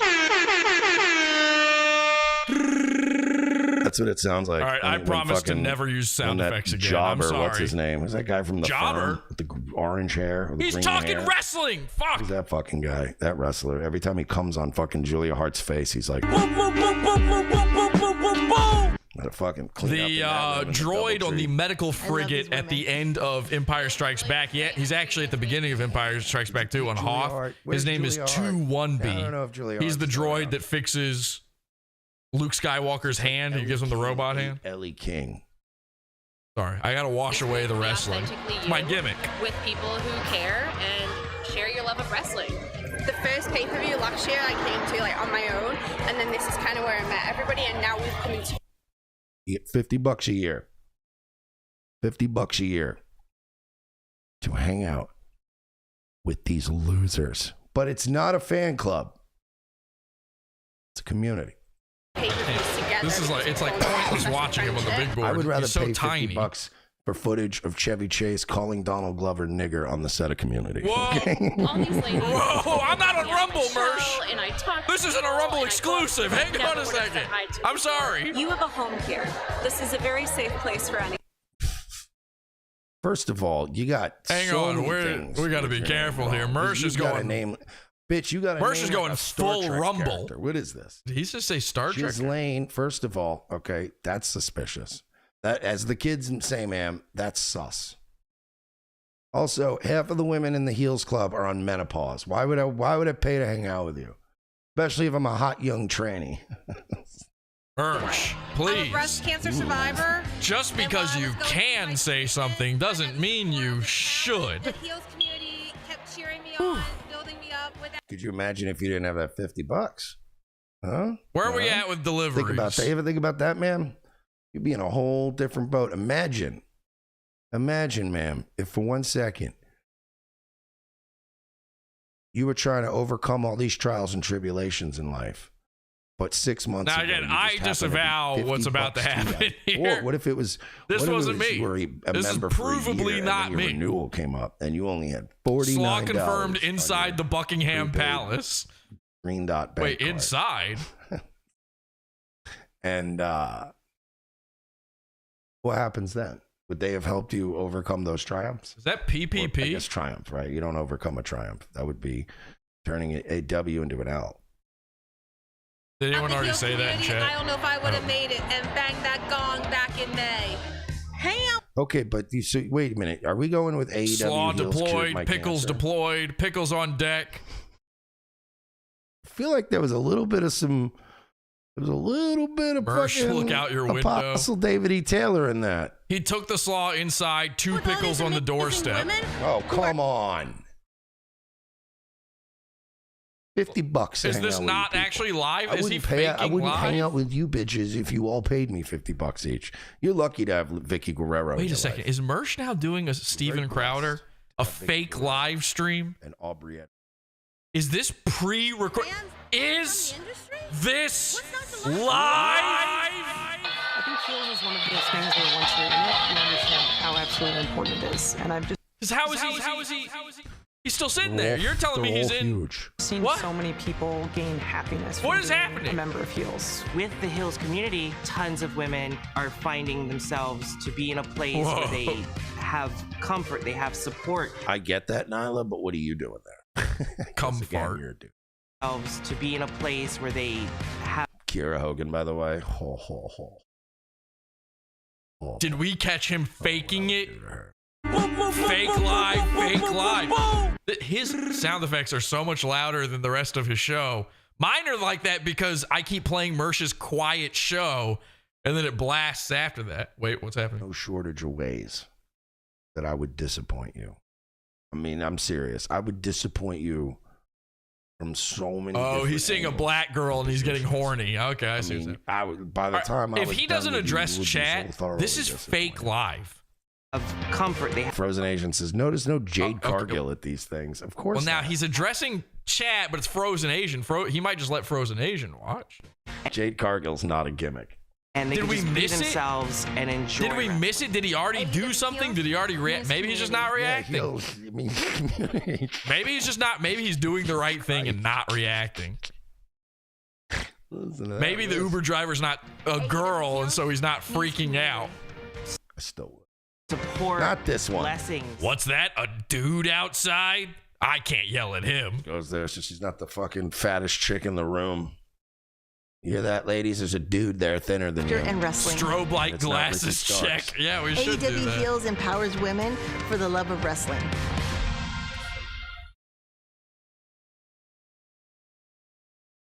I would rather die and go to hell and spend the rest of eternity watching Daniel Garcia versus Ricky Starks. What? So his show is just a wrestling show now. Over and over again. You just And it's have always to a be slightly into different wrestling match, to but enjoy almost this. the same match. Frozen says you would, Mersh, because you aren't a woman, but she likes the post. Oh, Kiera Hogan, yeah, she's with Diamante, but come on, man, there's no such thing as lesbians, Frozen. You got to learn that in life, Bowed. Lesbians aren't real. Gotta learn that in life, Bowed. There's bitches that do a lot of there's bitches that lean very lesbian, but there's no 100%. There ain't a 100% lesbian bitch in the world. I'm serious. I've been around some depravity. Depravity. A lot of bitches that tell you they're lesbian. Like, ain't no fucking lesbians. They might identify as lesbian. Let's be honest. There's a lot of people that identify as women too. Real quick, probably gonna bail out of here at some point, sort of shortly. I'm gonna continue a little bit with these cackling hens, but we'll do that, and then we'll get out of here soon. Yeah. How much have we done? I'll post the link one more time if you want to donate. RevengeOfTheSys.com/Nightwave. Just in case you wrap want to. Things up on this Tuesday evening. Dropping it in. I haven't paid attention to any of this stuff since Rumble started happening. I would love to know what the numbers are here at Rumble. Like, are the donations still rolling in? Are they slowing down? That's all I could think of looking at this tranny-looking tomboy. Okay, broad. Oh yeah, come you talking about on. Aubrey Edwards or Nyla? Come on, Nyla's Mersh, more feminine than please. fucking Aubrey. It's a day of vengeance out there. Do you really want their vengeance on your hands? The Rumble chat's moving quick tonight. I got 699 watching. Yeah. Yeah, we hit 7. We hit over 700 tonight for a little while there. That was Yeah. pretty impressive. You hit over a million appreciate on the that. main channel. These are real numbers. AP coming up, NNN says, that's fine. I'm not going to be running over tonight at all. Happy Hill's birthday. Happy Hill's birthday. Yeah, I actually. Oh shit! I just hit. What's that? 6 million people are watching my show right now. Oh, that's awesome. Wow. Yeah, actually, 6,000,001. Okay. What drew you to it? I was attending the Zoom calls when Brandy was part He's of just it, burping. and I was just doing guest He doesn't even appearances at have the that time. video up. He's just. And like Amanda said, when she was doing when Brandy was leading the Zoom calls, it was all about fashion and heels, and Oh, sorry, no video. only wear heels and be paid for it. Like that's the only time. There it is. Oh, are you a little distracted, Mersh? Is something happening? Around and made I wonder it to what he's where everyone was distracted by. comfortable and So once we turned Brandy's vision again, Brandy. Okay. Maybe we missed it. I don't know. Do I have the Shot of Brandy theme song? Can we roll back Rumble? Is that possible? Sure. I know. Why? So, couple things. I'm sorry I left you alone with these bitches. Oh my God, he did get up. Oh my God, he got up. We just missed it. Might have been the end. Look at this. Look at this. Sorry, I'm getting upset here. We're gonna do this. Oh, no. I disavow this entirely. This is bad. You guys are trying to get me into trouble. I'm live. I can't be behind this. I said he doesn't want to. Well, he does want us to. He said keep it going. But I told you, don't do this. And now here he is live right now having to deal with you guys. This has been very upsetting. I hope your dad doesn't have money. If you're out there watching this and you're sending Mersh shit, you better call up your dad and apologize. Let's watch this. There he is. All right. So anyway, let's get back to this fan club. Women and female identifying wrestling fans that come together. So dudes. To share. So basically, chicks that are wrestling fans and dudes in makeup that are wrestling fans. So why don't you just make a group for wrestling fans? Here's the thing. You guys haven't broke $1 million. You guys haven't had $1 million average ratings on an episode in a long time. And just give it a second. He gets up at break 500 anymore. And Dynamite ain't ever breaking $1 million with your fucking gay ass stupid. Nobody wants to see fucking Kenny Omega wrestle a Mexican in a Viking helmet and a bull snout. I want to make sure he's by the way, okay. wrestled in a shirt because he's fat. Nobody wants to see that. Now, I'm only playing this not to give clout or shine to the people who perpetrated this. And I checked around. This is a crime. I asked some guys, this is a crime. It's not why I'm playing this. I'm checking to make sure Mersh is still okay after this. I'm hoping he's not too badly hurt by it. Yeah, in the main by receiving pickles and coleslaw. Then on a Wednesday. You're doing it to yourself. Did I just hear the goon alarm? Hey, did you hear that? All right, I'm not playing this. Hang on. Can I go back a little? Listen real carefully here. I don't know. My compressor might take this sound out. Tell me if you hear this. More. And Dynamite ain't ever breaking $1 million with your fucking gay ass stupid. Nobody wants to see fucking Kenny Omega wrestle a Mexican in a Viking helmet and a bull snout who, by the way, wrestled in a shirt because he's fat. Nobody wants to see that in the main event on a Wednesday.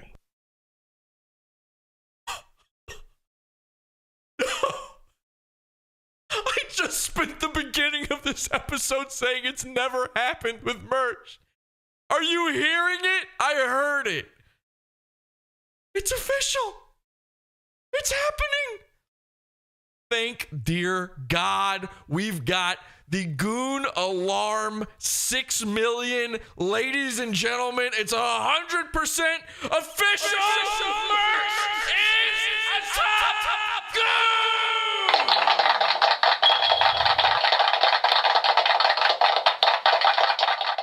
Oh my God. That is crazy. That is crazy. A Mexican in a Viking helmet and a bull snout. I don't know what to do with I'm giddy. Oh my God. I'm sorry, the nerd adrenaline. I got excited, very excited to see all of this. I'm sorry. Who, by the way, wrestled in a shirt because he's fat. Nobody wants to see that in the main event on a Wednesday. You do. It's absolute. It's in there. It's happening. Beep. You can hear it. You can hear it fucking clear as day. Oh my God. Doing it to yourself. You're shooting yourself in the foot. So the Goon alarm goes off, and now here comes the slaw. And now you want to break off into subgroups of this already broken group and have like a trannies and chicks only group. Come on, stop. Enough. This place is going to get shot up at this rate. Sorry, I'm getting upset here. We're going to do this. I'm going to leave you alone with these ladies, and I hate to do it, but I'm going to get my smoke in. This guy's hungry. I'm surrounded by guys. Louis at my feet. This guy's up here. They're ready to kill me. We'll be right back. And their love of wrestling at its core. That's right. what it is. Okay. So now he's lying and saying he's doing his smoke break. Mersh has a whole video he plays during his smoke break. He plays old cigarette commercials. He's now covering his camera with a dirty sock, his little sock feet. He took off his sock, put it over the camera, and is now going out there and lying about it. What did he just say? Hungry. I'm surrounded by guys. Louis at my feet. This guy's up here. They're ready to kill me. We'll be right back. and their love of wrestling. At its core, that's what it is. And we've sort of been... All right, come on, guys. He's pretending he's just talking to his cats. All right, guys. Your cats need to go out for a smoke, too? I mean, they probably are addicted. Building this thing for... I bet you Mersh gets into the nip. A good long while now, and it's grown a lot in the last year. So I'm excited to have all three of you here today to talk. This is insane. Well, let's just watch it. I know it's stupid wrestling shit happening. Let's just watch it until he comes back. I just want to see. Talk about it. So we've got me, Aubrey, we've got Leva Bates, we've got Amanda Huber, and we've got Vicky Guerrero, all veterans. Yeah, I told her she's the quiet one, so she gets to sit on the end. I'm in timeout. She's yelled one too many times. She's finally put in her place. No, never. We can never put you in your place, Vicky. So Leva, you were actually the one who's involved with Heels from the very beginning. So this was originally something created by Brandy Rhodes as sort of an idea for how we can make wrestling more accessible to women in the female demographic. So when did you first hear about Heels? Pretty much almost the beginning. 'Cause did we not do our first party? What was that? Like early 2020. It was like right in the pandemic. Which one of the pay-per-views? Was it Double or Nothing? Oh, God. Might have been. So I know she was thinking about this idea for a while. Because I'm going to say beginning of the year, she was talking about starting up this club. Okay, all right. I can't do it. We're going to skip. Wow. He's out there for a while. Skip. What? Skip. Yeah. Skip. This is live, people. I apologize, but what can you do? We're producing on the fly. I'm the only guy doing all this stuff by himself. It did Back. Sorry about that. We'll get into more a little bit about that. But He's then, H2BH. Vicky, you came on Here we roughly go. right around the same time. I think this is early last year. Actually, roughly a year from now. All right, This we're is like a back. 1 Sorry year about Quick, tell them about the 5-0 first. technically. Wow, I From can't like believe it's Heels already been a 2.0. year. I know. Why? So, couple things. Okay, couple things. Sorry I left you alone with these bitches. The big takeaways right now. All right. This is Aubrey Edwards, He's just talking about the... Okay. the Dikey Neo fucking... Listen, did I just hear the chirp again? I got everything I needed out of that one chirp, even if there's no chirp again ever. From the Matrix broad, the referee. I forget who this woman is. I didn't hear the intros. I was fucking taking care of the kid. Taking care of the kiddies. Spinster Mersh, you never miss. Oh my God. All this right. is Amanda Huber. Not worth it. Not worth continuing to watch that. I don't know. Let me know how it goes. If you're somebody who sent something. Oh, wait. We might have images. Hang on a second. Let me just go back to Discord real quick. We might have some pictures here. Sometimes these guys get a photo. You know, that's what they were saying in a food mystery is people could be using this. Feds has it up in... Oh, okay. We've got it in Discord. When he left to get the slaw, he put a black square on camera. Okay, so we've got stuff. Hang on a second. Let's just take a look here. Let me head on over to the henchman here. And... Wait, what video has been removed for violating YouTube's policy on harassment? I don't know what that is. Okay, so we've got an order of Asian coleslaw being sent. We've got an order of 7-Eleven dill pickle bites being sent. Here's an image of Buckingham Palace. Now, obviously, I have no intention of actually showing you any of these things, but I just want to see for myself what's going on. We've got Van Holten's dill pickles, a 1 count of those headed to Okay. So we do have a delivery. What is that sign next to his door? Oh my God. Guys, we do have a sign. There's a new sign, and there's also... Oh my God, Jason delivered something to... you guys got to see this stuff. I have to show this to you. Okay. Again, wasn't going to do this, but got to do it. Let's bring you back over here, and let's minimize this for a second. And so the first thing I notice here is there's a very odd sign happening next to Mersh's door. You can see the delivery here at the right outside his door. Very filthy door, just like the old place. Extremely filthy, just covered in dirt and soot. I guess Royce must have been over a few times. And then right next to the door, what is this? So you can see he does have the Ring or the Wise camera now. Well, now we're wise to you. But what is this sign? Whoa, knock.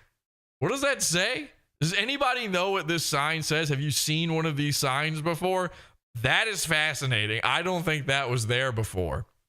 Now, here's where things get crazy. Let's go to our next one. So that delivery was brought in because when the next delivery showed up, the old one's not there anymore. Now you've got the bag alone here. So he did bring in the slaw. I guess he's putting it in a file for his private detective.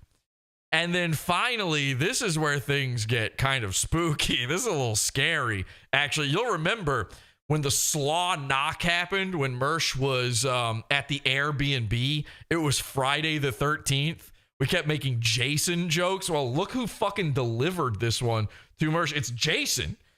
Look at that.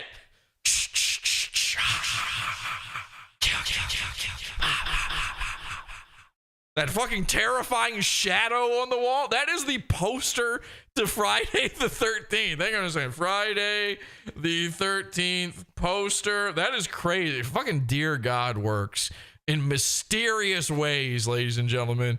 Tell me this isn't the Jason silhouette. Hang on. Let me open this up in a new tab here. And we'll just... There you go. Isn't that the same guy right there? Hang on. That and then that. That and then that. Wow. That is actually kind of freaky. Okay. Let's go back to Mersh. We've got too much to cover and not enough time. I will, because your dad is old as fuck. That's true. I do have an old dad. I'll have a civil judgment against you. Which means that guy you hate so... All right. So, again, where we left off, Mersh gave some real mixed signals, but I disavow those orders. I don't think that's funny anymore. What is even the joke? That's from like 1995.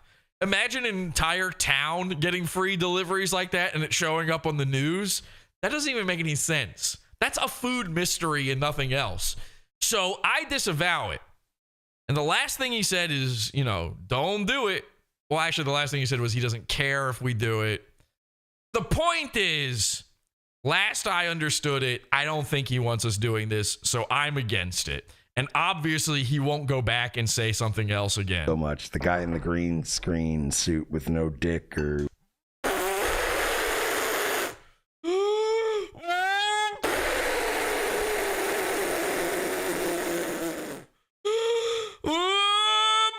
That guy you hate so much. The guy in the green screen suit with no dick or whatever the fuck. All that... All right. All right. All right. All right. Okay.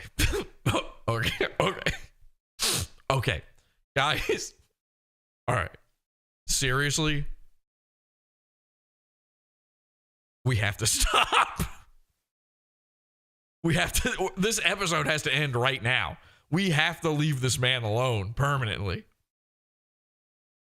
I mean, you heard what he just said. He shouldn't have to say that. He did, though. Much. The guy in the green screen suit with no dick or whatever the fuck. All that shit you... I can't. It's too much. We've done too much to the man. He's right. He's right. He's right. It doesn't matter how much he tells us to keep sending him stuff so that he can make money off of a grifting lawsuit again. He's right. We have to stop. We've gone too far. Listen, I think people went too far with Ethan Ralph. They drove him to Mexico, for crying out loud. We're not going to have a Mersh to kick around anymore. If he's sitting here having to contemplate his no-dick green screen suit. It's just no good. Guy in the green screen suit with no dick or whatever the fuck. Or whatever the fuck. Yeah, it could be something else, I guess. All that shit you like to say, it's fine. Oh, never mind, it's fine.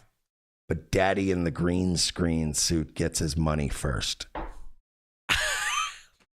This is a terrible way to go about a lawsuit. Usually they tell you don't even discuss a lawsuit. In fact, I'm pretty sure his own loyal fans are in his chat begging him to stop talking about the lawsuit.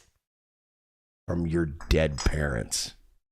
Projection much? What? And then I can desecrate your dead parents' money the way you bragged about how you were going to desecrate Ethan Ralph's mom's ashes. Okay, hang on a second. Now, I have to defend this one. I never said that. Everyone else said I should. I never did anything to his mom's ashes. The only thing I was going to do to her ashes was take them to dialysis.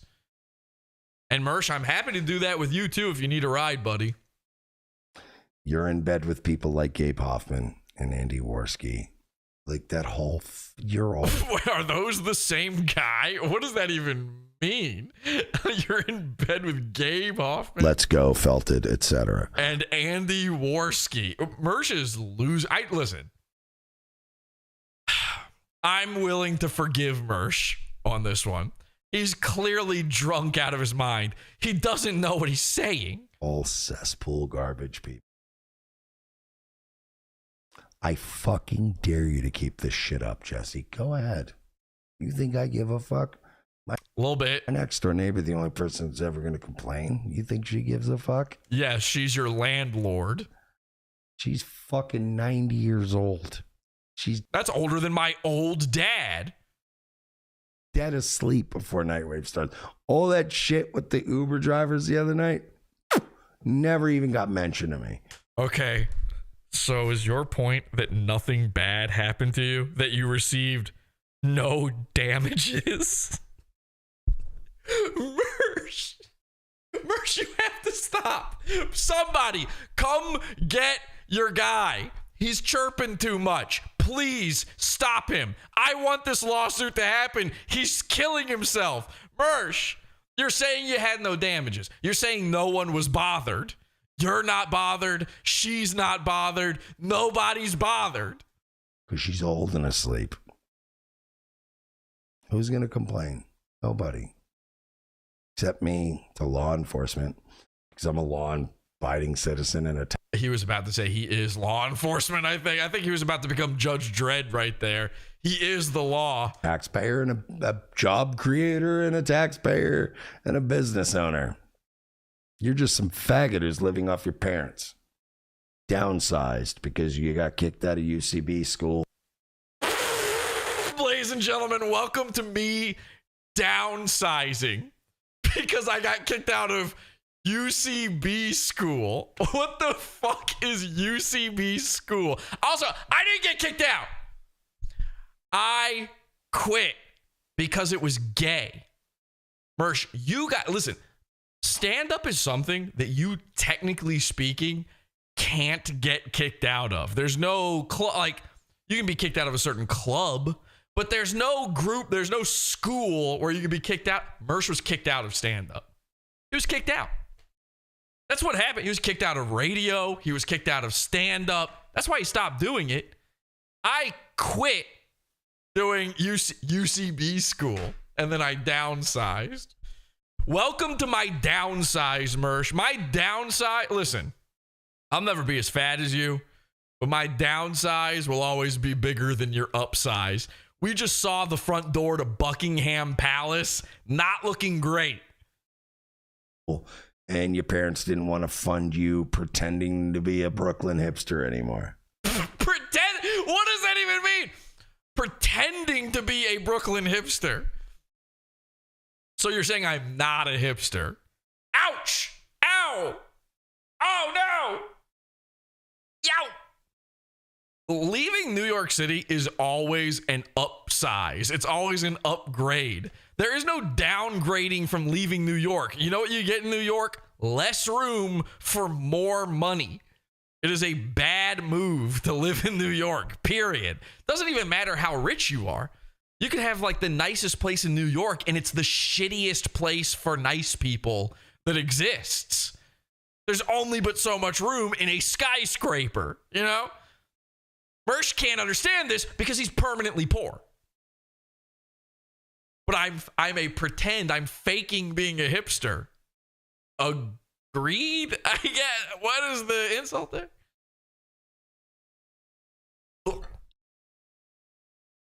Jesse. Mersh. Okay, we get it with the end towers in chat, man. You're not going to hurt anybody here by saying that. That's for a stream that cares, you know? The criminal's coming first. Because I'm not like these other retards. It won't be a lol suit. It'll be your standard. I'm not like these other retards. So you're admitting you're also a fat guy. You're just not like the other fat guys. You were convicted of a misdemeanor of constant harassment. I'm convicted? Wait, what? I was already convicted? I didn't even know about it. Listen, I've been convicted of stuff before and never stuck. I've been to jail a few times. Somehow, a Scooby-Doo scraped my way out. Of a misdemeanor of... Well, I have to hear him say that I've been convicted of a misdemeanor again. It won't be a lol suit. All right, man. The guy in the chat. Listen, I have no issue with you doing in towers, obviously, but I just don't like the spam in the chat. You know, I mean, other people want to type, so I gave you a chance. We're gonna have to put you. We're gonna go in, and I hate taking the time out of the show to do this, but the mods are joining in on your end tower to try to illustrate to you that this isn't the place for it, that we don't care. But because you're too... I have autism. I can't help it. We'll put you in a timeout. You come back. You talk like a normal guy. You get to stay. Otherwise, obviously, please just stop him from spamming. It'll be your standard... You were convicted of a misdemeanor of constant harassment, and the follow-up will be civil. If you haven't gotten the game plan down yet, are you writing this down? This is Mersh's diary. He's written it down about 400 times. The equivalent here is The Shining, all work and no play, make Jack a dull boy. And I'm going to take more than $376 out of your fucking pocket and say $375. Listen, all I'm going to say is the reference wasn't $375. He's still thinking about that $376. Mersh, you never took it from me. I got it back. And best of all, you gave me $5. I made $5 by giving Mersh that money.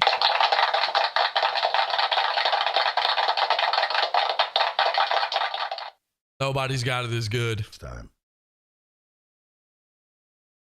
You've also pissed off a lot of other powerful people.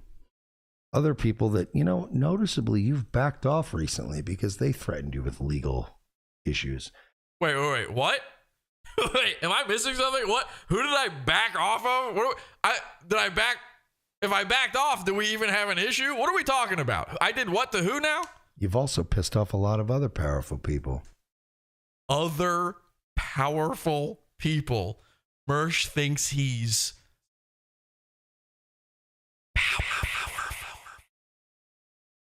powerful. Mersh thinks he's got some sort of power. Where do you get this idea? When you walk out into your cat-infested living room, what makes you think this? Other powerful people. Other people that, you know, noticeably you've backed off recently because they threatened. Who are we talking about? Chat, let me know. Who do you think he means when he says, I backed off of making fun of powerful people? Is it Hillary Clinton? Is it Jeffrey Epstein? Is it Joe Biden? Who could he possibly mean? Xi Jinping? Is that a guy or a place? I actually don't know. Threatened you with legal issues. And definitely the bounty hunter, they say. Lol cow power, maybe. The problem is those people. Powerful JRE, Power 99 FM, Alex Stein, I think. He probably, it's probably the frickin' Jesuits. Cat Karma, Alex Stein, name names. Yeah, I don't know who he means here. They're saying no spine in chat. Maybe he does. I backed off of Alex Stein. Look at the Pod Awful YouTube channel right now. It is more Stein than Mersh. I don't know if that's ever been able to be said before. we did a lot of Stein coverage. I backed off. Do you just mean that I thought I had fucking testicle cancer and didn't do a show for a while? What do you mean backed off? Alex Stein still has me blocked. Alex Stein, by the way, you know what you and Alex have in common? You both threatened me with a lawsuit for making fun of you. Losers. Dorks. Powerful people. I think Alex Stein is powerful. By the way, we have a big Alex Stein episode coming up. Alex Stein's powerful because he's on the Blaze. I can't wait to show you guys his new Blaze show. It's awful. People are my friends, and those people are willing to also Peter Thiel my fucking legal issues with you. You've got to be kidding me. So he's saying Alex Stein's going to fund his lawsuit. Alex Stein wouldn't even fund his own lawsuit against me. Alex Stein threatened to send bounty hunters after my parents. You know what happened to that? He backed off. You want to talk about backed off?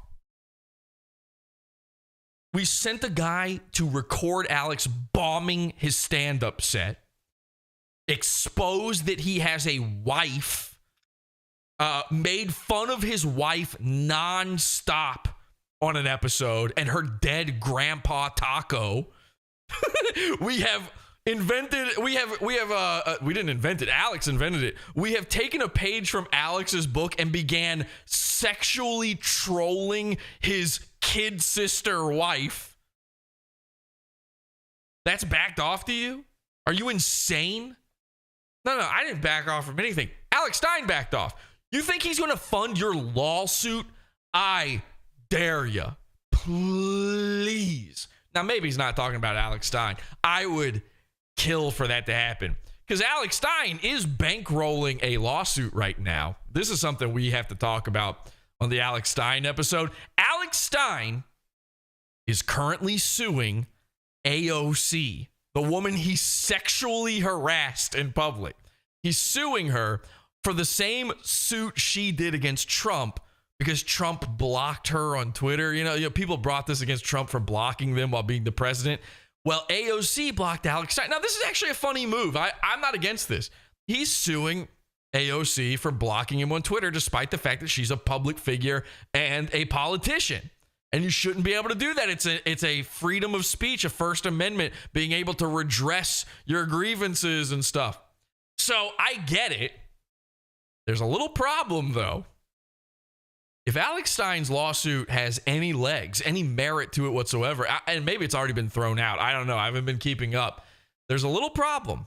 Alex has me blocked, and Alex is running for school board in Texas. And Alex doesn't just have me blocked. He has a lot of pod-awful cult members blocked.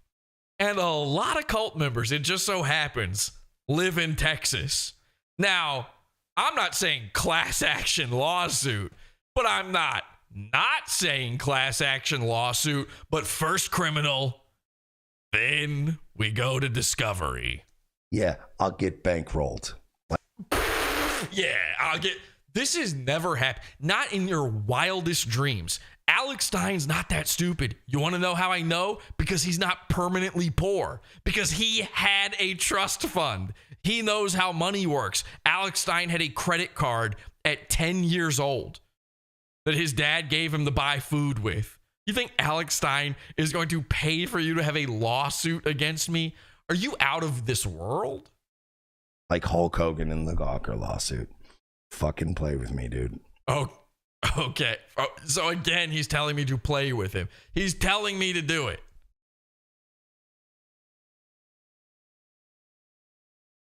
Just saying. Already got new fucking shit set up outside. Ain't gonna be no more knocks. Ain't gonna be no more doorbell rings. What was that I just showed on the big board?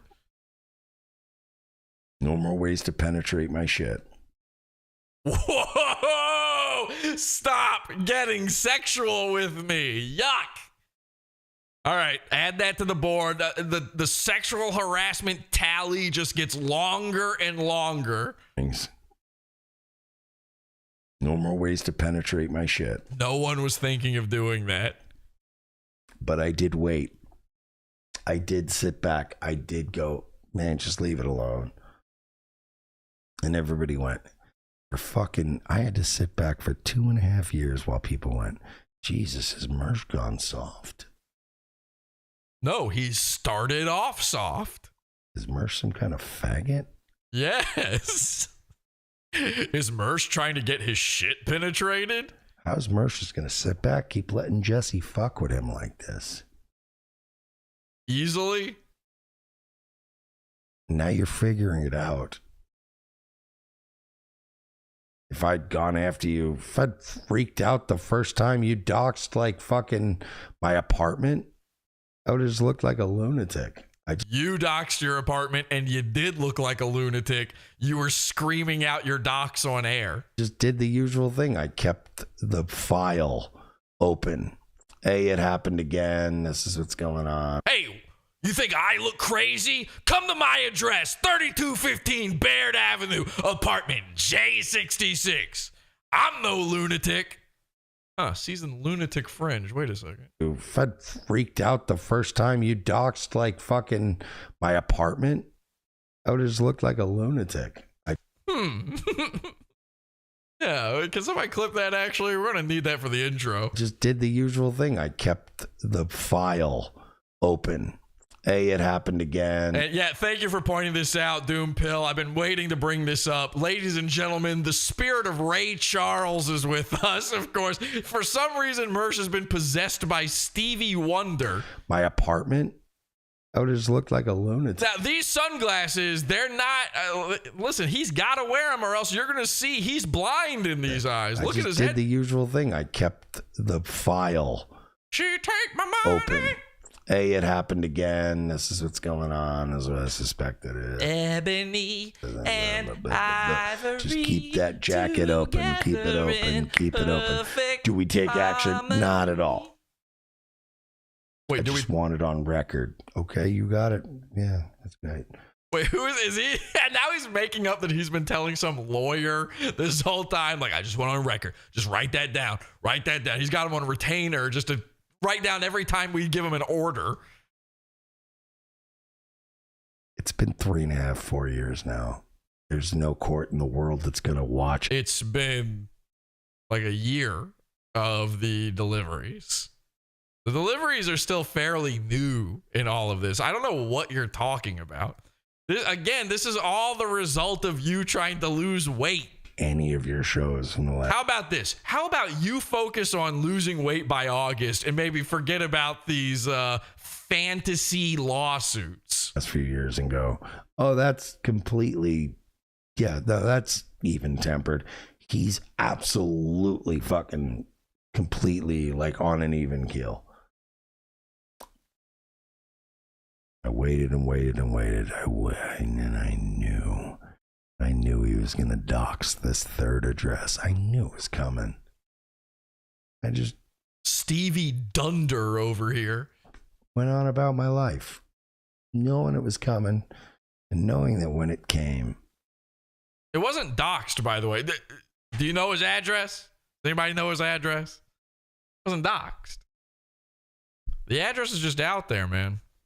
This is what they call in the legal world establishing a pattern. And toxoplasmosis is running his brain like in rodents. 100%. Again, it's spinster Mersh. He's a cat lady. Mersh, he's more toxoplasmosis than man now. Now you can't even run back and delete all your fucking archive videos. It doesn't matter because Kiwi Farms, Twitter, it's everywhere. Everyone knows what a fucking psycho you've been and how much you've been on my dick. Do you just hear a toilet flushing and you're just watching a man go... And now it's a criminal matter. And it'll be criminal first and civil next. Good luck to you. And I'm saying this right now with no irony, throw everything you got at me now, faggot. With no irony. Okay. Because it's on.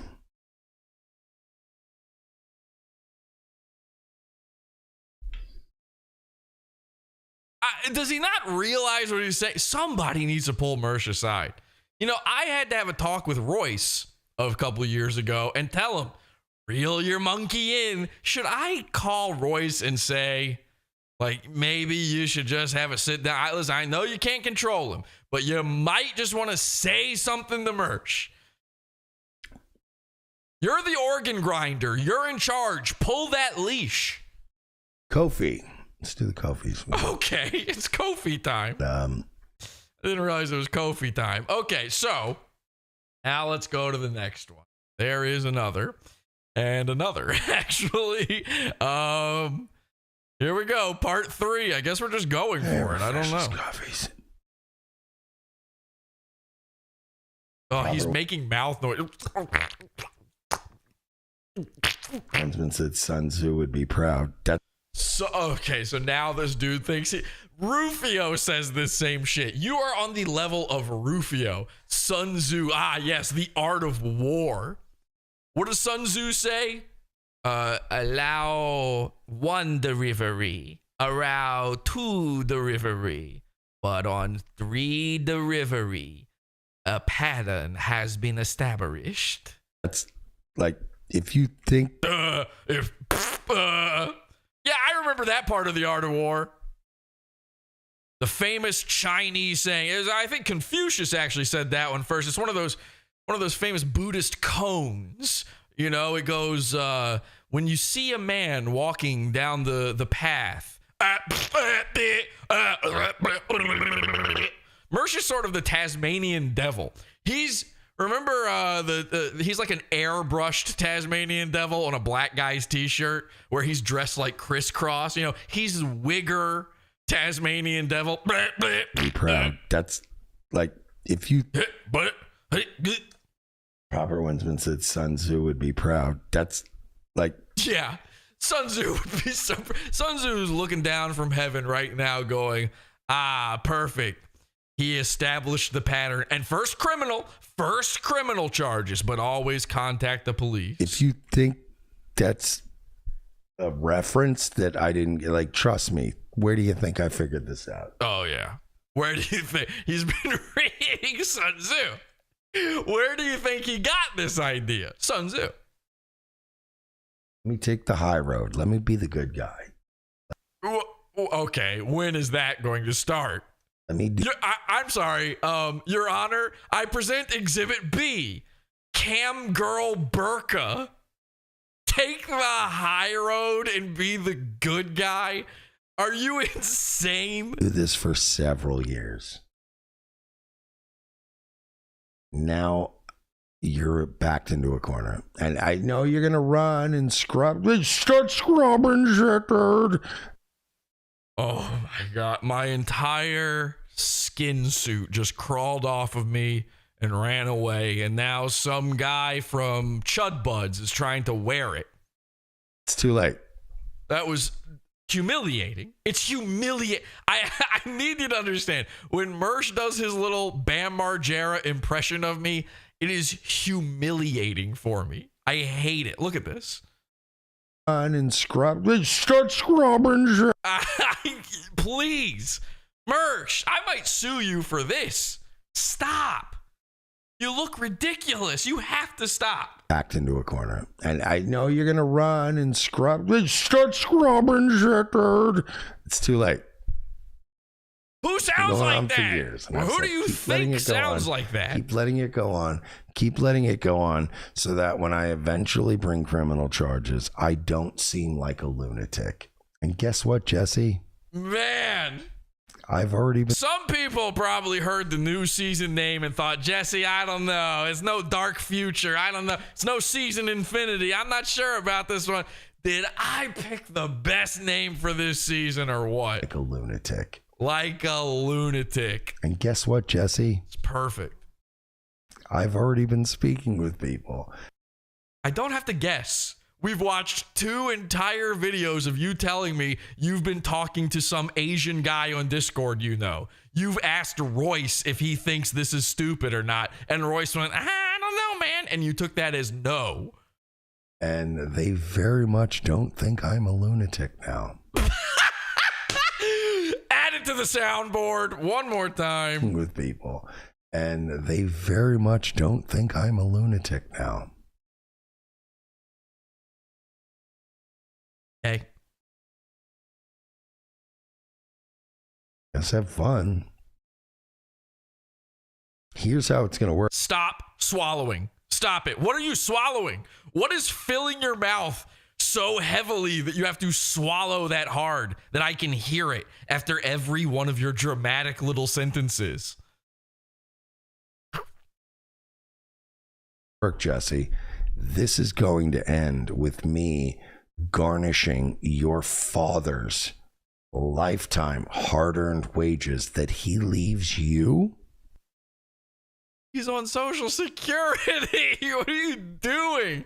So now the guy who's going to be the good guy, the guy who's just going to sit back and be the good guy, is threatening to end an old man's retirement by stealing his money through a vexatious lawsuit. Oy vey, I'm in bed with Gabe Hoffman. I don't know, man. A move like that might get you back on Gabe's good side. Out of your pocket. Yeah, garnished with slaw. We've reached a point where you're absolute being consumed by being the tough guy on the internet and the string puller and the puppet master, and I hate Mersh and I hate... No, actually, I'm the string... His point here is no, actually, I'm the string puller. I'm the puppet master. What an insane thing to claim. Your days of being the puppet master are over, because in fact, it is I who is the puppet master. Ralph, and I hate all these people. I'm going to take... Did the stream just drop for a second? I feel like the stream might have just dropped for a second. I don't know why. There's nothing on my end. Your parents' retirement money. Money they worked for in 1978. What? It's going to go into my account. It's going to be my money now. This is so... Okay. I won't even... Here's the thing. Mersh, sue me. Here's what I promise you. I won't even get a lawyer.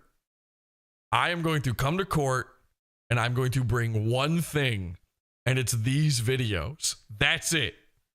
I don't even need to see. We don't need to go to Discover or on your part. You don't have to give me anything. I'm just going to play on these videos. There you go. I rest my case, Your Honor. Thank you. Thank you. The defense rests. So you're not just disrespecting Ralph or disrespecting me. You're disrespecting your parents. You're going to take like probably 6 months of like your dad's 1989 salary out of it. Like you're going to erase 6 months of your father's life from 1986 because the money's just going to have to go to me. And I'll probably blow it in 2 hours in Biloxi or Vegas. I like that he starts with the poor guy one. You might as well have said Reno. Or Vegas. Because I'm a wheeler and dealer. I mean Vegas. Did I say Biloxi? You're going to blow it, by the way, down the street. It's not like there's not a fucking place you can gamble literally right down the street from you. And you do. You fucking degenerate poor person. This is, it's insane to me that for a guy who is this extremely online like Mersh, that he is somehow no different than his dad. You would think that a guy who is spending all his time on the internet, his dad never even saw the internet. I don't think he lived long enough for there to be an internet. Dad never saw it, and yet they're the exact same guy. It's kind of crazy to see. The bone doesn't fall far from the triangle. Way to honor your father. This level of assuredness is so fucking crazy. Yeah. Way to honor the father that like enabled you. Who does he sound like right there? That reminded me of something. Who does he sound like? Way to honor the father. Way to honor your father. Yeah, I'm not doing any. What are you talking about? According to you, my dad thinks this is funny. He actually probably does think. Sometimes, every once in a while, my parents will be like, "So, what's good with you?" in a phone call or whatever, and I'll be like, and I don't have anything to talk about because all I'm doing is this stupid bullshit. And so I'll tell them, I'll bring it up. I'll be like, well, you know that guy Mersh I make fun of? Yeah, Mersh. Yeah, definitely Mersh. Yeah, he's, here's the stupid thing Mersh did this week. And they will laugh. I'll give you that. They do laugh at you, Mersh. My dumb old parents who you're thinking of bilking for money because you can't make money on your own, because you are permanently a beggar, because you moved to Florida because you heard there's a panhandle. My parents laugh at you. They think you're garbage. You're right about that. You definitely should want to steal an old person's money when it's my parents. They do. When I tell them the stories of the stupidity you get up to, they do get a chuckle out of it. But they also chuckle at the Santa Cruz Joker or Kay's cooking. My dad, in fact, particularly enjoyed Kay's cooking. I remember one Thanksgiving, I went back home for Thanksgiving, and we played Kay's cooking on the TV while we're at the Thanksgiving table. They were, my whole family, dying laughing. My brother, my sister, they loved it. They love laughing at the goons, as a matter of fact. So maybe you actually have a point. It's just a fantasy. The problem is they're going to laugh at this one too. They're going to laugh. My dad, I'm going to tell him about this actually. I would do it right now. I'm pretty sure he's probably asleep. I would call him up right now and tell him about it, get him on the show and tell him all about this. And he'd laugh and laugh and laugh at how stupid and gay you are. And then I tell him, hey, Dad, you love Tucker Carlson, right? And he'll be like, yeah. And I'd be like, yeah, these guys, remember, Mersh? He's like dying to get noticed by Tucker. He like wants to be on Tucker. He'd be like, ha, ha, what a loser.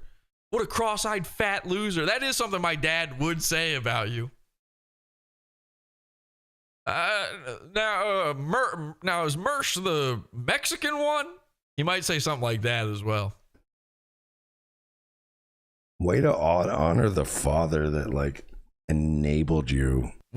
He's like a girl. I don't know. I feel like he sounds like a particular person there, but the honor the father, it's like girly. This is a girl insult. This is a drunk girl at a bar who just got called out for saying the N-word, and she's like, way to honor the father. You think you can hurt? You know who my dad is? To just be an internet faggot while he went and fucking, I don't know, screwed the fucking bottom rocket parts onto nuclear weapons or whatever the fuck your dad did. But your dad worked like a man, like most of our fathers did, like men. No. Now, my father did work like a man. Back-breaking labor. Awful stuff. Awful stuff. I thank him for it every day. I think in my head, gee, I can't believe he really, broke himself down. This is, again, that's the guy you're trying to steal money from, is a dude who worked to the bone his whole life and has managed to make a meager, eke out a little retirement for himself off of Social Security. In fact, actually, you want to know the truth? My dad, my parents have a house in Florida. Spends most of his time in Florida, where you live, Mersh. And that hurricane that ripped through there, I don't remember the name of it now, but whatever that big hurricane was, it actually ripped the roof off of his house. He had to spend a ton of money to repair it. That wasn't paid for by like disaster relief or anything. He had to, out of his own pocket, pay that. That came out of, you don't really have much to go after at this point. Actually, I told him I would pay it because it's not that much to me. I could afford it. It's devastating to my dad, But I told him, thousands and thousands and thousands of dollars we're talking about. And I told him, this was around Christmas, I guess. I said, let that be my present to you. But he had already paid it all. He's just stubborn that way. He's stubborn that way. I should still really give it to him, actually, now that I'm glad you jogged my memory about this. I do actually need to send that to him. You see, any money you would be stealing from my elderly father is my money at that point. My dad gets his little Social Security stipend, and then that's it. He didn't save up anything. Didn't really know how to do that. He had been working since he was like 13 years old. His dad started a company, like a tile company. He's a tile guy. His dad started a tile company, working on your hands and knees every day, and not the way your mom was, Mersh. And like you said, backbreaking labor, real man's work, since he was 13 years old until he was elderly. Elderly. That's who you want to steal from. Your dad never did man work, never did any work. Your dad was the town lol cow. Your dad was a drunk. Your dad was you. So all day long, I'll agree with you. What I do isn't man work. What you do is certainly not man work with your little elegant fingers. I have actually done real work before. I actually worked with my dad doing tile stuff. I very briefly worked a construction job. I've worked with my hands. I worked in basically a sweatshop of a place for 3 years. That's actually how I afforded to move to New York to pretend to be a hipster. You pretend to be from New York, having never worked a real job in your life, having been a beggar your whole life, and having come from beggars. Your mom, any dime she had to her name, it was given to her by me, the taxpayer, by everyone else, your whole family. I'm sure your sister, the ghost hunter, lives off of benefits. And you probably have too. And you might do it now. That might actually be the real reason you got audited. You might want to, I don't know, we might do a FOIA request into that. But no, your dad never did man work. I refuse to believe that. I refuse to believe your dad did anything other than sleep in a ditch every once in a while. If the tables were turned, if the shoe was on the other foot, and you had a dad and I didn't, and I'm coming after you for a lawsuit, I don't think I'd be sniffing up the dad tree for that one. Where would I get money from in that case? There's nothing. My dad's poor. Your dad, what would I do? Get the lawn clippings he sleeps on, the pillow he made out of the leaves someone left in the ditch? How many hours would your dad have to stand in the median near the highway begging for change, squirting people's windshields with Windex against their will, that he's watered down heavily, by the way? He's been using that same Windex bottle for a while. How many hours would he have to go for me to get anything worthwhile off of your dad? The fucking bottom rocket parts onto nuclear weapons or whatever the What? What? Faggot. What? While he went and fucking, I don't know, screwed the fucking bottom rocket parts onto nuclear weapons or whatever the fuck. Bottom rocket parts. Well, there's your proof right there. You don't know man stuff. Bottom rocket parts. He thinks my dad's a nuclear engineer. My dad, who laid ceramic tile for fucking 50 years. Yeah. He's down there working at NASA. Oh, why is my dad in Florida? Because he's over there at Cape Kennedy or whatever, Cape Canaveral. Fuck, your dad did. But your dad worked. Mersh is sitting around daydreaming about Jesse Podawful's life. He's thinking, what could it be? Again, money is magic to him. He doesn't know where it comes from.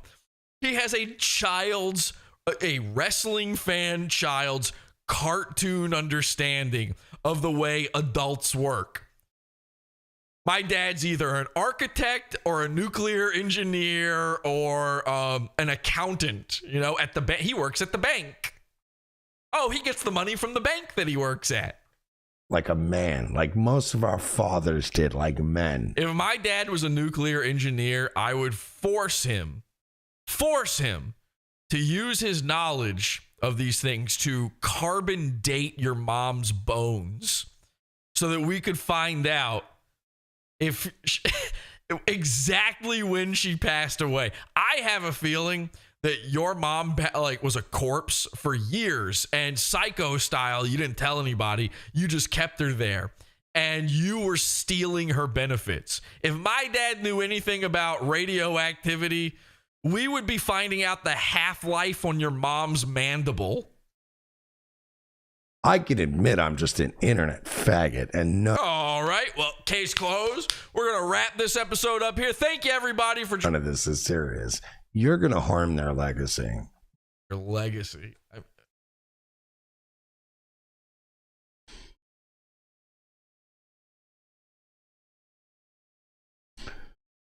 The old man says, why would he care? Sociopaths don't give a shit about silly things like fathers. No, I understand. None of this is actually directed at him. I'm talking to him, but it's the same way when we laugh at lolcows. I don't. No. You know, Mersh, you are a lolcow. You don't get to say that when we laugh at lolcow. When we're doing. You are the lolcow. Everybody in your chat is laughing at you. Understand. Oh my God. Stop swallowing into the mic as hard as humanly possible. Stop it. It's the same way when we laugh at lolcows. I don't. That's your parents' legacy. Here's your fucking parents' legacy. And again, we're having fun. We're happy to be here, everybody. Just to be clear, we're 100% happy to be here. H2BH. I have to make myself perfectly clear on some of these things. Mersh, here's your parents' legacy. Your dad is known on the internet as being an original lolcow, and that's thanks to your words. And their biggest point of pride, if your parents were alive today, the only thing they could even kind of take pride in, it couldn't be you. You're a spinster at 40. You're a male spinster. Now, I don't know too much about one. I think you've got two sisters, and I'm not sure it's all the same dads. I'm pretty sure, though, one of your sisters is the same dad as you. And here's what they would have to look forward to. Here's their legacy. Their legacy is a ghost hunting whale of a woman who pretends that she's a gothic vampire on Instagram, who has married a guy who looks like her cross-eyed brother because he himself has an eye so lazy, I have to assume it learned how to work from Mersh's dad. And the legacy that she's left behind is a son, I believe his name's Dominic, a son who drunk drove and killed himself, his friend, and an innocent passenger in another vehicle. He was a race car driver. They've got tattoos. She's got a tattoo of this kid, Race in Heaven, R.I.P., Race in Paradise, Dominic, after he drunk drove and crashed a car and killed 3 people, including himself. That's your parents' legacy. Honor thy father. Anyway, just want to keep score. That's all. Understand this. When I'm telling James Robert Clark he's a faggot, I don't expect James Robert Clark to be upset. Also, listen, it's unfair of me to say they don't have a legacy through you. They do. Your father's legacy through you is that you fucked it up with the easiest layup of a woman of all time. A cam whore who was a fan of yours came out with the intent to sleep with you, and you still didn't nail it, and you squished your pants. You humiliated yourself in front of every female you've ever spoken to online. and you're an internet laughing stock. So I guess your parents get to choose between those two things. Which one, I don't know which one I would pick, to be honest. I don't know which one my parents would pick. I don't think it's the second one, though. I feel like my parents would pick the ghost hunter, because at the very least, maybe she could contact them now that they're dead. I expect. Has your sister ever brought home an EVP and said, look, mom and dad are what does it say? Hello. Fuck Mersh. Normal people to observe it and go, wow, he is a faggot. Does your sister ever talk to her dead son being a ghost hunter? Has she ever gone to the crash site to see if his spirit is still haunting it, forcing other cars off the road? Ugh. Do you wonder at all if your friend Megan died in that drunk driving accident on Christmas because your nephew Dominic actually ran her off the road, ran Gussie into her? The old woman named Gussie who killed her. Do you think maybe he did that? She let Jesus take the wheel, but unfortunately it was actually Dominic in the passenger seat. Honor thy father, though. We're just here to help others. Just Maddie in the chat says Red Bar at least used what money his parents gave him, built up his own website, and now is doing really well. That's a good point. That's a great point. If I hadn't built up a website and I'm doing really well, that would be a terrific point. Let's see. The only difference there is the parents giving you money part. Well, it's actually Red Bar. Fuck it. Are we really pretending Red Bar doesn't make money? Is that what we're doing? I mean, he absolutely did have a Hava Nagila and all. He had some bar mitzvah money lying around. Let's not kid ourselves here, but the dude makes money. What is happening to your money, Mersh? And why is your eyeball, the wandering eye, always in everyone else's wallet? Shouldn't you be doing great? You got 1 million views on Rumble. Shouldn't you be? If I had 1 million views on Rumble, even if half of them were fake, I would be unbelievably rich. Unbelievably rich. Mersh is struggling to survive. Which is why I think Jesse sees him as such a daddy figure. Oh, God. You're the only one who sees these people as daddies, Mersh, who thinks of himself as a daddy. This shit is disgusting. Grow up. You're not 6. Throw away the wrestling shit. Stop talking about it. Stop thinking about it. Dad's never coming back, and you're never going to find him in Nick Mullen or Red Bar or, by the way, Nick Rochfort, who you're stealing from constantly now.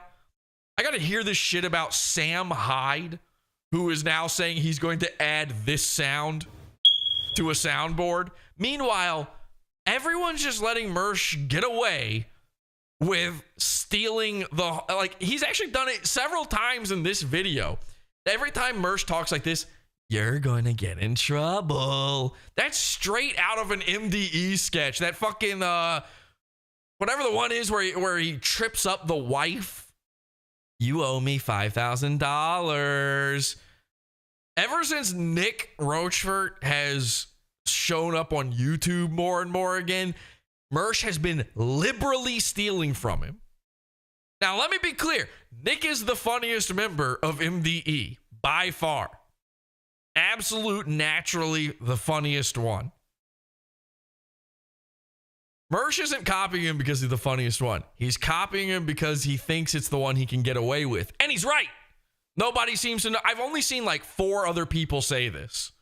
There's 4 other people who have said, I saw it on, somebody said this on Reddit, and then a couple people said this to me in DMs, have you noticed Mersh is sort of, yeah, I've noticed. We've all, well, not Mersh's audience, but the rest of us have noticed. He's not going to be your daddy. Nick's not going to be your daddy, okay? Actually, speaking of Nick, speaking of MDE, speaking of Mersh, Mersh talked some heavy shit on my boy Ryan Katsu Rivera. Mersh, who is desperate to get in the good graces of MDE, to get noticed by Sam Hyde or Nick or Charles. The intro to Nightwave has included this fake thing where they tricked Charles into saying, "What's up, Nightwave? How you doing?" It's just obviously just somebody in chat saying, "Hi, I'm Nightwave. Hey, Charles," and get it. Or they paid him to say it in a super chat or whatever. He's included that in the intro to his show forever now. Remember when he tried to pay Frank Hassel to hang out with him? "I was going to buy you steaks. I was nice to you. You blew me up." Frank Hassel doesn't know who you are. He would kill to do anything with MDE. Anything. Mersh, not so nice to my boy Ryan Katsu Rivera, called Ryan Katsu Rivera a nobody. A dude who has a way bigger following than Mersh will ever have. A dude who's well known on a huge show by the guy who made Vice magazine. I don't know if you know this. Gavin McInnes is super famous and has a big audience. It's a really big audience. And all of those people know who Ryan is. Well, I'll tell you who else knows who Ryan is. MDE. Ryan just shot a sketch for World Peace 2. He's in World Peace 2. There's photos of it. Mersh would kill for that. But Ryan's a nobody. Mersh will never have the daddies he wants. This is what he doesn't get. I have zero desire for this. Ryan tries to get me involved in this shit all the time. You know how they know who Ryan is? You know how MDE knows him? Ryan went to Creator Clash 1. Remember, Sam Hyde was supposed to show up, and all of Sam Hyde's guys were there, and Ryan met up with like Jet Neptune, all the new guys, all the new MDE guys. He met all those dudes. He said they're really nice guys. He met Wecking Ball. I've talked to Wecking Ball actually as a result of this. And Ryan was like, "Dude, you got to come to Creator Clash." He's trying to get me involved in this shit all the time. And I said to him, "You really think I'm coming to that? You think I'm going to go?" Like, that is so not me. I could not care less about this shit because I'm not looking for a father figure. I don't need a comedy daddy. I don't need a daddy at all. My daddy is alive. And even when he passes, which I hope is never, I'm hoping he lives forever. My dad's at that age. I've talked about this a million times. You know, you get to a certain age, you get to 70. And if you die at 70, people are like, "Hey, you had a good run." Or you could live 30 more years, and that's also normal. You could live an entire adult lifetime longer. And everybody's like, "Yep, seems right." So my dad's right there in that sweet spot, you know? I might not have that long with him. And it terrifies me. I hate that. And it's not because I don't get money anymore afterward. It's because I've experienced something called love from my family. This is a foreign concept to Mersh. So where does he go looking for it? Nick Rochefort. Nick Rochefort's got a kid, man. He doesn't need Mersh. He's not going to help you out. You're never going to be friends with Nick or Sam or even Jet Neptune. Frank Hassel's never going to acknowledge you ever again. Me, I don't care. I'm not trying to be.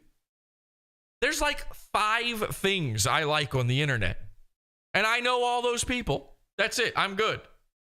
You know? It's like 5, 6 guys, maybe. That's it. I don't need them to be friends with me to enjoy their stuff, by the way. I don't need them to like me. They could hate me and I'd still enjoy their things. I didn't join the internet hoping for clout, hoping for money even. Mersh joined the internet looking for a dad, and he projects that onto everyone around him. Which is why I think Jesse sees him as such a daddy figure. Like, they say in the chat room, Jet Neptune is a dork. This might be a wild hot take. I disagree with that. Sorry, I think Jet Neptune is actually maybe one of the coolest guys in that whole crew. If you think Jet Neptune sucks, you don't know enough about Jet Neptune. He does not know me, by the way. I get nothing by saying this. He has no clue who I am, I assume. And would probably dislike me. But I don't know if I want to say. Jet Neptune is behind like a fucking classic, awesome internet thing. I'm not going to say what it is. If you know, you know. He's like one of the people who made this certain thing online exist. And most people don't know that, but that is a permanent pass in my book. But also, from what Ryan tells me, he's a great guy. He's a cool guy. Seems like a good guy. Ryan and I do an impression of Jet. Ryan and I were working on our Nick Roachford. Unlike Mersh, we're actually attempting to do an impression of these people rather than just ripping them off. We openly acknowledge this. Ryan and I were doing a Nick Roachford stream impression where it's Nick and Jet. And Jet starts all of his sentences by going, all right, all right, babyface bear with 100. Thank you so much, Severe Beast. Thank you. Dude, okay, first of all, terrazzo tile. All right, I take one look at this place. I want to fucking blow my brains out. I want to go to my aunt's house, my old aunt, by the way, the oldest aunt I've got. I want to go to her house. I want to lick her toenails, and I want to put myself in a noose and hang myself. All right, the terrazzo tile in this, anyway, it's a whole thing. We're doing impressions of it. Jet Neptune, funny guy. I'm just going to say that. I'm against you on that one. Just have to say that. Jet Neptune gets too much shit. Maybe some of those other guys suck too. I don't know. But I can be like you. No, you can't, because he's good and you're not. He says into his bottle. Jim Edward says, so you're obviously not going to actually do this or you wouldn't talk about it. Oh, painful. So Jim Edward is one of Mersh's top guys. Jim N-word is a loyal foot soldier to the cause. Jim N-word's been there since like day one. He's in every chat, every episode. You know, he's there for the AA meeting. He never misses a beat. He's Mersh's sponsor, basically, at this point. Jim N-word is calling him out. So this is fake. So you're not going to do it because you're talking about it. And you're not. All right, now. All right. Jim N-word, thank you for becoming a Severe Beast. Thank you. Jim N-word says, so you're obviously not going to actually do this or you wouldn't talk about it on air for half an hour, right? No, Jim N-word, let me put it this way. I wouldn't talk about it on the air if it was in any way endangered. Jim N-word. Guys, this is locked and loaded. This is solid. There's nothing I could say on air during this stream that could possibly damage my case. I wouldn't talk about it on the air the same way a cop that was interrogating you wouldn't bring up a piece of evidence that he thought you could run to an attorney with and go, I could get that thrown out. So you are right and wrong. No, I would never bring this up if I thought it was in question, but this is one of those where when a cop once in a while goes, no, your bloody fucking thumbprints on the gun. So, you know, have fun. You know, like you want to go sit in the cell and think about it, that's fine. But what I'm saying is, Jim, is I wouldn't have brought this up when you said you wouldn't actually do this. You'd bring it up. No, I'm bringing it up because I'm doing it, but it's already done.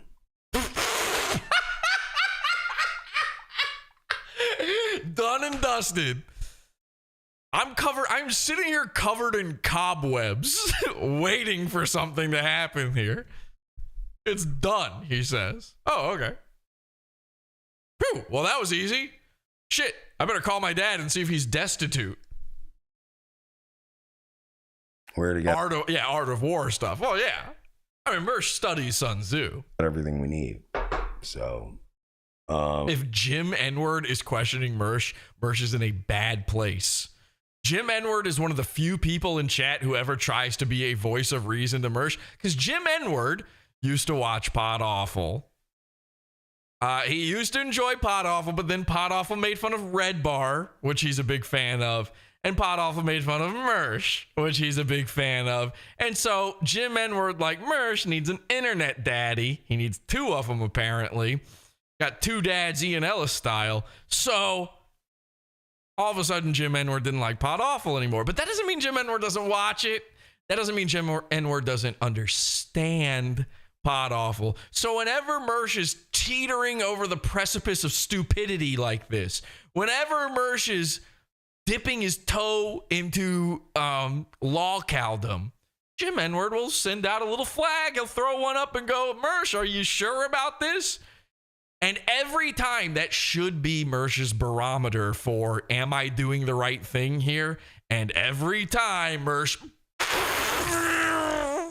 blows right through the stop sign. Because much like Mersh's nephew Dominic, Mersh is drunk driving. Doesn't bother me that much. I'll show my hand. Jim, you've played enough poker to know in your life, sometimes you show your hand when you have 3 aces in the pocket. I've done nothing to him. He has continued to do shit to me, and I've spoken to a couple of people, law enforcement and an attorney, and also fucking, yeah, no, it can. And he never has a third one. How do you never have a third one? For the guy establishing a pattern, he somehow has never once established a pattern. List. Item number 1. Item number 2, no item number 3. That's a Mersh list. He's talked to law enforcement, he's talked to a lawyer, and he's talked. Let's hear that one again.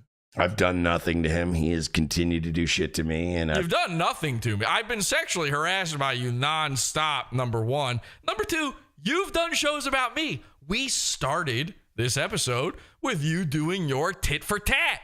You playing my video. You think you're sitting on a treasure trove of videos.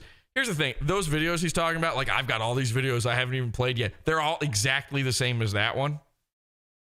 In 2008 and 9, I recorded a ton of videos to test out how to use YouTube, to try my hand at making videos. I taught myself Final Cut and video editing off of those videos. Just shit I was making in my spare time for just me. And I uploaded it to YouTube. And that shit remained on YouTube until last year. It's been public. I've never hidden it. If you know my email address, you could find it easily. And the only reason it ever came down is I turned the last YouTube channel, like when I had to make a new YouTube channel for Pod Awful, I turned that channel into the Pod Awful channel. So rather than leave a bunch of 2009 videos, and like it goes from 2009 to 2022, rather than leave all of that up, I just privated them.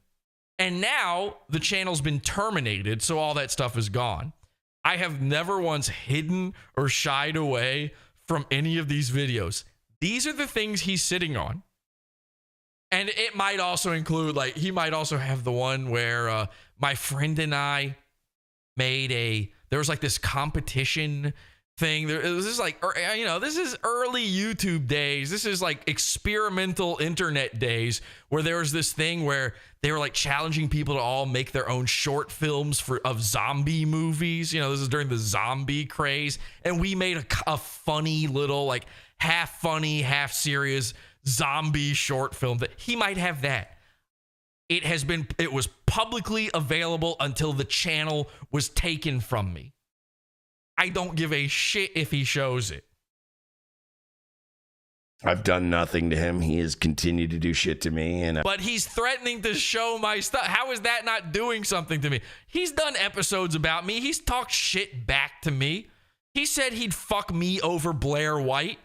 I've spoken to a couple of people, law enforcement and an attorney, and also fucking, yeah, no, it can very easily become a criminal thing first. And yeah. law enforcement and criminal and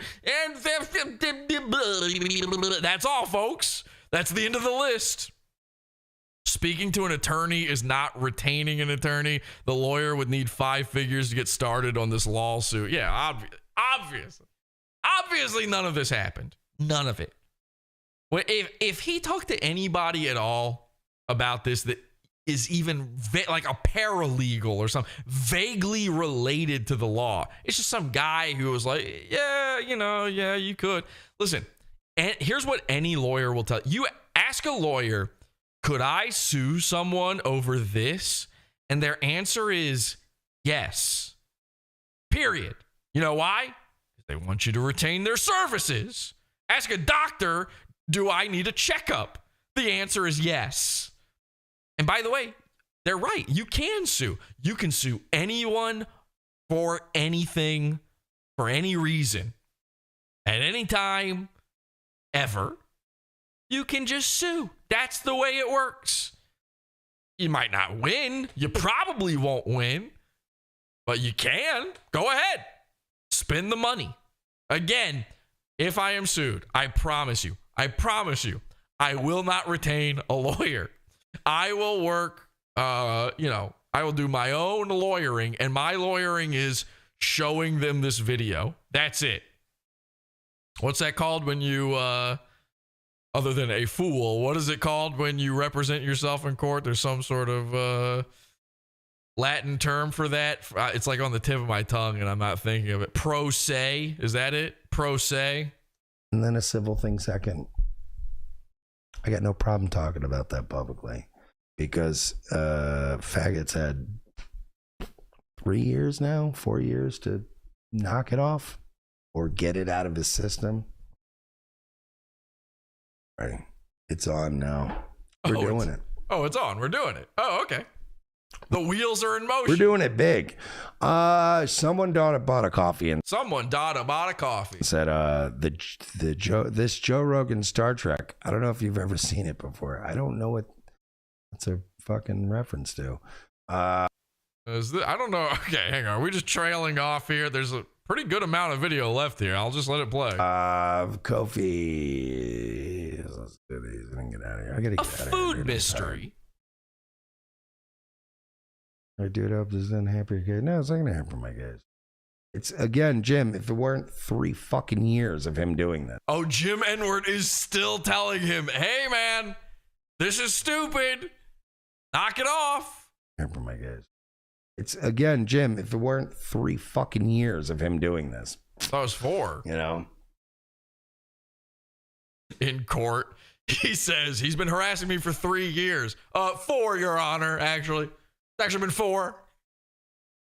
Actually, it's when is 2019? Yeah. Oh,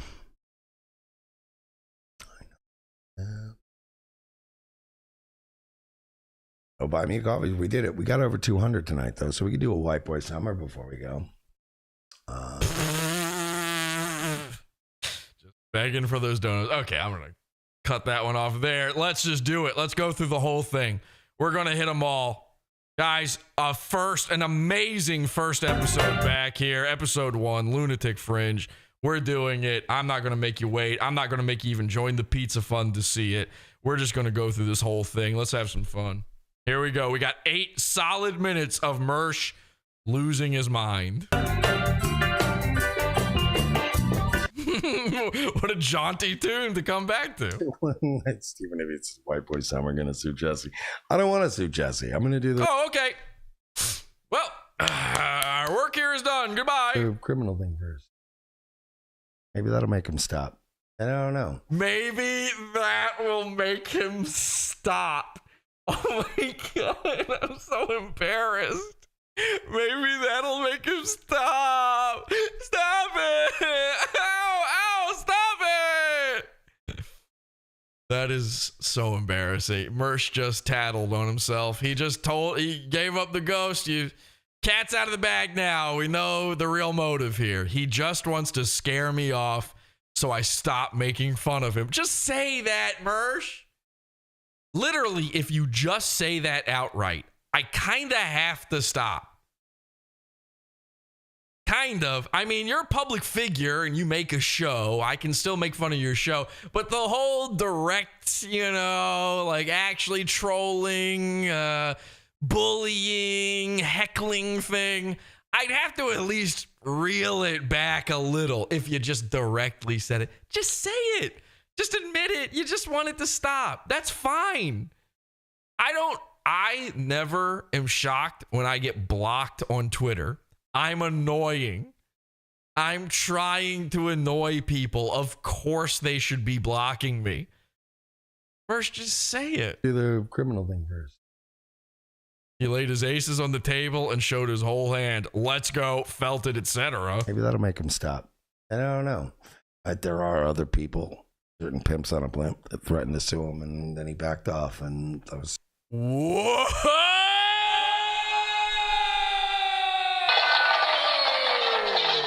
I got excited, very excited to see all of this. I think now is a perfect time to come out and say that I am a gay man.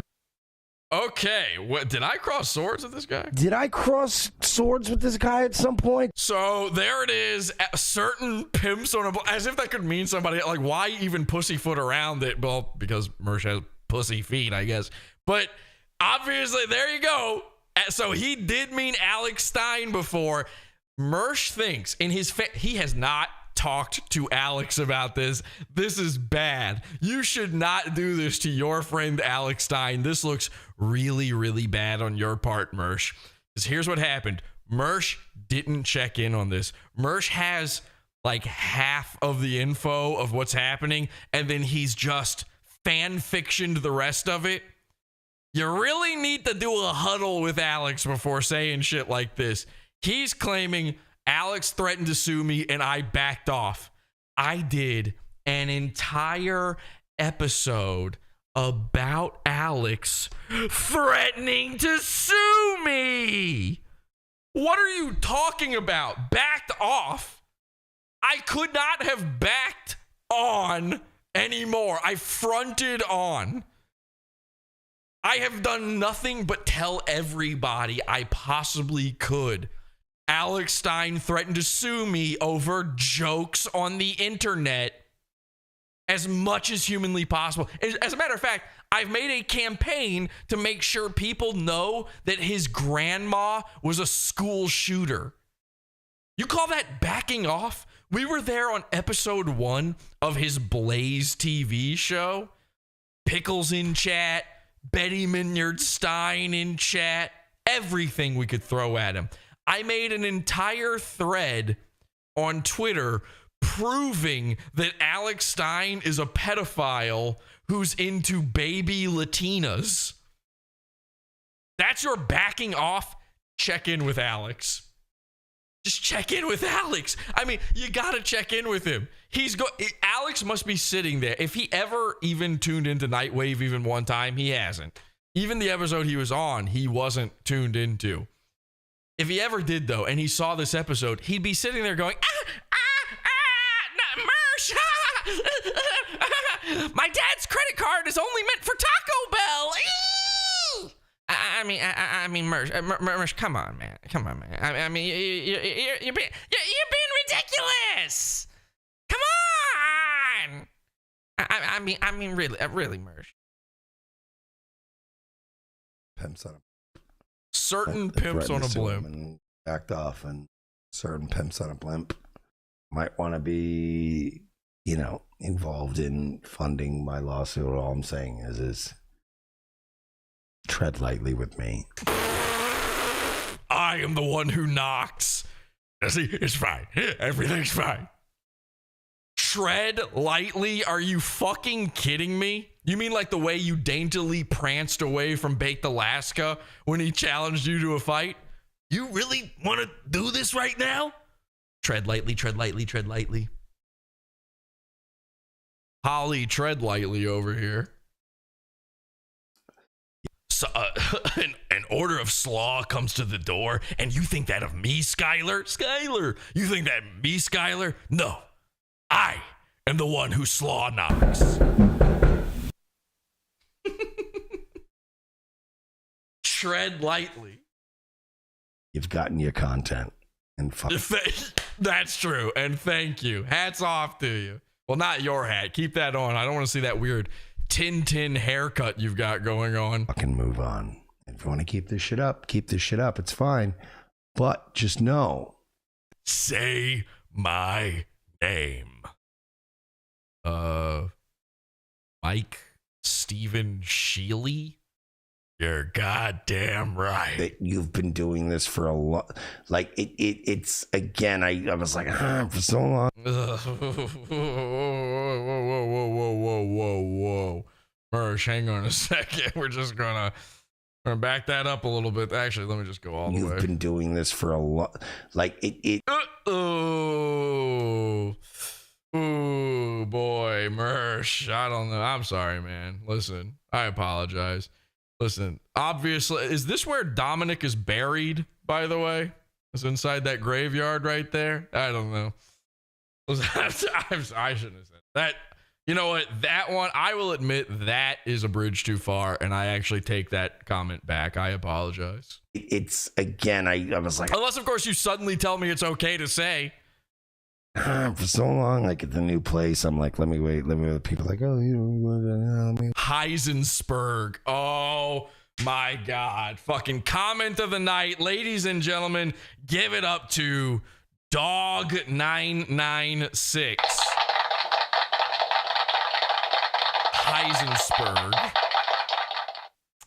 Heisensberg. That was the joke. I should have said that. You're goddamn right. You're goddamn right, dog. Let me wait. I've been just sitting back, living my life, minding my own business, and living my life as I always did. And I knew that eventually... Living my life as I always did. You should have done something else. I would have tried something new, actually. I would have gone with something different. Me, personally... My docs would get out, and it would be Jesse. And he proved as much already. And now it's that's what they call a pattern of behavior in criminal court. It's actually anti-Semitic to notice patterns, so I will be bringing that up to the judge and your lawyer. So, yeah, I've been sitting back for a long time going, what am I going to do? What's he going to do? Especially in my old place, I lived in the hood. I lived in the ghetto. What is he going to do? Send a pot awful fan into the hood? You're claiming I did that. Yeah. And by the way, we did do that one. That one's true. How else do you think we had the footage of your car and your whole parking lot and all of that stuff? Remember the Slawpranos opening of the show we did? They wouldn't even know how to they wouldn't even know where to get gas, these fucking faggots. Probably the 7-Eleven where we get your coleslaw and pickles from.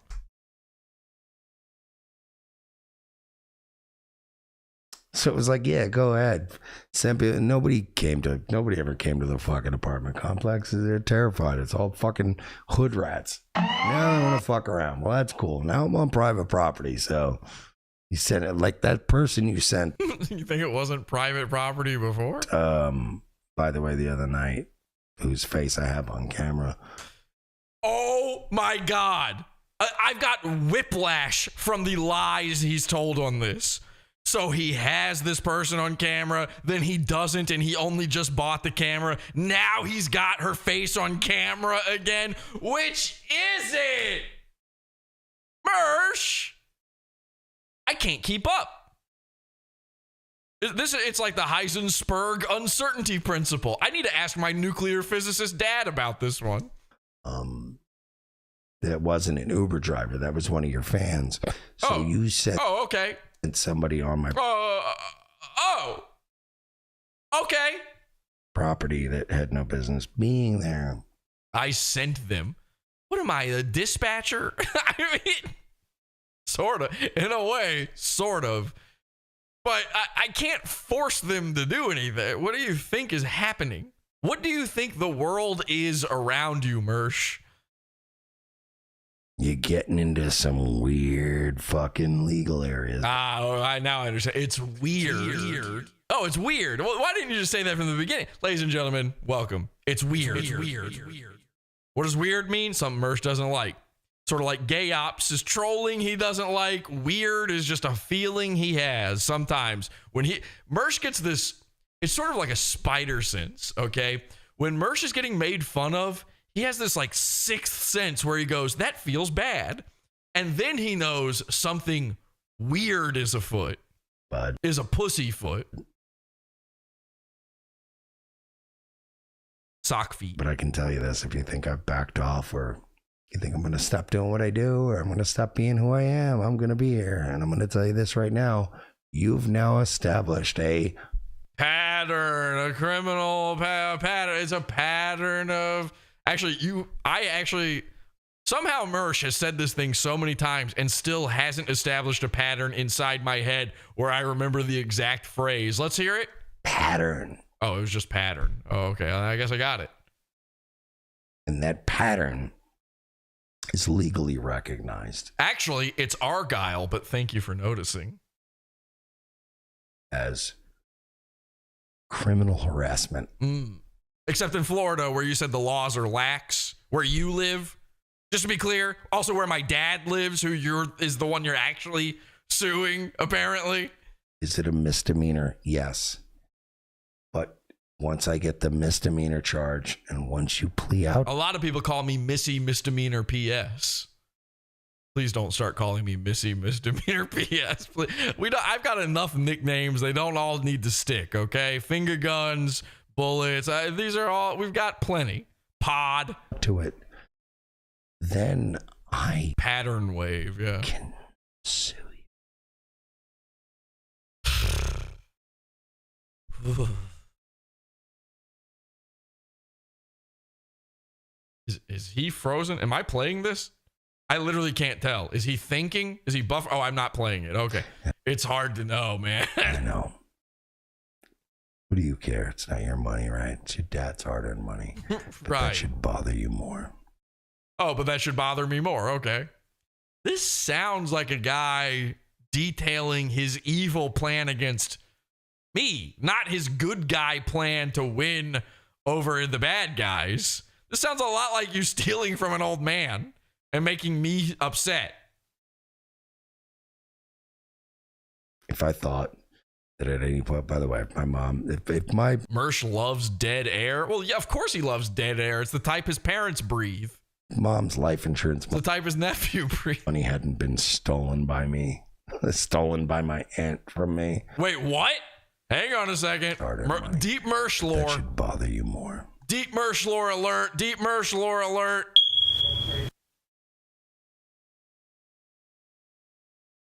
If I thought that at any point, by the way, my mom, if my mom's life insurance money hadn't been stolen by me, stolen by my aunt from me,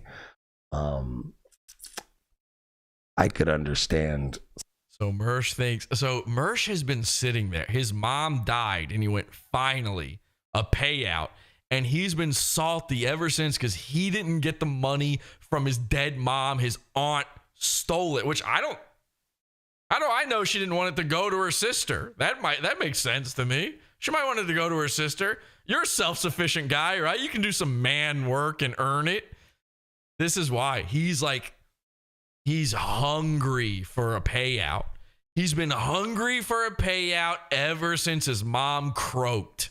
Somebody suing me for my mother's life insurance money in my bank and her hard-earned money going into the pocket of some guy that I'm fighting with on the internet. That would bug me. You're a sociopath. It won't bug you. I don't care.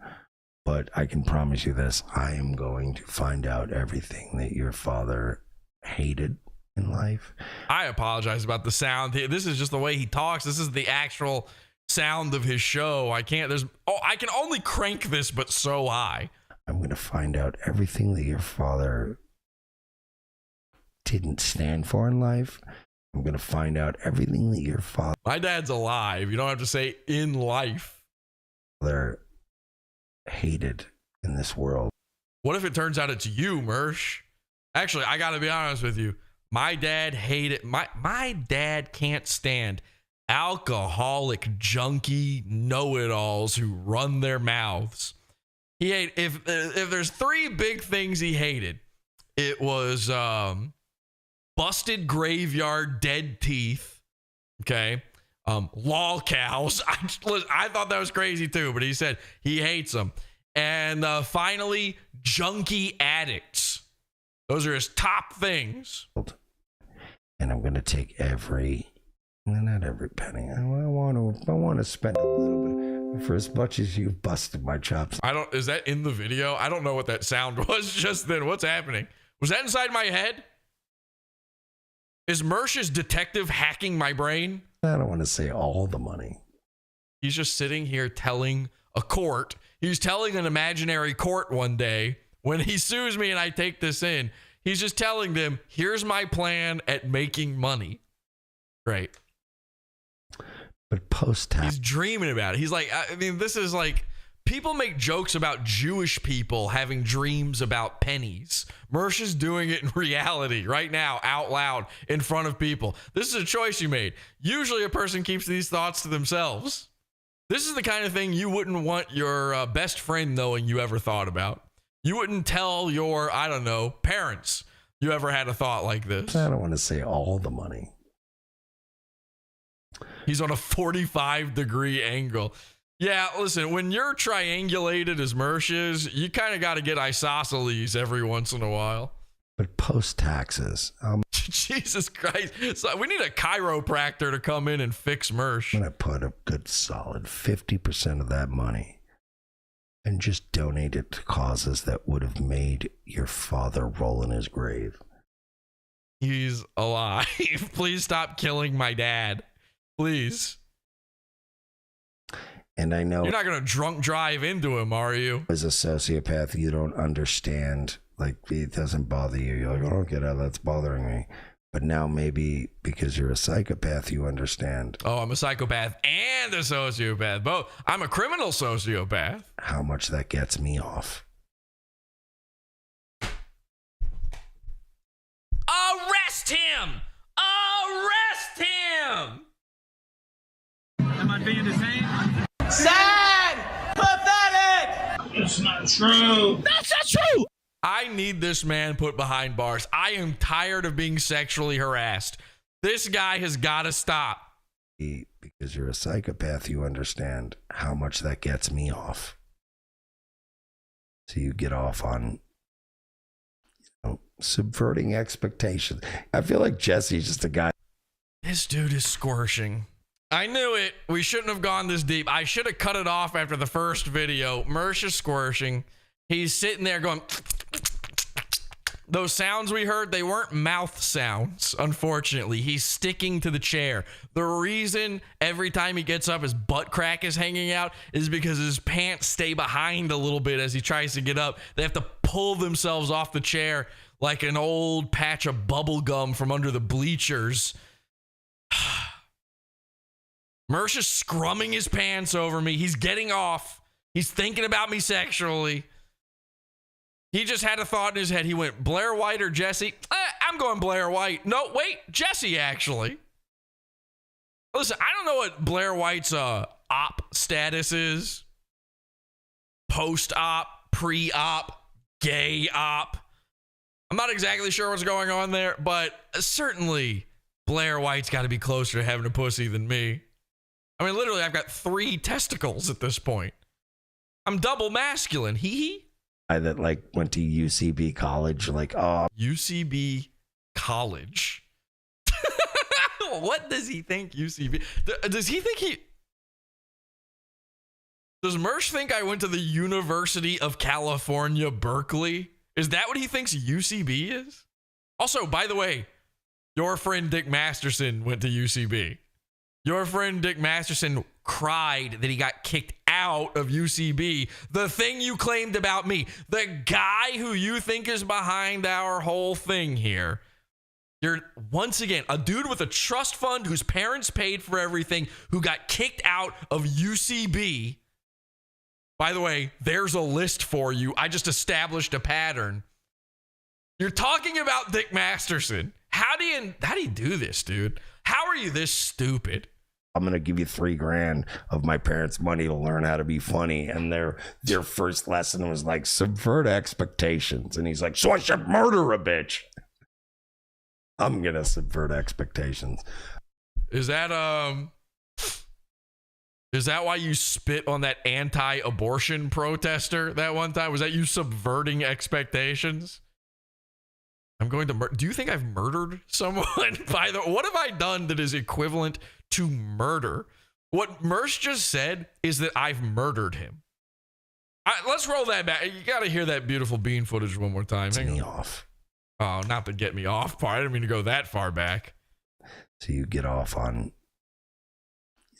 subverting expectations. I feel like Jesse's just a guy that went to UCB college. Like, oh, I'm gonna give you $3,000 of my parents' money to learn how to be funny, and their first lesson was like subvert expectations, and he's like, so I should murder a bitch. This is an analogy, and that means that Mersh thinks what I've done to him is the equivalent of murder.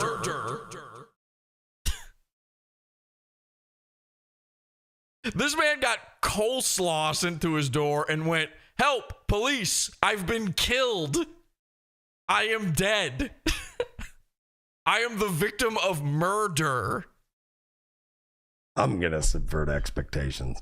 I'm going to take it. You subvert expectations literally every time I see you, Mersh. Truly, I always expect you to learn from your past mistakes. And you subvert my expectations every time. Actually, you subverted a lot of your parents' expectations when you became a gay manslave. I would say there is no greater way of subverting someone's expectations than sucking guys off while being a drug dealer. Dad's money, and I'm going to find out everything in my He's going to find everything in my life. Did you hear that? I'm going to take your dad's money, and I'm going to find out everything in my find out about. Oops. He doesn't even know what he's saying anymore. This is pathetic. This is sad and pathetic. This is worse than Ethan Ralph in his 3-month-long bender we caused because of Ralphomania. By the way, Ralph, I don't know if people realize this. The Ethan Ralph never-ending bender, the never bender. That was a Pod Awful original right there. I mean, Pod Awful caused that. I don't know if people understand that. I am taking credit for that.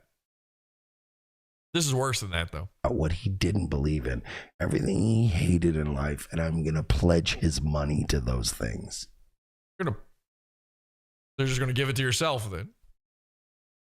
Because you're his legacy, and that's what you gave him. And I know that doesn't bother you. No, it doesn't bother him, but I want everyone that's normal. That's the theme of this show. How are you going to get normal people to see this, Mersh? Oh, I guess because I played it on my show. There's no way. I mean, people on Rumble aren't normal. Let me be very clear. I did a poll earlier today. I said, have you ever used Rumble? 4 options. Yes, I have an account. I lurk occasionally and never. Over half of the people said never. And then the next biggest one was occasionally.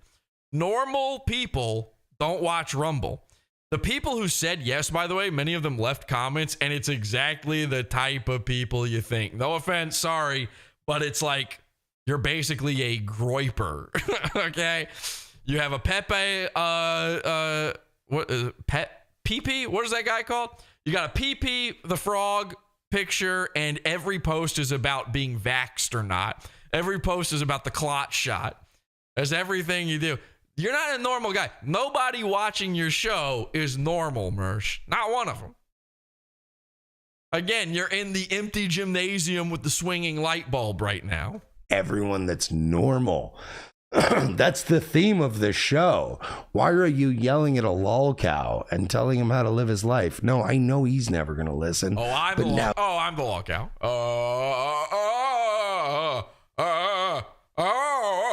Okay. Oh, you guys can see what a faggot he is. Yeah, that's right. I'm going to spend your... Yeah, that's right. Yeah, that's the ticket. Yeah. And another thing, I'm going to sue you to... I'm going to sue your dad and I'm going to marry your mom. Yeah, that's it. Yeah, your dad will have to give me your mom. Yeah, that's the ticket. And and a back rub, and a back rub. Yeah. Daddy's money. If you keep this shit up, faggot, don't come by my house again. Well, I didn't. Actually, that's the one thing I have never gone by Mersh's. I could have easily, but I've never gone to Mersh's house ever. Just go ahead at this point because it's already been started. Like, it's already started, Jesse. So,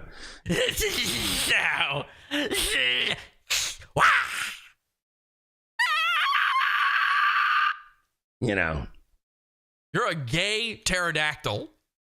I don't know how else to put that. I don't know if that means anything to anybody out there. Mersh is a gay pterodactyl. That's what I see. Get some sleep on that, I guess. Get some sleep on that, I guess. I got to be honest, I did. While you were saying this, I slept like a baby. I got some sleep on it. Oh, by the way, while you're running around I should let you know. Scrubbing. He's saying I was deleting. He's once again fantasizing that I'm deleting stuff. Oh, Jesse, while you're running around and scrubbing like Discord messages or like little weird things, right? Like all of that. I know they tell you we don't save that shit on the back end. They save all of that shit on the back end.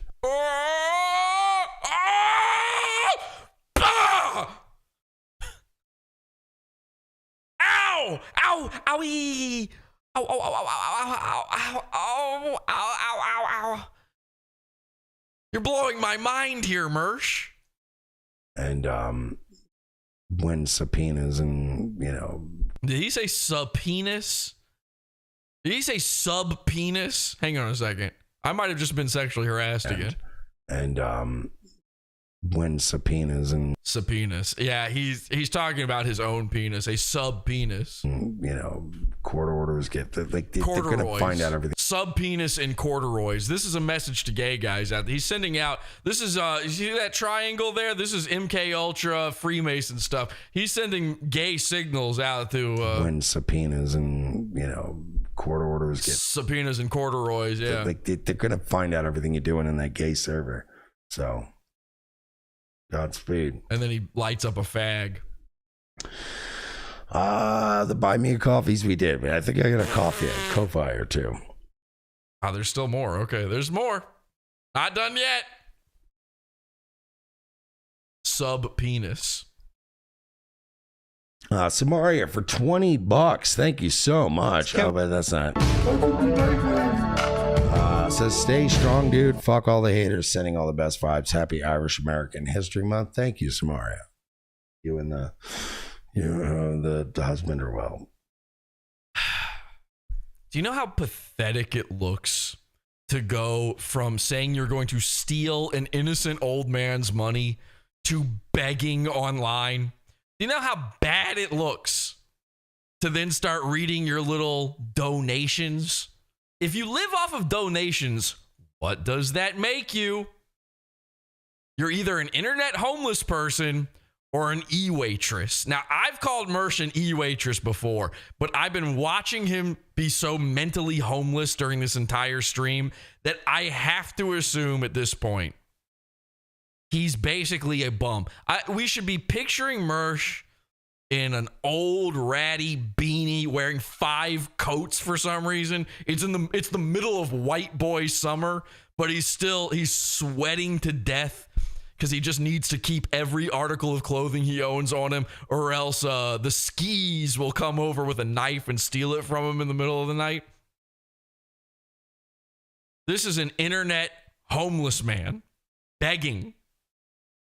He needs these coffees. When he lost that buy me a coffee for like a week or whatever it was, and then he blamed every known enemy he has, saying they all reported him, rather than it just being the obvious thing that you do shit online that companies don't like.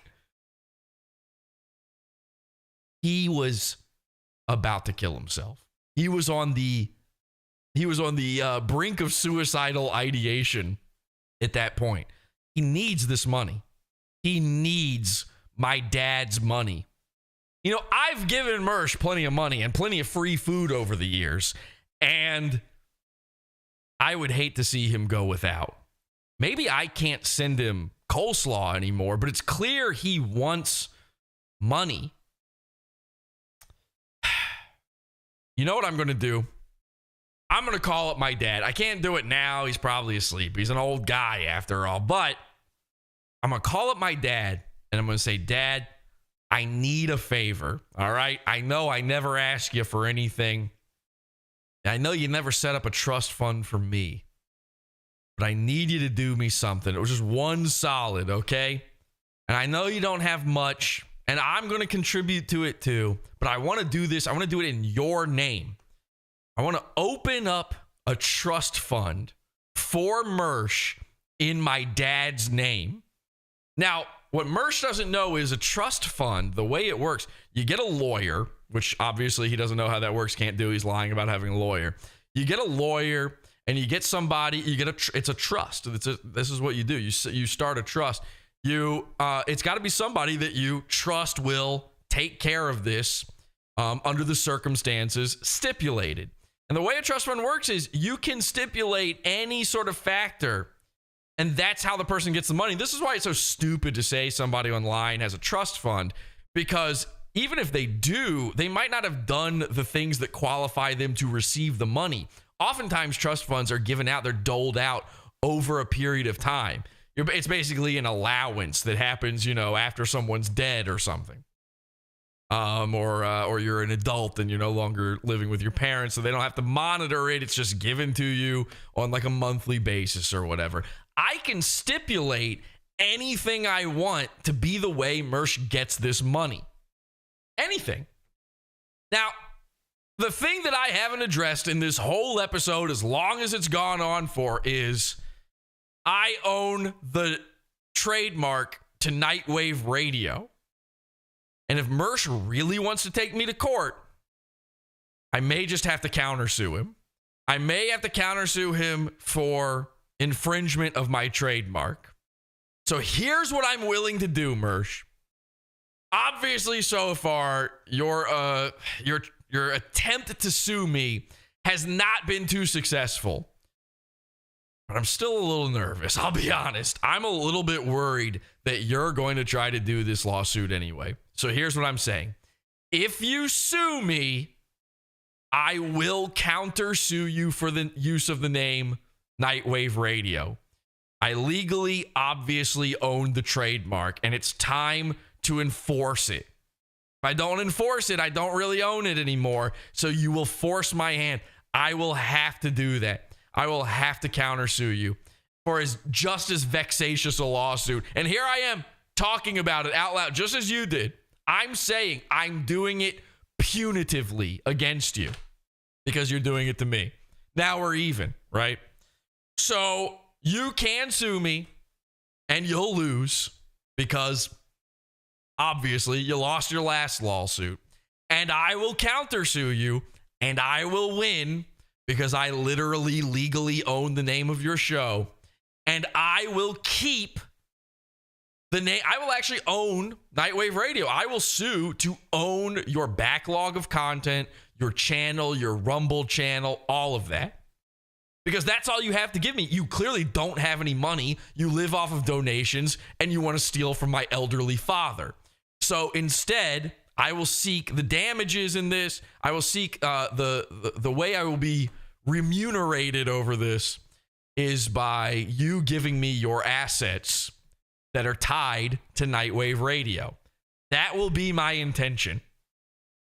Now, I'm no lawyer, okay? I'm no cop Mersh, but I may know a two-thing a tree about the law, and I know you can do this. I might have looked into it at some point. So we could go that route. Or you could be the brand new owner of a beautiful, brand new trust fund.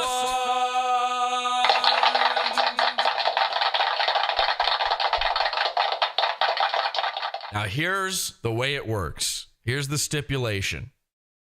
The trust fund can only be dipped into if over the next 5 years, I am allowed to make fun of you and do whatever I want, carte blanche, with zero responses from you. Now, I know this is difficult for you. What makes you a great lol cow is that you always respond. Here we have 4 videos proving that. No matter what I do, no matter how stupid it is, no matter how completely inconsequential and retarded it is, fat it is, every time you respond. If you can go 5 years with no response, and I'm not kidding about this, I'm really going to set this up. I'm going to have my dad contribute to it, so you're going to get my dad's money. And again, he's got nothing. He's going to contribute very little to this. There's $50,000 riding on this, okay?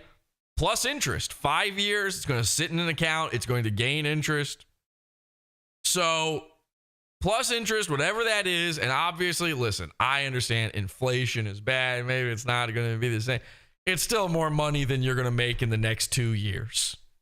Okay? 2 years worth of your wages, you get it at the end of 5 years. It's pretty good for nothing. For nothing. All you got to do is never respond. So those are your choices. You can either be sued into oblivion for the name of your show and I take everything of yours. Fuck you. Or $50,000. Now, again, if you sue me, you will get nothing. I need to be clear about this. There is no court in the world that will ever be on your side. As long as this video exists, and it will, always, we've got backups. You want to talk about scrubbing things from the internet? I know you keep hiding old Nightwave videos, but we've got them all. Nothing's ever really gone. If I may quote Star Wars to the wrestling man. We've got everything. And this video will never go away. And as long as I have this video, you'll never, ever win any lawsuit against me at all, ever, period. It doesn't even have to be this one. Any lawsuit. If they saw this, they would say, oh, that's fucking retarded. They dismiss it outright. You would waste so much time and money suing me. It's unreal. And then I would take everything from you because I own Nightwave Radio. You should have gone to lunch with DeFango. If you guys don't know the story, a guy named DeFango owned the trademark to Nightwave Radio, offered to give it to Mersh if Mersh just went to dinner or to lunch at Olive Garden with him. Because when you're here, you're family. Well, I don't play by Olive Garden rules. I'm Australian. I go Outback Steakhouse. No rules, just right. And I went to DeFango and I said, Mersh wouldn't take you up on the offer to buy Nightwave Radio. You own the trademark. I'll buy it.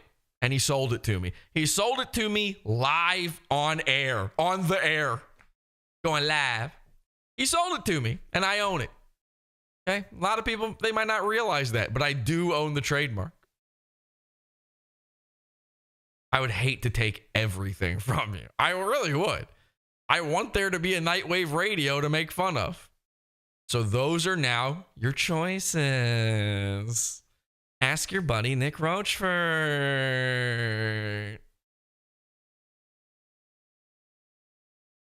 Let's finish this video. Then we'll call it quits. Dr. Honkler. Hey, Mersh, Amy emoji, Mersh Parker. I hope it helps with your cat project. Have a good night, man. Oh, I will check that out. Thank you, man. I don't know. We did our thing. We're gonna go. Have fun. We're your shit. I know AP's going. I'm looking. Wait, was this? Oh, oh shit. Gravy Show. Did you get it? Let me see. Did we get a Louis meow on that? Please tell me that the rest of this clip isn't him just playing cat sounds and there's actually something relevant happening in it. Alan Powell, I swear to God, I will troon out real bad right now if the rest of this is just Mersh playing kitty cat sounds. That's Louie. It's your cat. And by the way, they all sound the same. Who cares? He was so annoyed. That's what he is. He's a little whiner. And that was it. It ended on the fucking cat sounds. God damn it, Alan!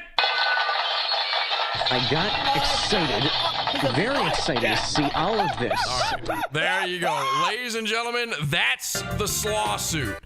Unbelievably, Mersh thinks this is actually going to go by without a hitch. He doesn't realize he's dealing with an internet supervillain.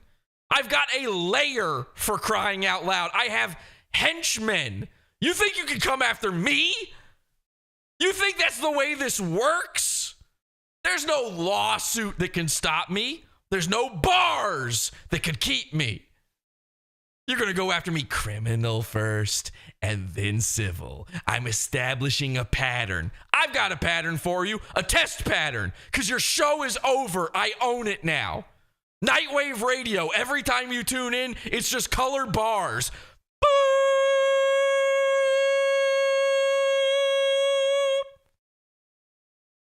You want to play this game? Let's play it. Unfortunately, I don't think it's going to work very well for you having a video where you tell me over and over again to keep it going, to keep doing it, to make it happen. The henchmen are hard at work. Mersh, I promise you, don't go on the internet tomorrow.